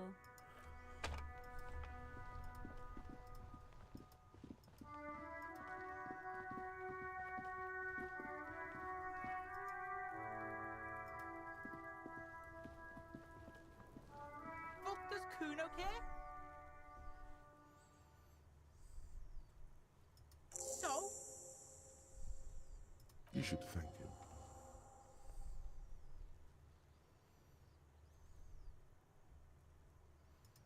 What? Don't be playing Kuno off as a snitch bitch. The oldest trick in the book, people. Are you snitching, Kuno? This is some ancient bullshit, people. Kuno would rather take 10 than snitch. You found a real nice button to push. Turned the tables on him. You're a little bit closer now to understanding this kid.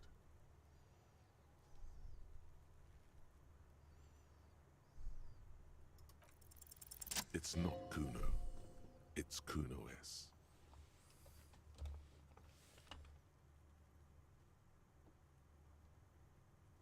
Kuno S is by far the worst of the two. Kuno has no problem being near you, but all in all, Kuno respects madness. Fuck you whispering about? He's whispering too. He's going with it. But watch. Fuck you whispering about? She puts extra stress onto that word, expecting it will make you uncomfortable. If Kuno wants to whisper, he's gonna fucking whisper, okay? Let's whisper, pig. This is it. You've got him. But be careful. You can still fuck this up. Don't make Kuno look bad in this.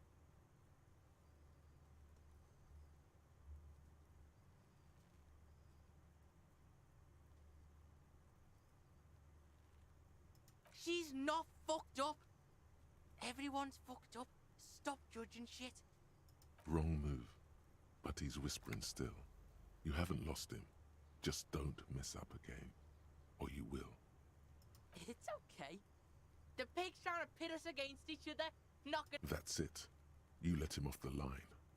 That was a bad, manipulative thing to say. You should understand. I got you this far. I couldn't get you all the way.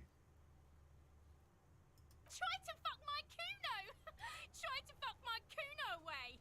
Me and Kuno are tight. We ride for life. What's going on? Is an ungovernable youth on your crime scene, like you don't have enough on your plate. You feel a sudden surge of self-pity coming on.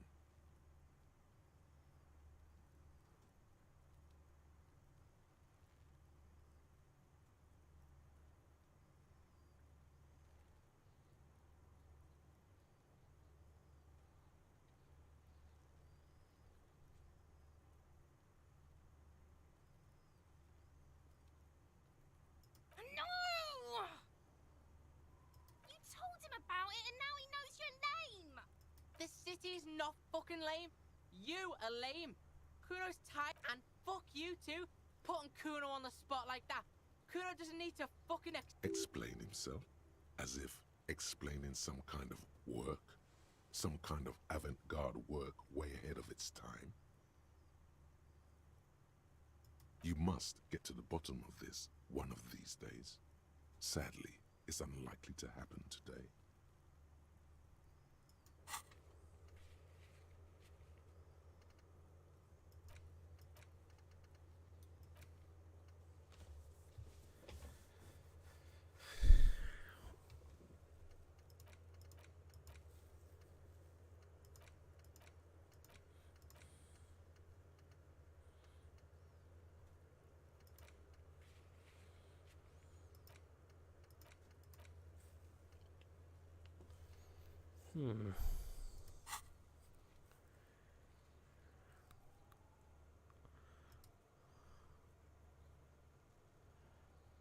Kuno doesn't fucking care.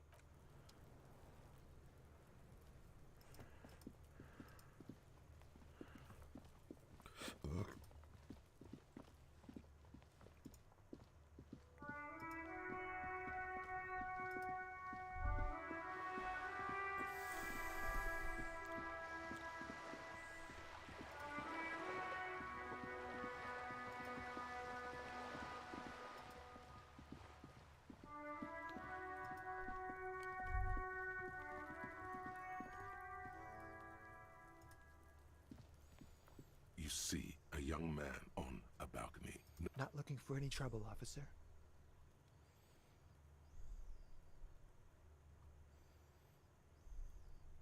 I don't want to be seen talking to the gendarmerie if that's okay. Don't let him go. This could be your witness. The balcony has a great view of the whole. Is it really that important? Like a nervous cat, he keeps stealing looks at the neighboring windows. All right, but make it quick. Once I finish this cigarette, I have to run. I'd even go so far as to say that the view is a little too good, my dear gendarme. We will remove the body as soon as possible. Now tell us, where were you last Sunday? Oh. You already asked me that, didn't you? Wait, is someone else investigating the lynching?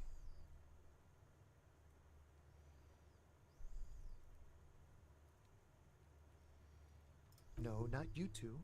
Some more muscular type.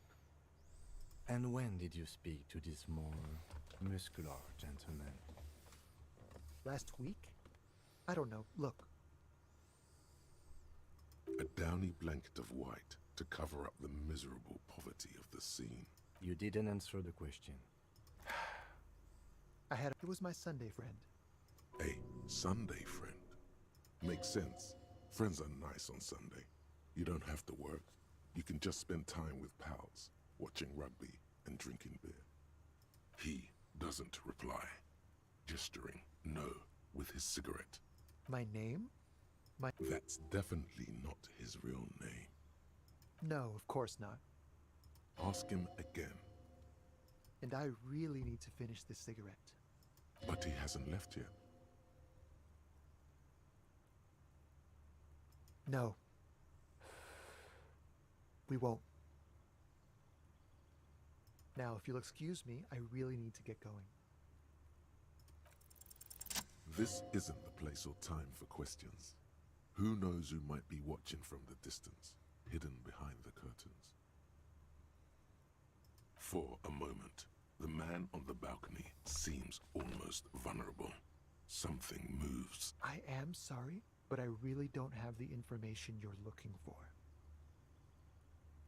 But, hold on. What's that?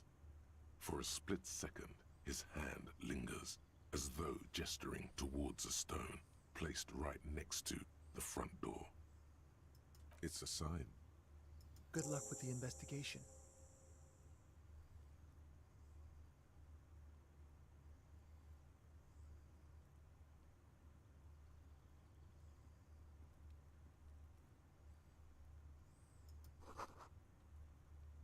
He's gone. No point in running. Tenements like these often have multiple exits. If he doesn't want to talk to us, then he'll know how to hide himself. He could be a witness. He did leave us a sign. Did you see that? He wanted to draw our attention to... If we find a way inside the building, we can ask around for his...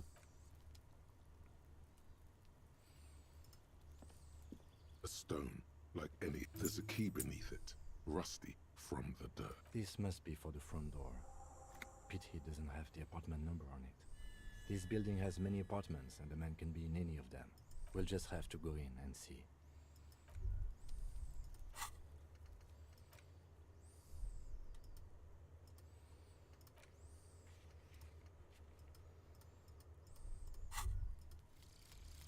Advanced race theory. Everything is calm in the eye of the race storm. Your mind is lucid and bright. The mind-bending phylogenetics appear more distant and, to be fair, a little ridiculous. The great race mystery has cleared up. All that's left to do is verbalize your thoughts. Go and talk to Measurehead about...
inconspicuous pile of the roofing material, Eternite. Because it's nice and orderly, well-laid pallets, easy on the eyes. It reveals no secrets at this time. It's nothing.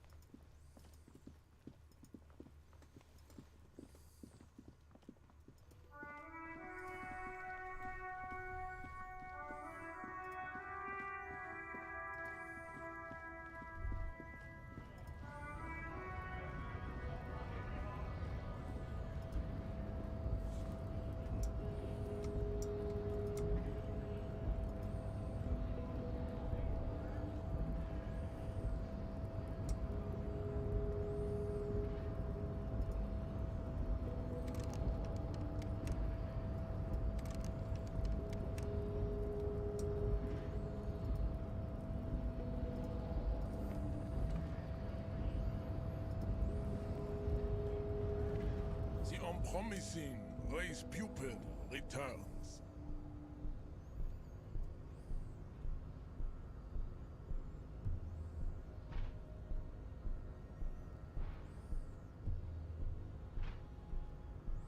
And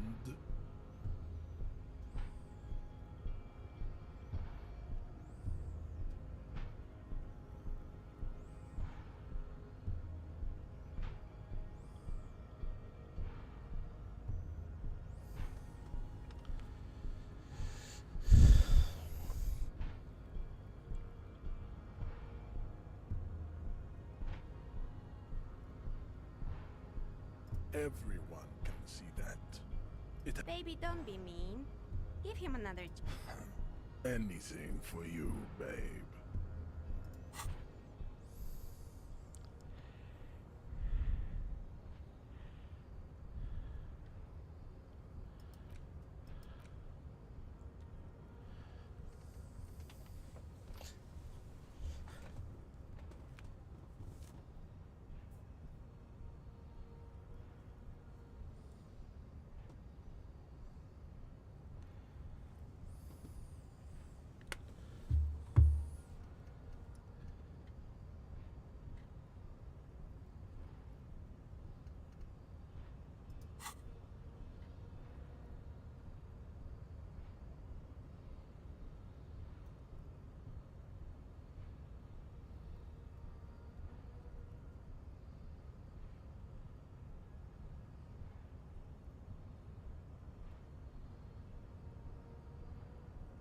Look, babe.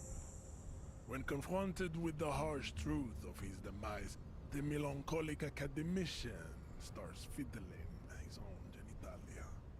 His bald spot betrays that he is a compulsive masturbateur. That's disgusting, Jean. It is. Beneath the veneer of academic jargon, the liberal theorist is a beast. A sexual maniac. Nihilistic sex maniac. I take pity on your urges. You clearly want to enter the harbor bad. Like a little boy who wants to go on the potty. I can press the button for you. It will open the door. Very well. You... Finally. Let's go.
On second glance, someone has forgotten. It's unfortunate for the Union to just... Let's see what's inside, he thinks. The drawer opens smoothly.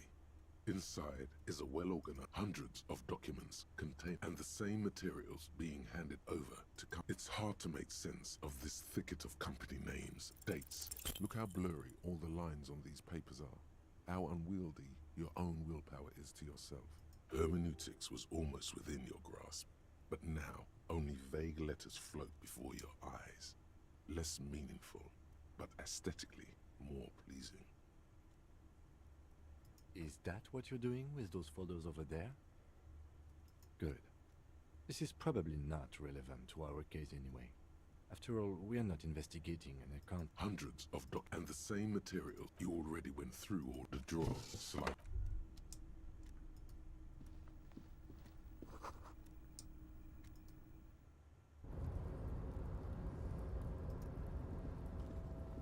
Looks like someone left his tarpaulin cloak hanging on the railing. This is your cloak.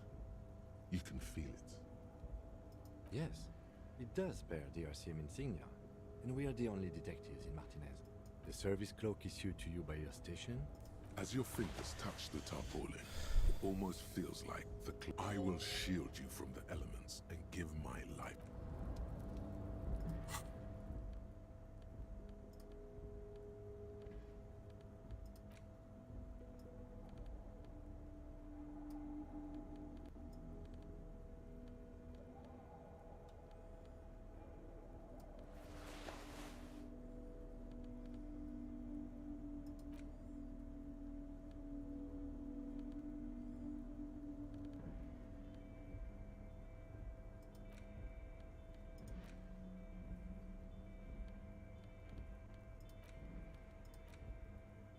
The front of this quarterly journal features a lot because white antlers are one of the symbols. Because Friesel was to your disappointment, after rifling the pages with your thumb several times, the magazine is divided into several comrade, as you know, but like the only 4 issues in, and it sounds like they've already alienated. So please, if you value our radical... What do you expect? It was laying around the office of... You flip back to the front of the magazine. The table of... This you also face it. You flip back to the... It takes a moment. But why they decided to title this one, it evokes a sense of recognition and fellowship among... As you leaf through this, the main feature though, this soap, that certainly sat. The actual... If you don't follow it, you think instead, where to even... So, all of it, basically. Oddly enough, there's no way those are real. Have you ever met anyone named Exilus? Come on, they're plainly pseudonym under capital. Thus, and that at the end of the day, it's the destruction of these 750,000 real races that you're really watching for.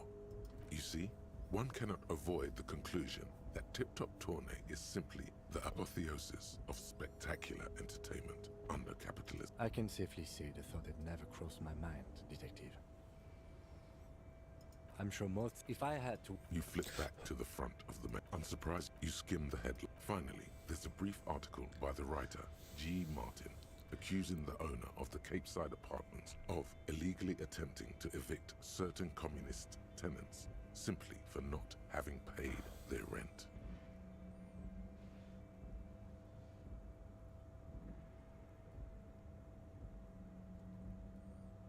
According to these, why do communists love puerile insults? Judging from the context, you flip back to the front.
This is the night watchman's booth. The name on the door reads, René Arnaud. If you must. But please hurry. We are... Nothing incriminating catches your eye. The cabinets are clean and their sparse contents meticulously organized. There's a framed photograph. It's a black and white photo of a young couple out in a street fair. René looks like he's about to smile. Why did you take that picture of René? You're really interested in that old soldier. Not...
A rusting control panel with several knobs. Marsh. With a loud grind, the crane shifts overhead, moving a massive metal container through the air.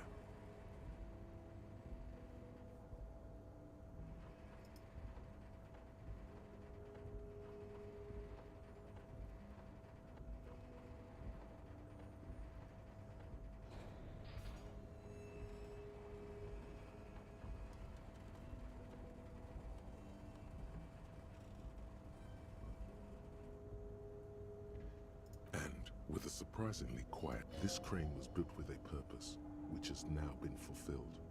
To move, who can say? I can't see how that was worth the wreckers. Except for seeing the crane in action, which...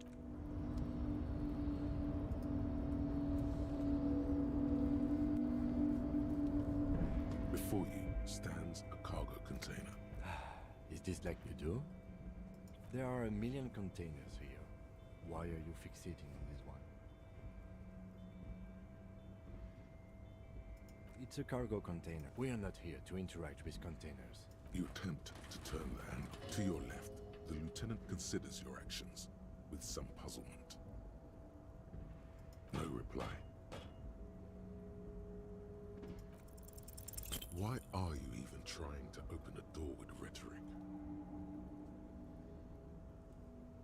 Because what wasn't an option? Now is not the time to get philosophical, detective. You can do that after hours.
An imposing combination of a punch clock and a payphone is looking down at you from the wall. A note on the side says, "Tokens unavailable due to strike. Use change."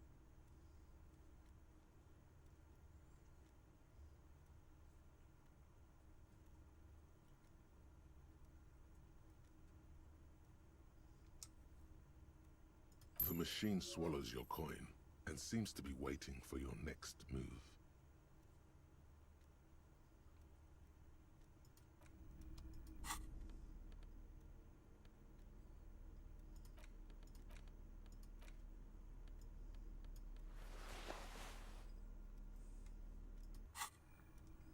The already familiar cold touch of plastic. It's unclear whether you actually have muscle memory.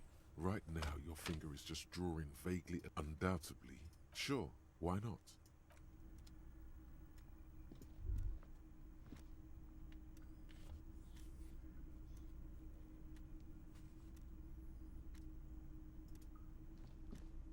The file cabinet stands steady as ever, and the unlocked drawer slides out to greet you. The drawer slides.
Rusting control panel. The crane does not return to its original position.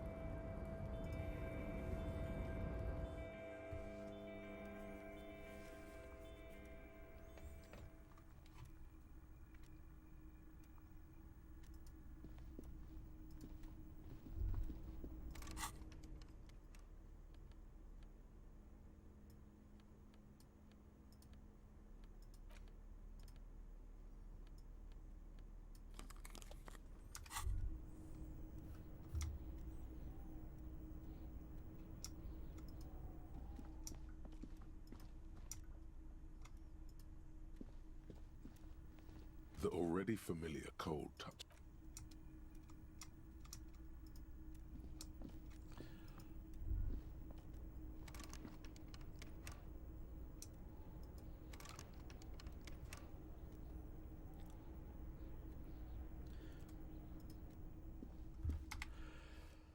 Okay, 5 hours about. I think I'm going to be done for a while.